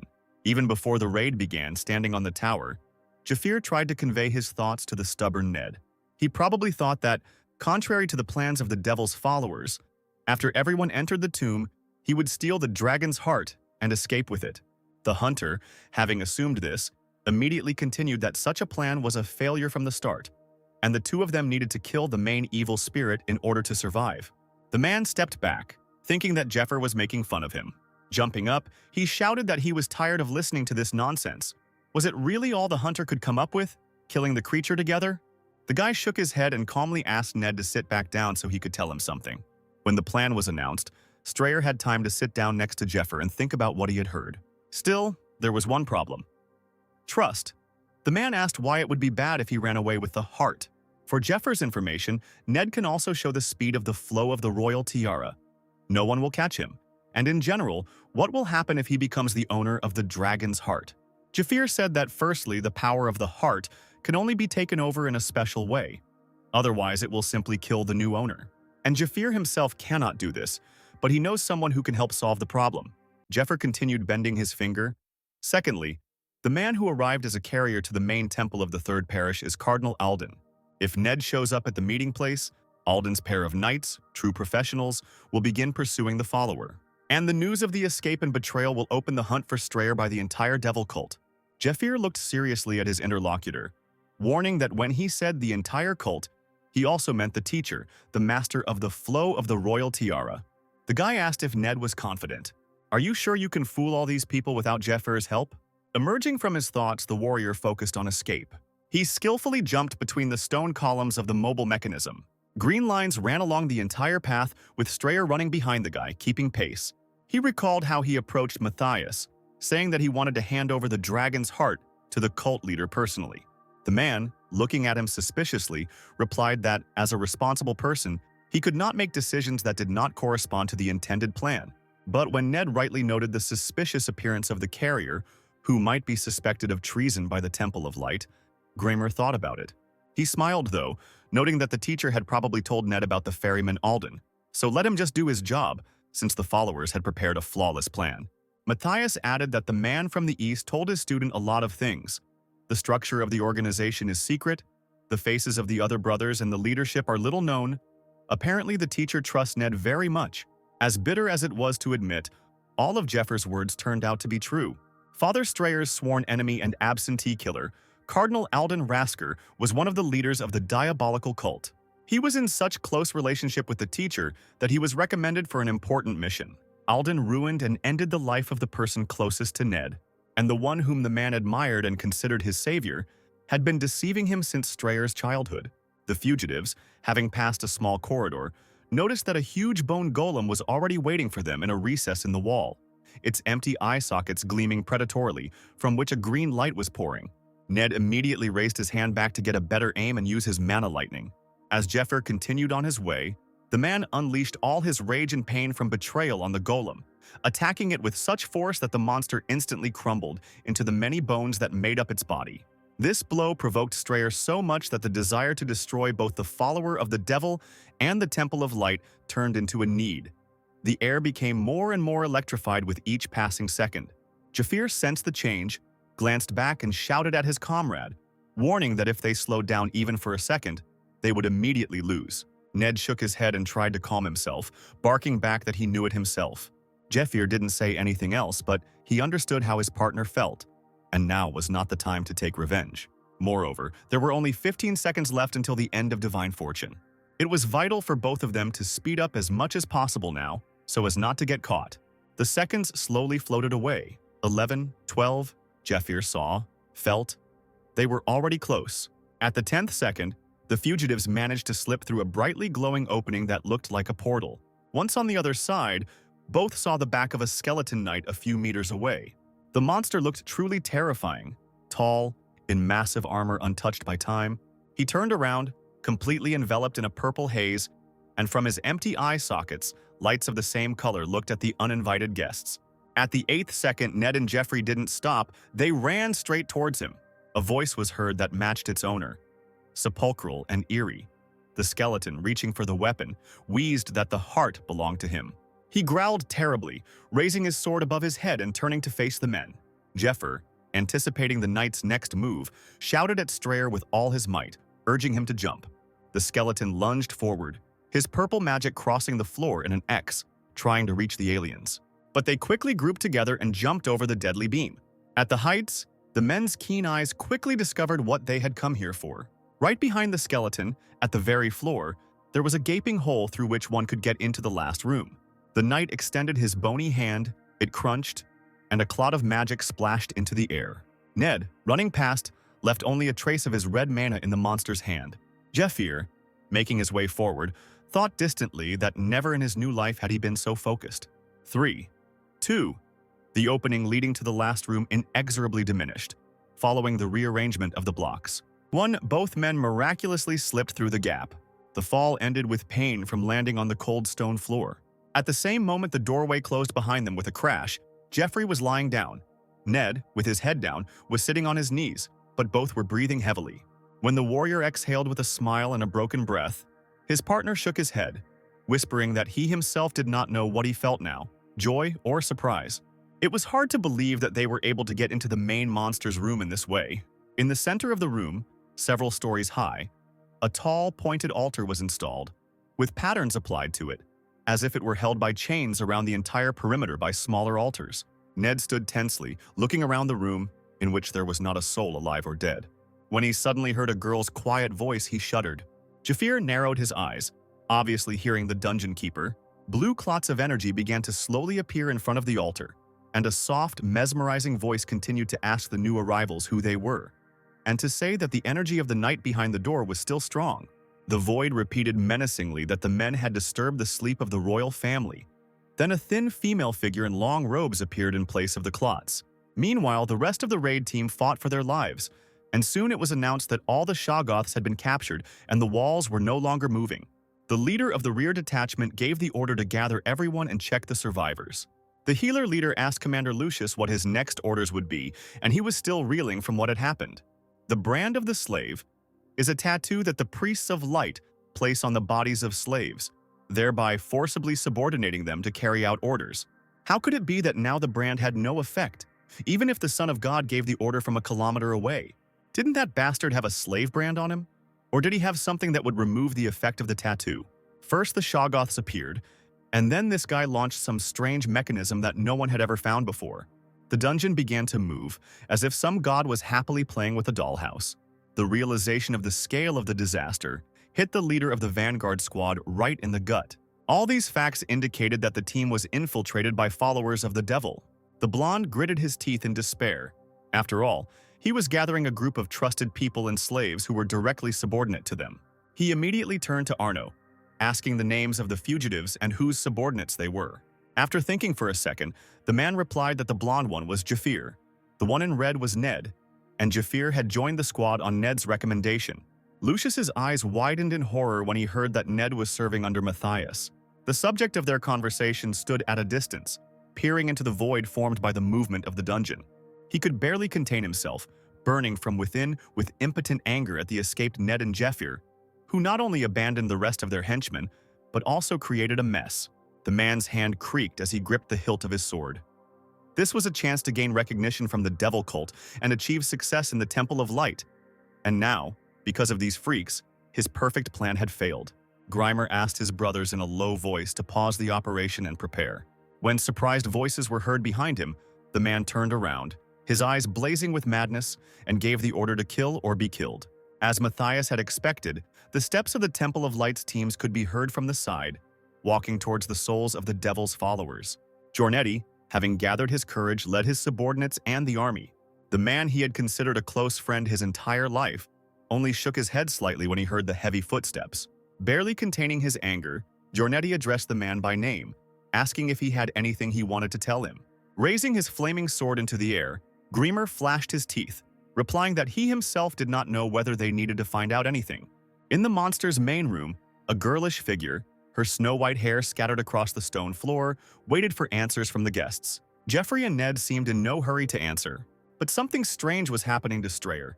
He couldn't take his eyes off the girl. He guessed that she was the owner of the tomb, Princess Eurydica. His eyes greedily examined the beautiful features, the red wine-colored eyes, and the slender figure. The man couldn't believe that the one who had caused such a brutal bloodshed 1,000 years ago turned out to be such a sweet girl. The chronicles lied. And how could such a man do something terrible? And in vain, they dug up the tomb of the deceased in search of a dragon's heart that might not be there. Her melancholy gaze was enchanting, captivating, calling for something. A red haze reached out to Ned, but he didn't notice it at all, thinking only about how he was ready to do anything for Eurydica, just to ease her sadness. The man took a step forward, but suddenly almost flew nose down, catching on a rock. He seemed to wake up from a dream to find himself hanging in the air and looking straight into a glowing pink circle.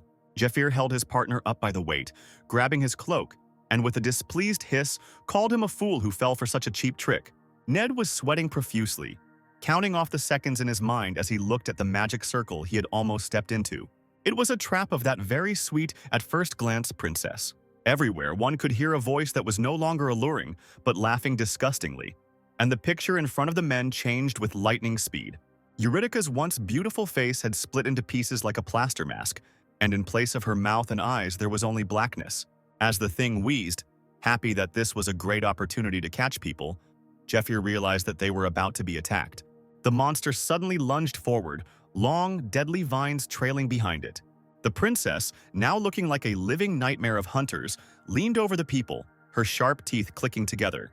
Her mouth opened wide and she rushed at the men, growling that they would soon die. It was hard to describe what Eurydica had turned into. A white face with no eyes or nose, only a creepy mouth. Her hair still stretched in different directions, but thorny, withered vines began to grow and wriggle right out of her body. Magical beams of red and blue colors stretched from her across the floor, getting closer and closer to Ned and Jeffer. Jeffer couldn't resist the pleasure of making fun of the would-be romantic Ned, whose darling turned out to be a monster. And he, as expected, cursed his comrade, citing an illusion. The next second, they bounced away from each other, escaping from the deadly rays. It turned out that it was a special skill called Black Hand. The red hand steals the body's physical resources. The blue hand steals magical energy. Eurydica creates several hundred of these hands at a time. The report of this raid stated that the team was unable to cope with the princess's abilities and became something like vessels for Eurydica. In the end, Lucius, barely alive, still won the victory over the princess, who was constantly restoring her strength at the expense of other fighters. The warrior felt this gaze on his skin, colder than a frozen river, a gaze that wanted his death. On the throne, shrouded in blue haze, sat proudly the god of death's Asura, stroking the little animal, strewn with precious stones, sitting on his lap. The skill, Iron Wall, was given by the god of debt Asura. The fatigue and damage received during the use of the skill accumulates as debt. When the level of magical energy is depleted, the debt also accumulates. Asura smiled predatorily, revealing a row of snow-white, strong teeth. He was anticipating the imminent harvest. There was a moment of silence in the part of the dungeon where the raid teams remained. The warriors were divided into two armies. Grimmer stood at the head of the devil's followers, while the subordinates of the Temple of Light, led by Giornetti, gathered in a group on the other side. Lucius glared at Matthias, asking why he was trying to sabotage the operation and when he had managed to team up with that side. Frowning, the man didn't answer. He knew that the Son of God was not a fool. After Shoggoth and the unbranded slave, he couldn't help but understand. He just wanted to interrogate Matthias to confirm his guesses. The culprit would not be able to escape even with the help of slaves, and he knew how the structure of the dungeon had changed. Even if the follower manages to escape, the leadership of the devilish cult will finish him off when they learn of the failure of the mission and the return with nothing. There is only one conclusion. All that remains is to finish off the raid team, and in order to survive, you need to kill Lucius right here and now. Realizing he had nothing to lose, Matthias chuckled, mockingly mimicking Lucius by repeating his question. Is it really only when Grimmer did it that worries his friend? The man had long since given up on his fate, and Lucius, the son of God, armed with legendary-level items, the head of the healers, and a group of combat priests, Matthias needs to finish them all off without the Shoggoths and the princess. However, he had one more trick up his sleeve. Those troops only consider one side as an enemy, but even on their side, the brothers' followers remained unnoticed. If you hit the weak points in the defense, there will be a chance to fix the situation. The closest slave, standing behind Matthias, noticed that he put his hand behind his back and began to explain something with his fingers. It was their secret sign language, the commander ordered. On the count of 3, everyone drink the elixirs. The eyes of the bandaged slave sparkled with understanding. After the elixir, it was time to move on to Plan B. He fingered the bottle of medicinal mixture in his pocket, a special elixir provided by the leader of the devil's followers that helped temporarily remove the effect of the slave brand. The brunette grinned and suggested that Giornetti arrange a duel, as is established by the laws of honor. And if he wins, he will be told everything that the man wants to know. 3. Lucius's eyes narrowed. He suspected the man opposite of deception here too. Matthias bent another finger. 2. He continued talking, and almost told about what would happen if he won. Unfortunately, he decided to finish the count too late. The Son of God abruptly ordered his squad to attack the former leader of the Vanguard squad. Giornetti straightened up. His order carried not only the need to obey the commander, but also had an effect on the slaves. It was impossible to resist it. The squad immediately perked up, their bodies weakening like ragdolls. Matthias clenched his teeth in despair and cursed. He really was late. The first bottle, made of strong glass, fell with a clang onto the stone floor, slipping out of the hands of the first slave. Trembling voices denied and made excuses, but the power of the priests was stronger than their own will. The weapons were immediately released from their scabbards. The slaves were enveloped in a green haze. Their faces were filled with sincere regret. They were shouting that they did not want to do this. The veins on Matthias's face appeared as he turned to his own team, who had unwittingly betrayed him, calling them worthless scum. Lucius mercilessly stated that this was an order from the Son of God above, who stood on the same level as His Holiness the Pope. And while the order was in effect, the slaves did not obey other priests. Now they only needed to be killed to stop the attack. The man closed his eyes, whispering to Matthias that he was sorry. The pain of betrayal still burned in his soul and mind. They had been friends since childhood, ever since they entered the academy. Now that both were 30 years old, many hardships had been experienced by this time, both in everyday life and on the battlefield. Close enough to understand each other without words, Giornetti couldn't believe his friend had stabbed him in the back. Pushing all his feelings into the background, the blonde silently ordered first of all to destroy the traps set by Matthias. The slaves, blinded by the thirst for murder, led by the Son of God, rushed to the attack. The Reaper of human lives did not have to wait long. After some time, the army of Matthias, his confidants, and the followers of the devil lay in a heap on the floor, covered in blood. Suddenly, the mouths of the dead began to move strangely. Their lips began to twitch, as if on their own. Sliding with tenacious paws through the bloody puddles, shuddering centipedes with the symbol of the devil on their small heads crawled out of the bodies. The brand insect is a parasite in the stomachs of devil worshippers. It was this that gave them physical strength. The brand of the devil on his shell allows followers to gain the abilities of both minions and priests. Noticing the insects, Lucius immediately stepped on one of them, and the squelching sound of the crushed body was heard. The blonde frowned, his handsome face showing genuine pain as he said that he trusted Matthias when he entrusted him with the selection of slaves, and he had fallen so low. Who would have thought that all these slaves would turn out to be impudent, disgusting followers? The man glanced at the corpses, then looked at his former friend who was sitting leaning against the wall, bound in the chains of light. Arno, standing silently next to his commander, knew that Sir Matthias was very strong. It would not take him even half a minute to deal with a large number of slaves. But there is no doubt that the Son of God is much stronger.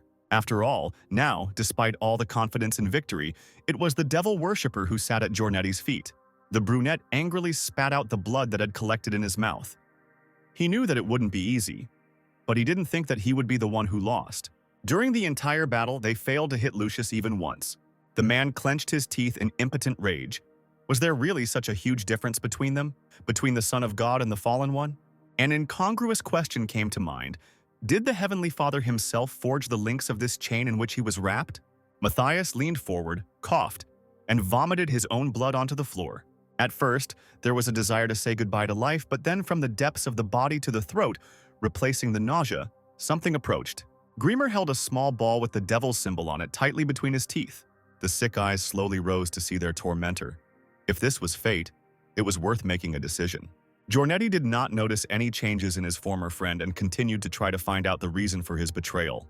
The brunette smiled and chuckled. Is it really still not clear? Continuing that if Lucius was so interested, the man burst into a scream, ordering the goddess to be put on all fours and demanding answers, while he stuck out his tongue, on which the very same pea was rolling. Lucius's face twisted at what he heard, but a second later he stared in horror at his former friend's tongue. The leader of the healers also opened and closed his mouth in shock upon recognizing the object. It was too late for words. The devil worshipper bit into the pea and began to chew it, sharp fragments flying out of his mouth. Not even a second passed before the chain of light was broken by Greimer's newfound inhuman strength. What Cardinal Alden Rasker held out in his hand at the Temple of Light was the secret weapon of the devil's followers, the Stone of Revelation. It was combined with the mark of an insect, turning a person into a demon. It had to be used at the most critical moment, which is what Matthias did. He was swaying from side to side against his will. Once the stone is used, it is no longer possible to become human again. The transformation was almost complete. Now there was almost nothing left of the human shell. And Matthias thought only that from the very beginning, Lucius was unworthy of what belonged to him. If a man is destined to be under the power of God, he cannot resist it. And Matthias, in his demonic form, now had nothing left to make him cling to human life. Lucius angrily ordered his squad to attack immediately, because after the transformation the power was no longer controllable. Arno held out a cross on a string, calling on the goddess Arya to shed light on her sons. Light of war. It greatly increased the abilities of allies, increasing physical strength and endurance, magical energy, defensive skills, healing and light effects by 120%. Rays of bright, scorching light, like falling stars, rushed towards the evil spirits. The horned demon seemed to meekly await its fate. Looking at the light of war, he decided that the attack was useless and extended his long-clawed paw forward. Matthias smirked as the light shattered against an invisible barrier next to him. But suddenly he noticed something that made the demonic entity shudder. Now it was not the light that stood in the way, but the Son of God himself clutching the divine spear in his hand. Grimer decided in a matter of seconds what move to make next. Lucius's sacred spear came into play. The blow of God's judgment fell on the monster, and for a moment the figures of the former friends were illuminated by a bright glow. The knights looked in amazement at the area where their commander had disappeared. They were confident of a quick victory, but very soon they realized that their expectations were not destined to come true. When the flashes disappeared, those present saw that Matthias remained completely unharmed. The demon's clawed hand held the end of the spear tightly, while Lucius struggled to move the weapon even an inch. The knights, not knowing what to do, immediately grabbed their spears. It was hard to believe that their commander's attack had no effect. Rihanna bit her lip and couldn't stay away. She needed to help Giornetti. But if the legendary weapon didn't work against the enemy, then what was the point of lower quality items? A sudden thought struck the girl like lightning. There is a way out! There was one more legendary item they hadn't used yet. The Faith Stake. It was in a subspace storage facility. A small capsule that the commander had entrusted to Rihanna and ordered to be used not only to wedge the doors of the monster's room, but also in unforeseen circumstances. The priestess ran forward, thinking that she should use the stake together with the commander's attack, and then the chances of winning might increase. As she ran, she reached into her bosom for the thick leather case that contained the capsule. But to my horror, I discovered that it was empty. The stake of faith had disappeared. At the same time, Ned smiled predatorily, examining the leather capsule of the subspace storage. When he decided to use the thing in the case, he realized that it was a wonderful plan. The rays, stretching from the princess monster, did not stop, hitting the places where the uninvited guests stood. Strayer merely dodged the attacks and counted the seconds in his mind. When the boys landed on the floor again, the red and blue hands began to fade right in the air. Everything was as Jeffer said. The ability disappears if you avoid it for 15 seconds, and you won't be able to use wide phalange attacks all the time. Magical skills use all the capabilities of the brain, so powerful spells several times in a row can melt the head. Serious witchcraft must be diluted with simple magic, unloading the body, in which case even excellent equipment will not help to survive. When the hands almost completely disappeared from sight, and thorny branches from the princess's head stretched forward, the warriors realized that they had to attack. First, a step back and forth, new branches suddenly grew out of the ground, and the princess, roaring, tried to catch the people. Jumping deftly right over the thorns, Jafir ran forward with his sword at the ready. Ned followed him. They needed to climb up.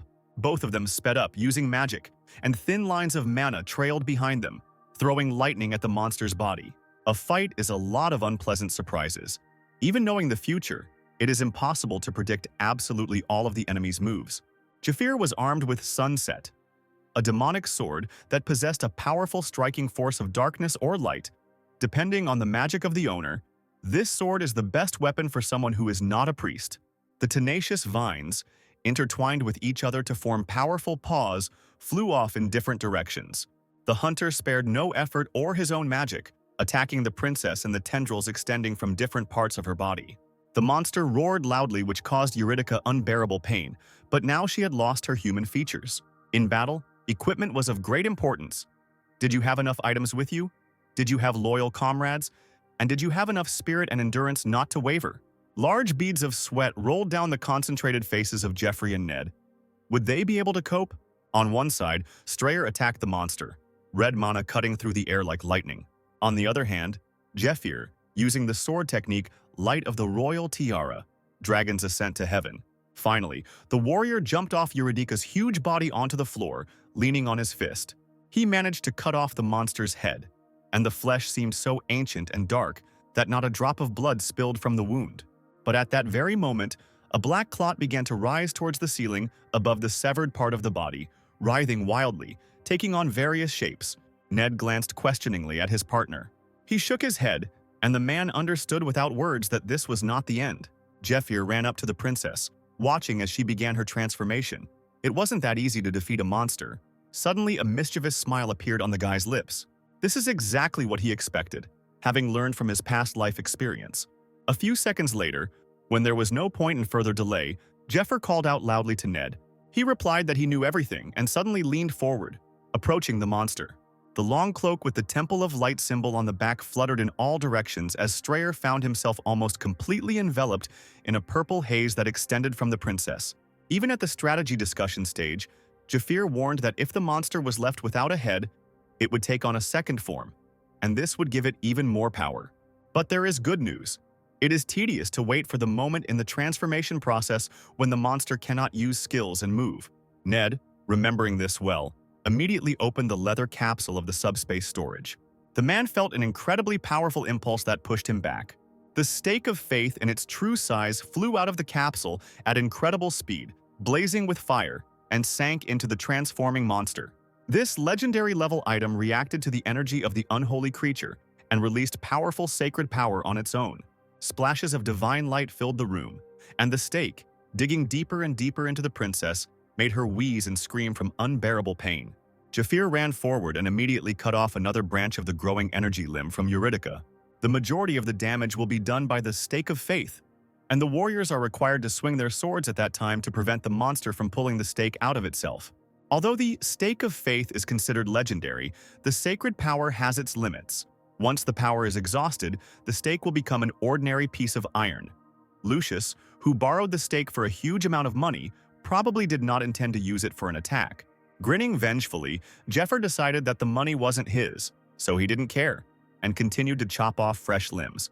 For some time, the stake of faith continued to shine with divine light, fulfilling its direct duties. But, as Jeffer had predicted, the stake's power soon wore off. Its legendary properties were timeless.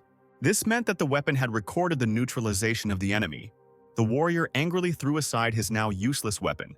Because it had already lost all effect from the sacred magic, the creature was too stubborn.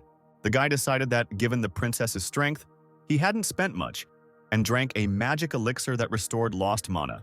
When the third empty bottle fell to the ground with a clang, Jeffir wondered how things were going with Lucius and the demon Matthias. Giornetti had already secured the support of the goddess of light. However, even in this situation, the outcome was the same. Although the Vera stake pinned the creature to the ground and stopped its transformation, one human eye managed to grow on the floor among the clots of dark matter. Ned, lowering his head, immediately noticed him and almost reached for the ground. This did not escape Jeffir. He immediately called out to his comrade, saying that the creature would not be able to be reborn in such a state, and if he killed it, the door would open and a guard would arrive here. The hunter suggested that they quickly find the dragon heart and threw the man a bottle of red liquid. Ned silently caught the healing potion. Jafir carefully ordered him to take it just in case. Anything could happen during the search. The man looked closely at the warrior, who did not even turn to face him, looking for something on the floor. Strayer couldn't believe that the main monster of the dungeon, which is called one of the 8 mysteries of the world, was defeated by just 2 people. It's just incredible. And although he didn't consider himself a weakling, even such a miracle was beyond Ned's power, all thanks to Jeffir's strategy. It went beyond all bounds of surprise and suspicion. It felt like he had simply foreseen all of this. The men's stream of thoughts was interrupted by a loud sound that came from behind them. Both of them turned around sharply and in unison, staring at the massive door, which was shaking from the furious blows. The purple haze turned into a poisonous liquid, and it flowed in large drops onto the floor. The skeleton knight on the other side, clutching a weapon in one skeletal hand, was beating the stone door with all his might with the other. The knight's magic gradually seeped through the gate, slowly but surely. If at first the smoke was weak, barely noticeable, then after some time the magic became stronger. Jeffrey and Ned, 2 small human figures, could only watch what was happening.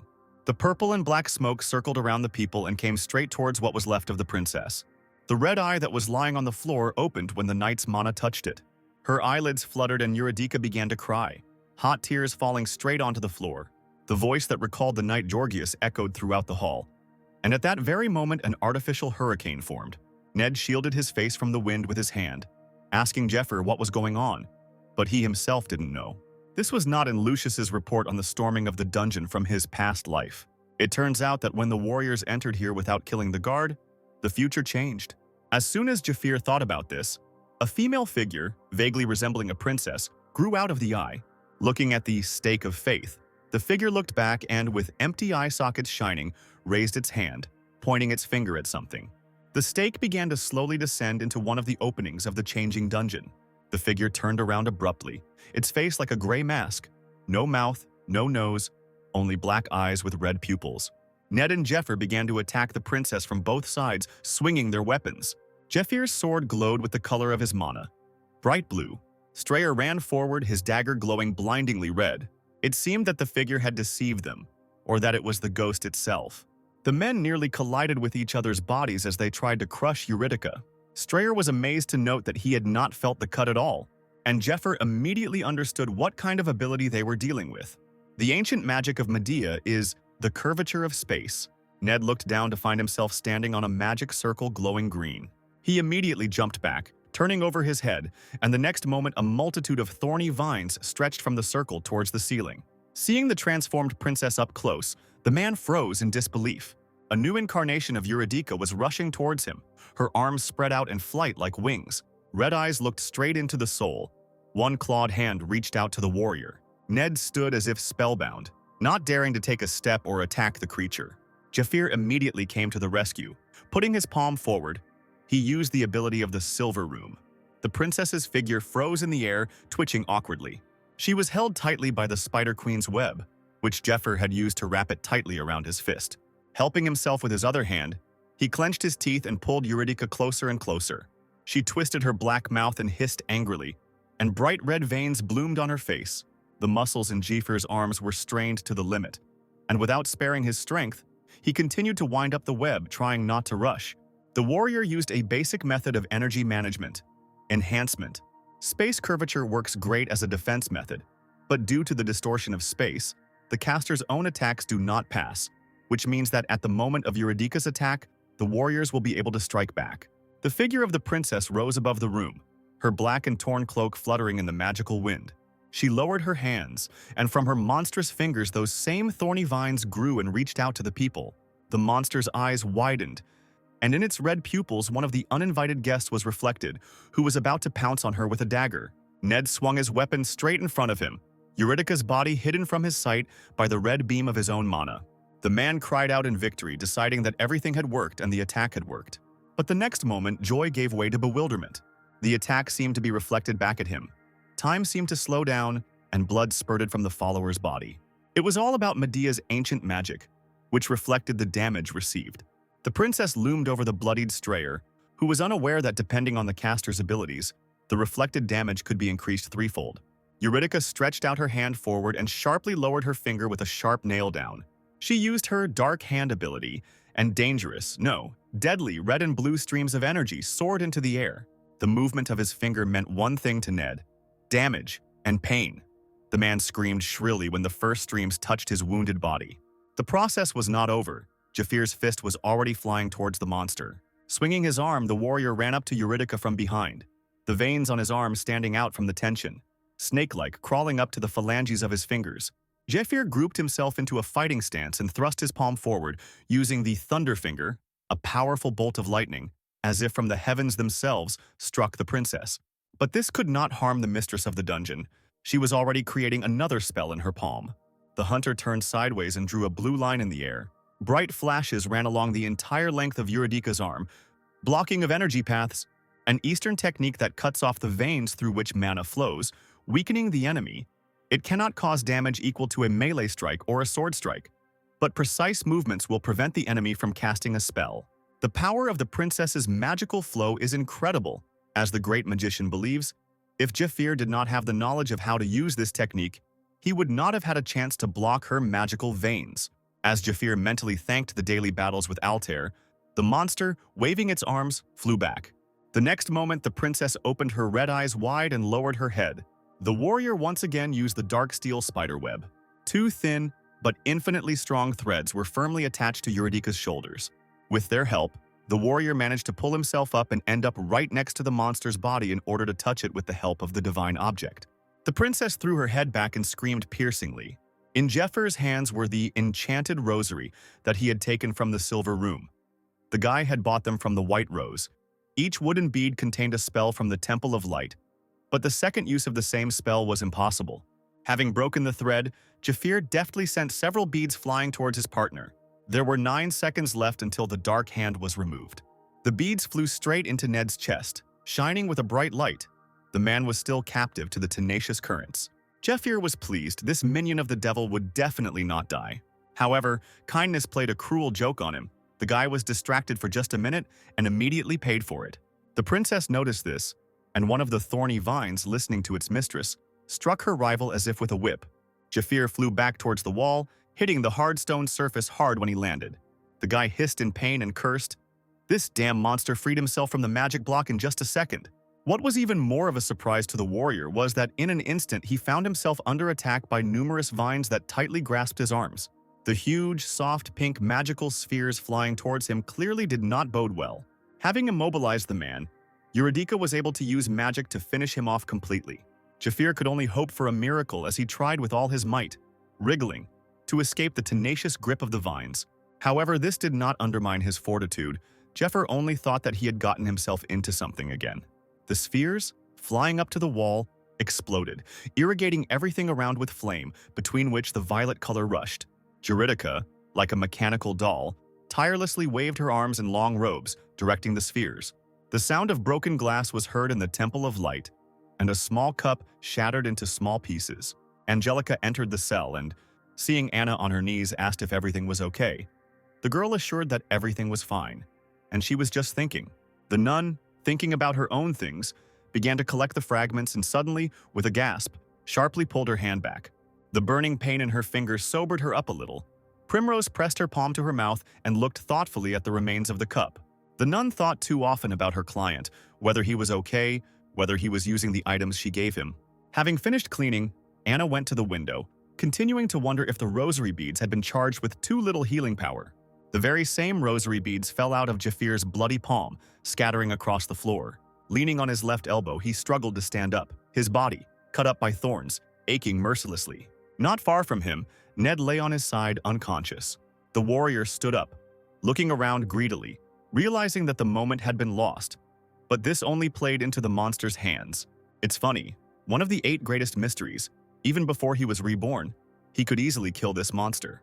How disgusting it is to feel helpless from the top of your head to the tips of your toes. All items have been used up. The weapon is no longer suitable for battle. What else did Jafir have left? Privileges from the gods, which in fact turned out to be useless nonsense. The skill, Iron Wall, the bearer of which was the god of debts Asura. Fatigue when using the skill accumulates in the form of debt. And when the mana value is 0, it returns to the user in full. The egg of an unknown sacred animal. If Jafir opened the egg incorrectly, some animals might reject him and kill him. It was a real lottery. Divine luck.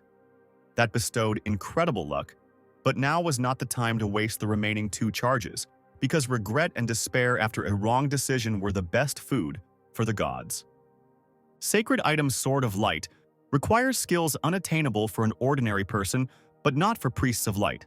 Rebirth. Resurrection. 3 days after death, after activation, the soul passes into the possession of the god of death. The Sword of Light and Rebirth will take away Jafir's will. He will become a puppet for the gods. Now he either had something that was useless in battle, or something that he didn't have enough space to use. There was nothing left that could change the situation.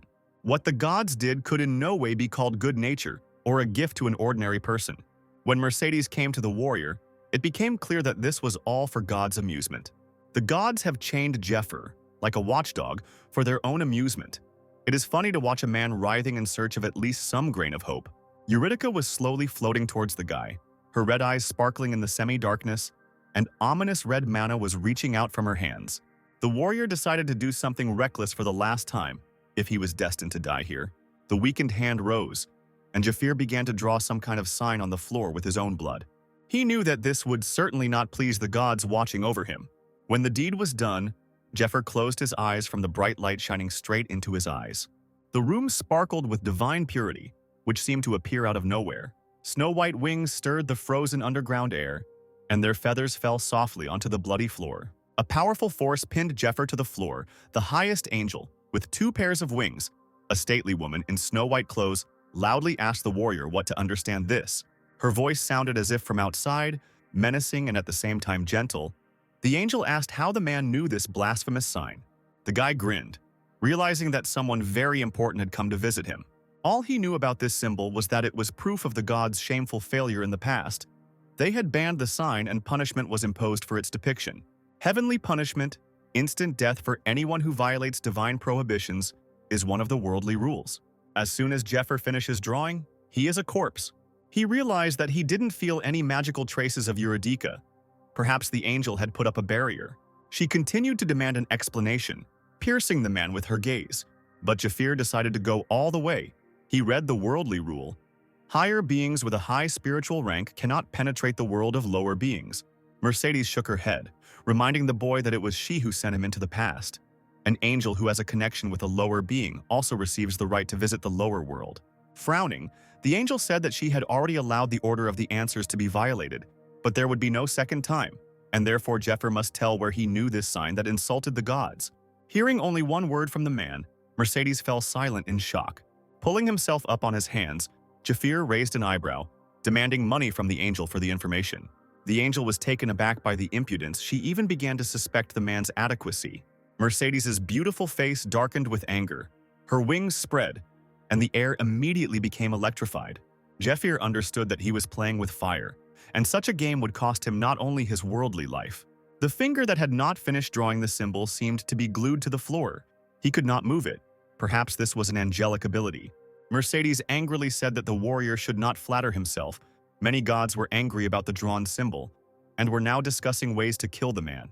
Angel called Jeffer an ignoramus who had crossed moral lines, but the guy immediately interrupted her, grinning, and ordered her to kill him. Mercedes fell silent again, once again struck by the behavior of an ordinary person.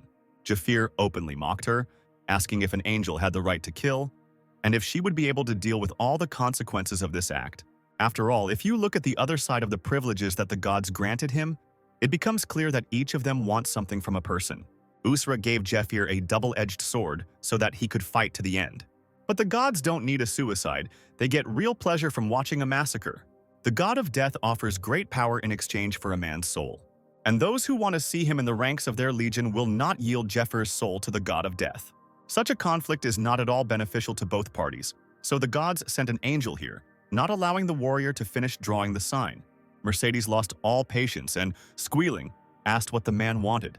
Jafir frowned and demanded to be given more privileges, because the ones he had had become useless. It would be more fun if he died now. Raising his head, he cried out desperately to the gods, warning them that if he died, they would get nothing. This audacity seemed to give the warrior strength. He rose to his feet, continuing to shout, "No one can entertain the gods the way he does, so we need to start placing bets." The god of heaven and the god of debts silently watched and listened to the man. The god of death, clutching a grapevine in his hands, also thought. The god of blacksmiths, the god of medicine, they were all pondering what to do. The goddess of fortune, perhaps the only one of the gods who was sincerely worried about Jeffer, looked at him with sympathy, pressing her hands to her chest. The goddess of light was silent, clutching the sword in her hand. The next moment she chuckled, saying that it was interesting. Hearing her voice, Mercedes looked up sharply. A bright, white light poured from the ceiling, illuminating two figures, an angel and a bloody man. Jafir dared to raise his head, covering his eyes with his hand from the blinding glow. The disconcerted angel screamed desperately, asking why the gods had decided to do this. There was no answer, but a beam of blue light spilled onto the floor, with white energy swirling around it. Eurydice, who had been standing motionless all this time, seemed to have woken up from sleep. Dark, monstrous eyes suddenly opened, scanning the room. Through the fog that poured into the room, the monster saw the vague silhouette of Jeffer approaching. He smiled slyly, fearlessly exclaiming that his girlfriend had obviously been waiting for her for too long. The princess bared a row of dagger-like teeth and hissed shrilly. Her abilities were also activated, and hands, blue and red entities, began to dance in the air. Like a bird of prey, the monster, with its claws extended, rushed at Jafir along with its hands. Eurydice was confident of her victory. Her mana was glowing red, and the princess herself did not notice anything unusual. The monster swung its right hand, creating a huge flaming sphere that could burn several people at once. But what happened next did not immediately register in the princess's clouded mind. The warrior cut in half the magic hands that were reaching out to him, obeying the magic of their owner. The gods took pity on him and decided that this impudent man should receive help. The sacred sword of light materialized in the warrior's hands. Its peculiarity was that when an unworthy person raised the sword, it burned. But now the restrictions have been lifted under special conditions. The The goddess of light Arya, one of the three supreme deities, burst out laughing. Even through the strong armor, her voice sounded clear and loud. The goddess was surprised by Jeffir and gave him a sword, promising to also gift him with the best artifacts from her treasury.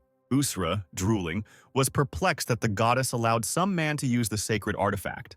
A mocking, deep male voice was heard, indicating to the god that he should not care, since the sword was not from his collection. The god of heaven, Akeros, one of the three supreme deities, propping his cheek with his hand, as one of the three, also believed that man should live. Akeros did not say it out loud, but he was alarmed that the god of death, who had never interfered in the world of people before, had so suddenly shown interest in this mortal. And until the god of heaven found out what death was planning, he would not give the boy up. Meanwhile, Jeffir went on the attack against the princess with his sword at the ready. Her figure gradually began to disappear as Eurydica used the ability space warping. But she didn't take into account that there were no barriers for the divine object. Even though Eurydica was a great magician, she would not be able to protect herself from the sacred object using human magic. The blow from the seemingly weightless but powerful weapon hit the monster right in the head. Jeffir used the active skill of the Sword of Light. It was called Yehior, which meant, "Let light be shed." The attack was decisive, and when the blade touched the monster, an explosion was heard. The space was ablaze with divine fire. After a few agonizing moments, everything went quiet. The blackness on the princess's body gradually faded, revealing her human features. The monster's claws fell off, disappearing like ashes from wood. The beautiful Eurydica's snow-white face was half hidden by ash-blonde curls. The girl shuddered when she opened her eyes and found herself lying on the lap of a bloody young man. Thanks to Yehior, which had a high-level curse purification effect, Jeffir managed to completely dispel Eurydica's curse, even though he didn't expect to be able to use it. The warrior became curious as to whether this was her true appearance. The princess closed her eyes heavily, whispering that it was the longest and most terrible nightmare. She was very weak, and barely moving her dry lips, she asked the hunter who he was and how he was able to relieve her of her suffering. After waiting a moment, Jeffir gave his name, stating that he was a follower of Eurydica, one of the 12 heroes. Long ago, on the seashore, a brave knight dressed in armor knelt before her highness, holding in his palms the heart of the black dragon Kaiseros, asking to accept it as a gift. Placing her palm on the offering, Eurydica noticed that Knight Georgius had done a titanic job. Embarrassed, the princess smiled timidly and asked the man to address her simply by her first name.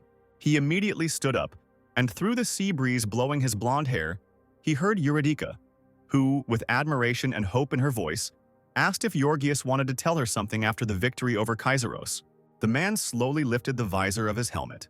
The hands of the young people intertwined. The setting sun, hiding in the water, watched the first kiss of the two lovers. At that moment, they believed that everything would be fine, and this became their biggest mistake. The princess told Jeffir about a magic circle on the top floor of the tomb, which contained a real treasure, the Elven Tree of Life. This circle is needed to remove the curse placed on the dragon's heart. Thanks to the power of ancient elven magic, Eurydica maintained her life for 1,000 years. She even managed to cleanse the dragon's heart, but in return, she lost her human appearance. A slight smile touched the girl's lips when she said that Jeffrey and Ned had helped her find her way back, and now she didn't know how to thank them. The princess closed her eyes again. The end of her briefly extended life was near.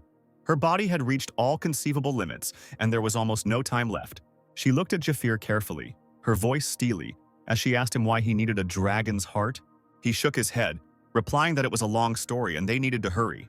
The warrior asked to read his memory, placing his palm on Eurydica's palm. With the ability of contact, an exclusive ability of Eurydica, the girl managed to read Jeffir's feelings and memory.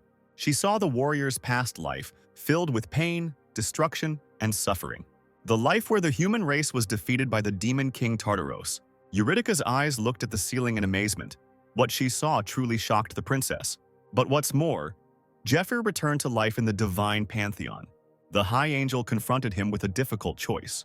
Jeffir returned to his past life again, showing people dear to his heart, and how selflessly he fought for the sake of all humanity. Once again, those who helped the warrior appeared before Eurydica's eyes, and the tears, the suffering of those he loved so much. While the princess was lost in her memories, a fierce battle continued on the upper floors. The high ceilings shook from the incredible attacks. The Son of God and his former friend, who had become a real demon for the rest of his days, had been fighting for hours. Matthias laughed madly as he fought off the divine spear's attacks, mocking Lucius's expression.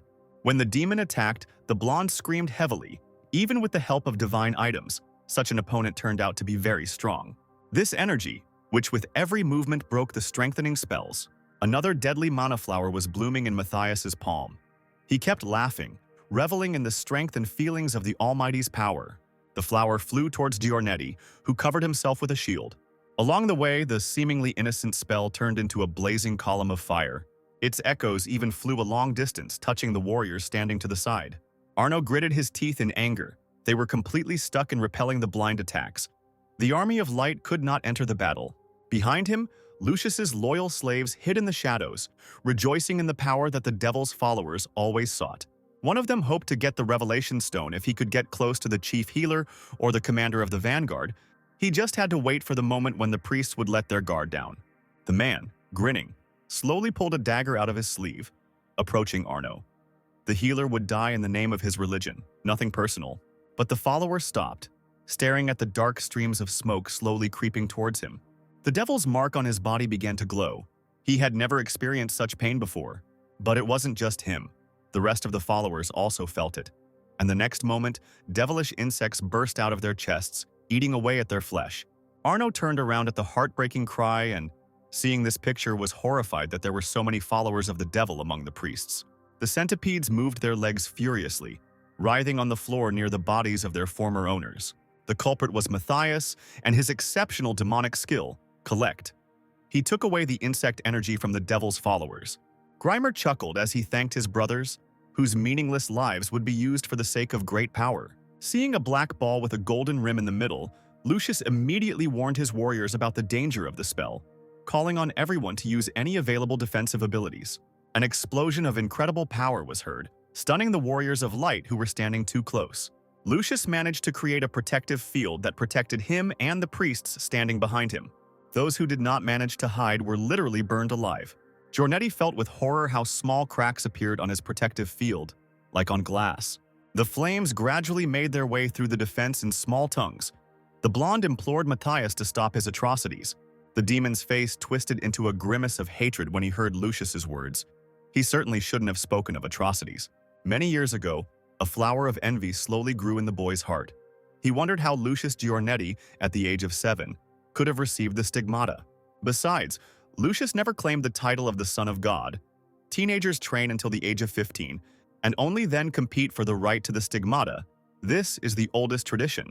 And what will happen then to little Matthias, who from the very beginning claimed the right to be called the Son of God? The voices of the adults vied with each other to say that money had been invested in the Grimer family, that it was a scam, that the goddess had really deceived everyone, that all the funds needed to be returned quickly. According to old manuscripts, if a person who was not on the list of candidates to become the Son of God receives the stigmata, an era of catastrophes and destruction begins. It seems that dark times are returning to the Temple of Light. Now the demon, striking, asked his former friend why his father, after electing his son, deceived people with his sermons, said that they could survive the apocalypse, having received the useless blessing of Lucius, traded in them, extorted funds from believers. Does Lucius himself know how many people lost everything because of him? How many took their own lives? The entire Giornetti family are crooks. No, worse, a bunch of murderers, and if that's not a crime, then what is? The Temple of Light initially turned a blind eye to these machinations, and soon allied itself with Lucius's family, committing so many terrible acts without anyone being held accountable. Matthias's demonic face twisted horribly with rage, and he screamed that the real evil was the Temple of Light. Eurydica let go of Jeffrey's hand. They sat opposite each other in the lotus position, and now the girl saw what the future could be. She cried from what she saw, asking why people lived this way. It was very sad. The warrior, lowering his head, wondered where to begin his story. Finally, he revealed that the demon invasion that the princess was trying to prevent would begin in a few years. This time, Jafir wanted to win and didn't want to suffer another defeat, so he wanted to ask Eurydica for something. The warrior knew that the power of the dragon's heart could only be captured with the help of a special ritual. If all the rules were not followed, the heart would destroy the chosen one. The guy knew that he could perform the ritual. At first, Jafir planned to go a different way, but since Eurydica is nearby, the circumstances change. She has experience, she is a girl, and will cope much better. Being a great magician, She had already once mated the dragon's heart with Yorgius, the first dragon slayer. Zephyr looked at the princess seriously, asking her to do it again now, but only for him. Eurydica closed her eyes, gathering her courage. She lowered her head and shook her head, quietly replying that she was sorry, but she couldn't fulfill the request. This answer made the hunter's eyebrows furrow, and he cursed under his breath. About 1,000 years ago, the world was on the brink of total destruction. The strongest of the 7 dragons, Kaiseros, burned most of the world with his fire. Kaiseros was once one of the 12 heroes who fought against the demons, but a cunning curse took away his mind, drowning the glorious hero in his own madness. Death began to strangle the lands on both sides of the horizon, and of those worthy of Kaiseros' strength, only Princess Eurydica and Knight Yorgius remained, and also the golden dragon who took the side of the people.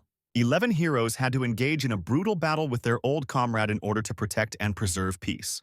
The bloody battle between the heroes and the black dragon lasted for more than 1 day, but in the end, Yorgius' blow closed Kaiseros' eyes forever. The events that took place in the era of Zephyr and Eurydica unfolded only due to the fault of the demons who summoned the devil into the world of people. By unbreakable rule, gods cannot descend on the lands of worlds, except those that already belong to them. But the devil Tartaros broke this rule. The ability to summon demons of all kinds allowed him to infiltrate the human abode. Those devil worshippers who helped Tartaros in this founded the Cult of the Devil and are now preparing a springboard for the next coming of the demon from the underworld. Zephyr assumed that Eurydica, having seen the memories, had already understood his goal, since it was similar to what the princess and her knight were doing. Aristocrats, priests, so many influential people didn't give a damn about the world. They only cared about the jingle of coins in their purses and pockets. Greed pushed them into collusion with the followers of the cult. In the end, their purchased indifference undermined the resistance. The only warriors standing against the tyranny of Tartaros were Zephyr's comrades. The guy clenched his fist, reminding that he had returned to the past not for a good life, but only to fight once again and win. The warrior extended his hand to Princess Eurydica, begging the most powerful mage in human history, who led a squad of 12 heroes, convincing them to fight side by side against a common enemy, to help him too. Give strength to protect the common human home. Eurydica looked at Zephyr, painfully thinking about the answer. How painful it was for her to find similarities in the two men. Zephyr and Yorgius were so different and at the same time similar. Yorgius stood by the window in their palace, and when Eurydica asked if he was afraid, he easily objected, because the princess and the golden dragon had removed the curse from the dragon's heart in just a few years, and had performed the fusion ritual many times. Everything would be fine. The man did not doubt for a single second. The remnants of the demon army that fled into the desert. The red dragon, who foamed at the mouth as he looked at the lands of people, and they had the power to protect the light. The knight quietly added that he could protect from them too. He walked up to the skillfully made baby cradle in which his and Eurydica's newborn daughter lay. Yorgius reached out to the little girl, and the little hand grabbed his finger. The man wanted to give his daughter a world without war. Everything went wrong. Purple smoke began to pour out of the special room, and a heartbreaking male scream was heard. Eurydica's dearly beloved husband lay on the floor, his body shaking terribly, as if an unknown force was twisting his limbs in all directions. The princess and her maid burst into the hall. The girl stretched out her hands to her beloved, shouting his name, but the maid tried her best to stop her, saying that it was very dangerous. She needed to be careful. The next moment, blue-violet smoke blew onto the woman, charring her face. The human naked skull clicked its teeth for a few more seconds. Eurydica realized in horror that this was the same energy that Kaiseros had when he lost his mind. A demonic curse. As soon as the girl thought about why this happened, since she had cleansed her heart of filth, she suddenly heard strange footsteps. The golden dragon, in the form of a stately man with golden horns and long hair, was heading towards her. He apologized with a mocking voice, saying that he had done a little magic and created the illusion of dispelling the dark spell. The dragon snapped his fingers and said that it was fun to pretend to be his comrades in arms. But he had a mission. Eurydica jumped back, but a spell began to curl around her figure like a thin golden snake. The man used the skill Dragon Tongue, an exclusive dragon skill that imposes silence. Eurydica will shut her mouth forever. The princess wanted to scream, but she couldn't make a sound and only greedily gasped for air. She fell to her knees, clutching her throat with her hands, and the golden dragon clicked his tongue, saying that if she and her husband had not hunted for the dragon's heart, the couple could have spent their allotted years of life together. Eurydica's skill amazed the dragon. She flawlessly performed the ritual over Georgius and the cursed heart. The skin slowly peeled off the knight's limbs, and soon the once handsome face turned into a bone mask with empty eye sockets from which a purple glow emanated. Now the princess had to watch as her husband, with the help of his limitless power, destroyed all living things. The skeleton rose to its feet with a growl, the hair that Eurydice loved so much hanging like lifeless straw from its exposed skull. Georgius turned into a real monster, became bigger and taller, hanging over his wife and no longer saw her. His hand reached for the weapon protruding from the stone. The silent princess, raising her head, could not believe her eyes, wishing to die from the pain tearing her apart. The room was filled with a bright, eye-searing purple light. Eurydice told Zephyr that she had torn the dragon's heart out of Georgius's chest with her own hands, and that a whole millennium had passed since then, and that along with the cleansing of the curse, she had been waiting for a hero to whom she could pass the dragon's heart. With regret in her voice, the princess told the warrior that he had earned the right to do this, but his body was not ready for the ritual. The guy would be torn to pieces or permanently paralyzed. Zephyr knew about this. He could no longer strengthen himself with the help of strong poisons. If he did not withstand a pause of several months, the energy flows would become entangled. And the mixture of poisons Jagan and Belial can be used only at a low level of training. We can say that the hunter used all the methods of rapid growth. After thinking a little more, Zephyr quietly said that there was still a chance of success. Eurydice guessed the warrior was thinking of using divine luck. If there was even one chance for a better outcome, then with the help of luck, it could be made absolute. But still, Zephyr miscalculated, because divine luck will be needed more than once.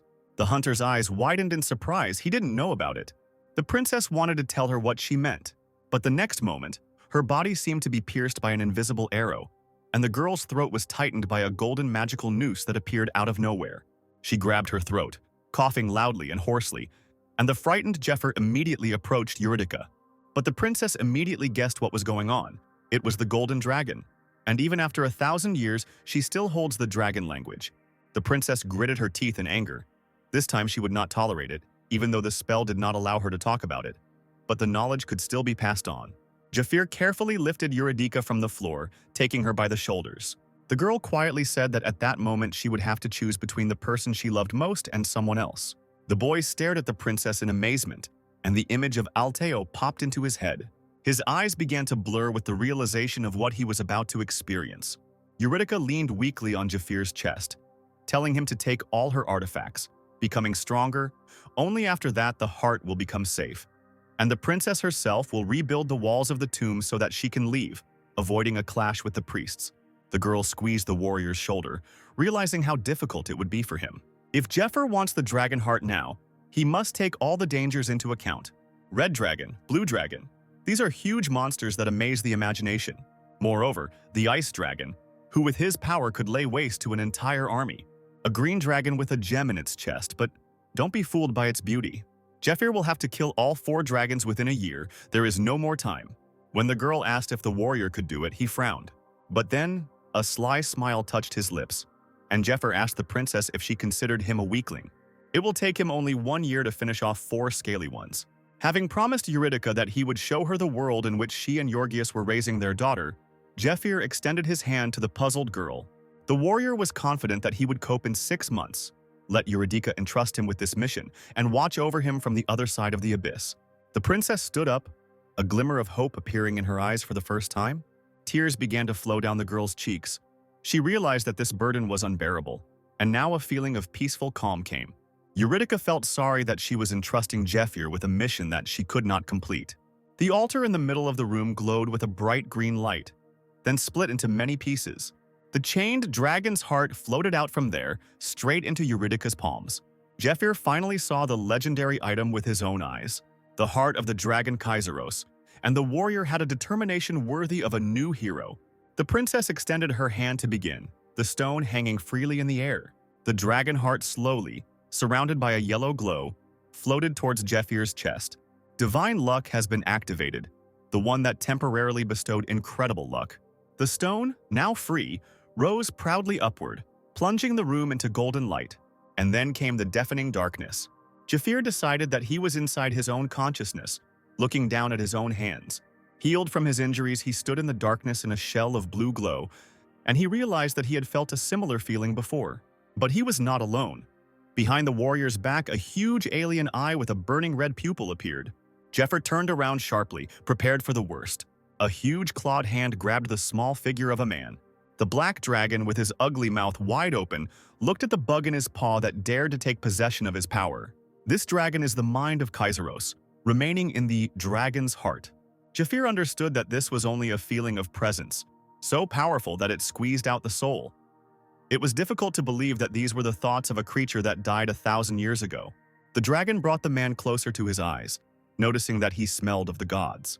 The monster added irritably that it seemed like those splinters had sent their puppet to him again. The red eye flashed with hatred. The snake had no intention of passing on its power to someone like Jeffer. The next moment, the huge mouth began to gnaw and tear the human flesh in its paw with its teeth. Things were going very badly for Lucius and his army. The demon easily chopped off the heads of his knights and mockingly kept count of the dead. Matthias's third and second numbers were Arno and Riona, whom he clutched by the necks with his clawed paws. The grip became only a little stronger, and the walls of the dungeon were already stained with human blood. Now there is only one son of God left. The blonde screamed furiously and pulled back the spear, which was burning with divine fire. An attack of incredible force poured out onto the demon, and he disappeared from Lucius's sight. But the next moment, he suddenly appeared behind his former friend, laughing. The demon swung and tore Giornetti's back with his claws. He didn't even have time to group himself or dodge. Incredible pain pierced the fragile human body. Lucius clenched his teeth. Grimer was pleased. He decided that the squad leader was exhausted. Looking at his constrained speed and dulled reaction, the blonde gave Matthias a withering look. The bastard was using demonic power more and more, and thanks to his regenerative abilities, only Lucius himself felt the effects of the blows. Grimer's next punch landed square on Giornetti's chin. This time he managed to react in time and, quickly coming to his senses, attacked the demon. The end of the spear that Lucius had hoped to pierce Matthias with ended up in his paw. He held the spear with the blonde hanging on it, as if he weighed nothing. The demon extended his hand, whispering a particularly powerful spell, and a stream of devilish fire poured out onto Lucius. The man hissed, shielding himself from the stream of fire with his shield. Matthias pulled the weapon out of his opponent's hands, throwing him against the wall. Lucius flew into the stones, which cracked behind him from the impact, and coughed violently. Now neither Arno nor Rihanna can help him. There is only one way out. But this could put the blonde in mortal danger. The demon's clawed hand cast a demonic spell in the air. It was time to finish everything. A huge fireball appeared in place of the symbols. Laughing madly, Grimer swung his arm and was about to say goodbye to Lucius. But suddenly I felt some unusual alien energy. The demon's gaze darted around. He didn't understand what was happening. Something passed through the created fire sphere and destroyed it. Something white flashed in the air. How did this white feather end up here? Lucius rose to his feet, wiping the blood from his lips with the back of his armored hand. A stately figure with snow-white angelic wings appeared behind the man. The golden halo on the back of the previous version of Giornetti's head was golden. How much is he willing to sacrifice this time? Eyebrows furrowed as Lucius replied, 1 month. The voice said that 1 month would not be enough, it would take 6 months. The finger touched the halo. A golden flash exploded in the air. White fragments fell to the floor. Giornetti's spirits were revived. His wounds healed. And now only the tattered cloak on his back reminded him of his defeats. The demon was beside himself with rage, and he was amazed to notice that he was experiencing animal fear. What he saw simply couldn't happen, it was impossible. Could it be that an ordinary man, even though he was the son of God, Lucius became his equal? With a single wave of his hand, the blonde created a multitude of divine bullets in the air, which immediately pierced the demon's entire body, and Matthias became like a sieve. Black, thick blood poured onto the floor. Grimer fell on his back, accusing Lucius of betrayal and secrecy because he had hidden this ability for decades. The man slowly approached the defeated opponent, telling him about the glimmer of honor, a skill that only a son of God can use.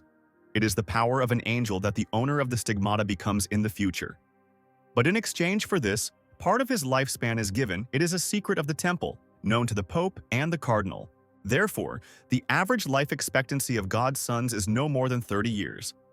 Sooner or later, despite the dreams of living long and happily, an enemy is encountered on the way, forcing one to use the ability. The temple sends God's sons to deadly dangerous places every now and then. And for good reason, this order is cruel. Such people are jesters dancing to the tune of the temple. Lucius looked at the demon with disgust. asking if he really wanted this power so much that he was ready to betray his friend and give up everything. Matthias grinned with all his might, replying that Giornetti only said that because he had been chosen as God's son. But the only difference is that the goddess recognized his life but not Grimer's life. But what was the difference between them? Matthias was a gifted child, on whom hopes were pinned. Why did everything turn out this way? Tears gathered in the corners of the dying demon's eyes. The goddess who gives no answers is so endlessly merciless. The dragon heart levitated in the air, the gold inside it melting from the burning fire around it. Ned's bloody hand trembled. He barely opened his eyes, not understanding why there was such silence around, and what had happened to the main monster. The man strained his eyes and suddenly came to his senses completely from what he had seen. The main creature, sitting with its back to him, was doing something with Jafir lying in front of it. Meanwhile, Lucius desperately waved his hands over the bodies of his assistants, calling on the goddess Arya for help. When the leader of the healers and the rear guard began to cough, the man asked worriedly if they were okay. How bitter it was to admit that the Trinity was the only one left alive. Giornetti merely concluded that the raid was over and it was time to return. In the darkness where Jeffer was, a glimmer of light appeared. The dragon, still clutching the man in its paw, began to wheeze and spit. This energy prevented him from harming the warrior. The human being was protected by a female silhouette that appeared in front of him. Jafir watched the silhouette with intent, assuming that the light was due to divine luck. Is this figure trying to protect him? The guy grinned. It was worth relaxing for 5 seconds, and she was already doing everything her own way. This is not reality, but the labyrinths of human consciousness. The main thing here is the brain. If Jeffer succumbs to fear, Kaiseros's mind will be bitten off by it. Even if the ritual is successful, this cannot be allowed. The warrior felt incredible strength within himself. A voice from outside whispered to him, ordering him to remember who he was, and the hunter began to free himself from the dragon's clutches with his bare hands. Blue mana slowly created armor on his body. After some time, fully clad in armor, Jeffer raised his head proudly. The paw holding the man suddenly released its grip. The black dragon growled in fear as he felt the burning sensation. Jeffer, approaching the dragon's face, pulled his fist back to attack.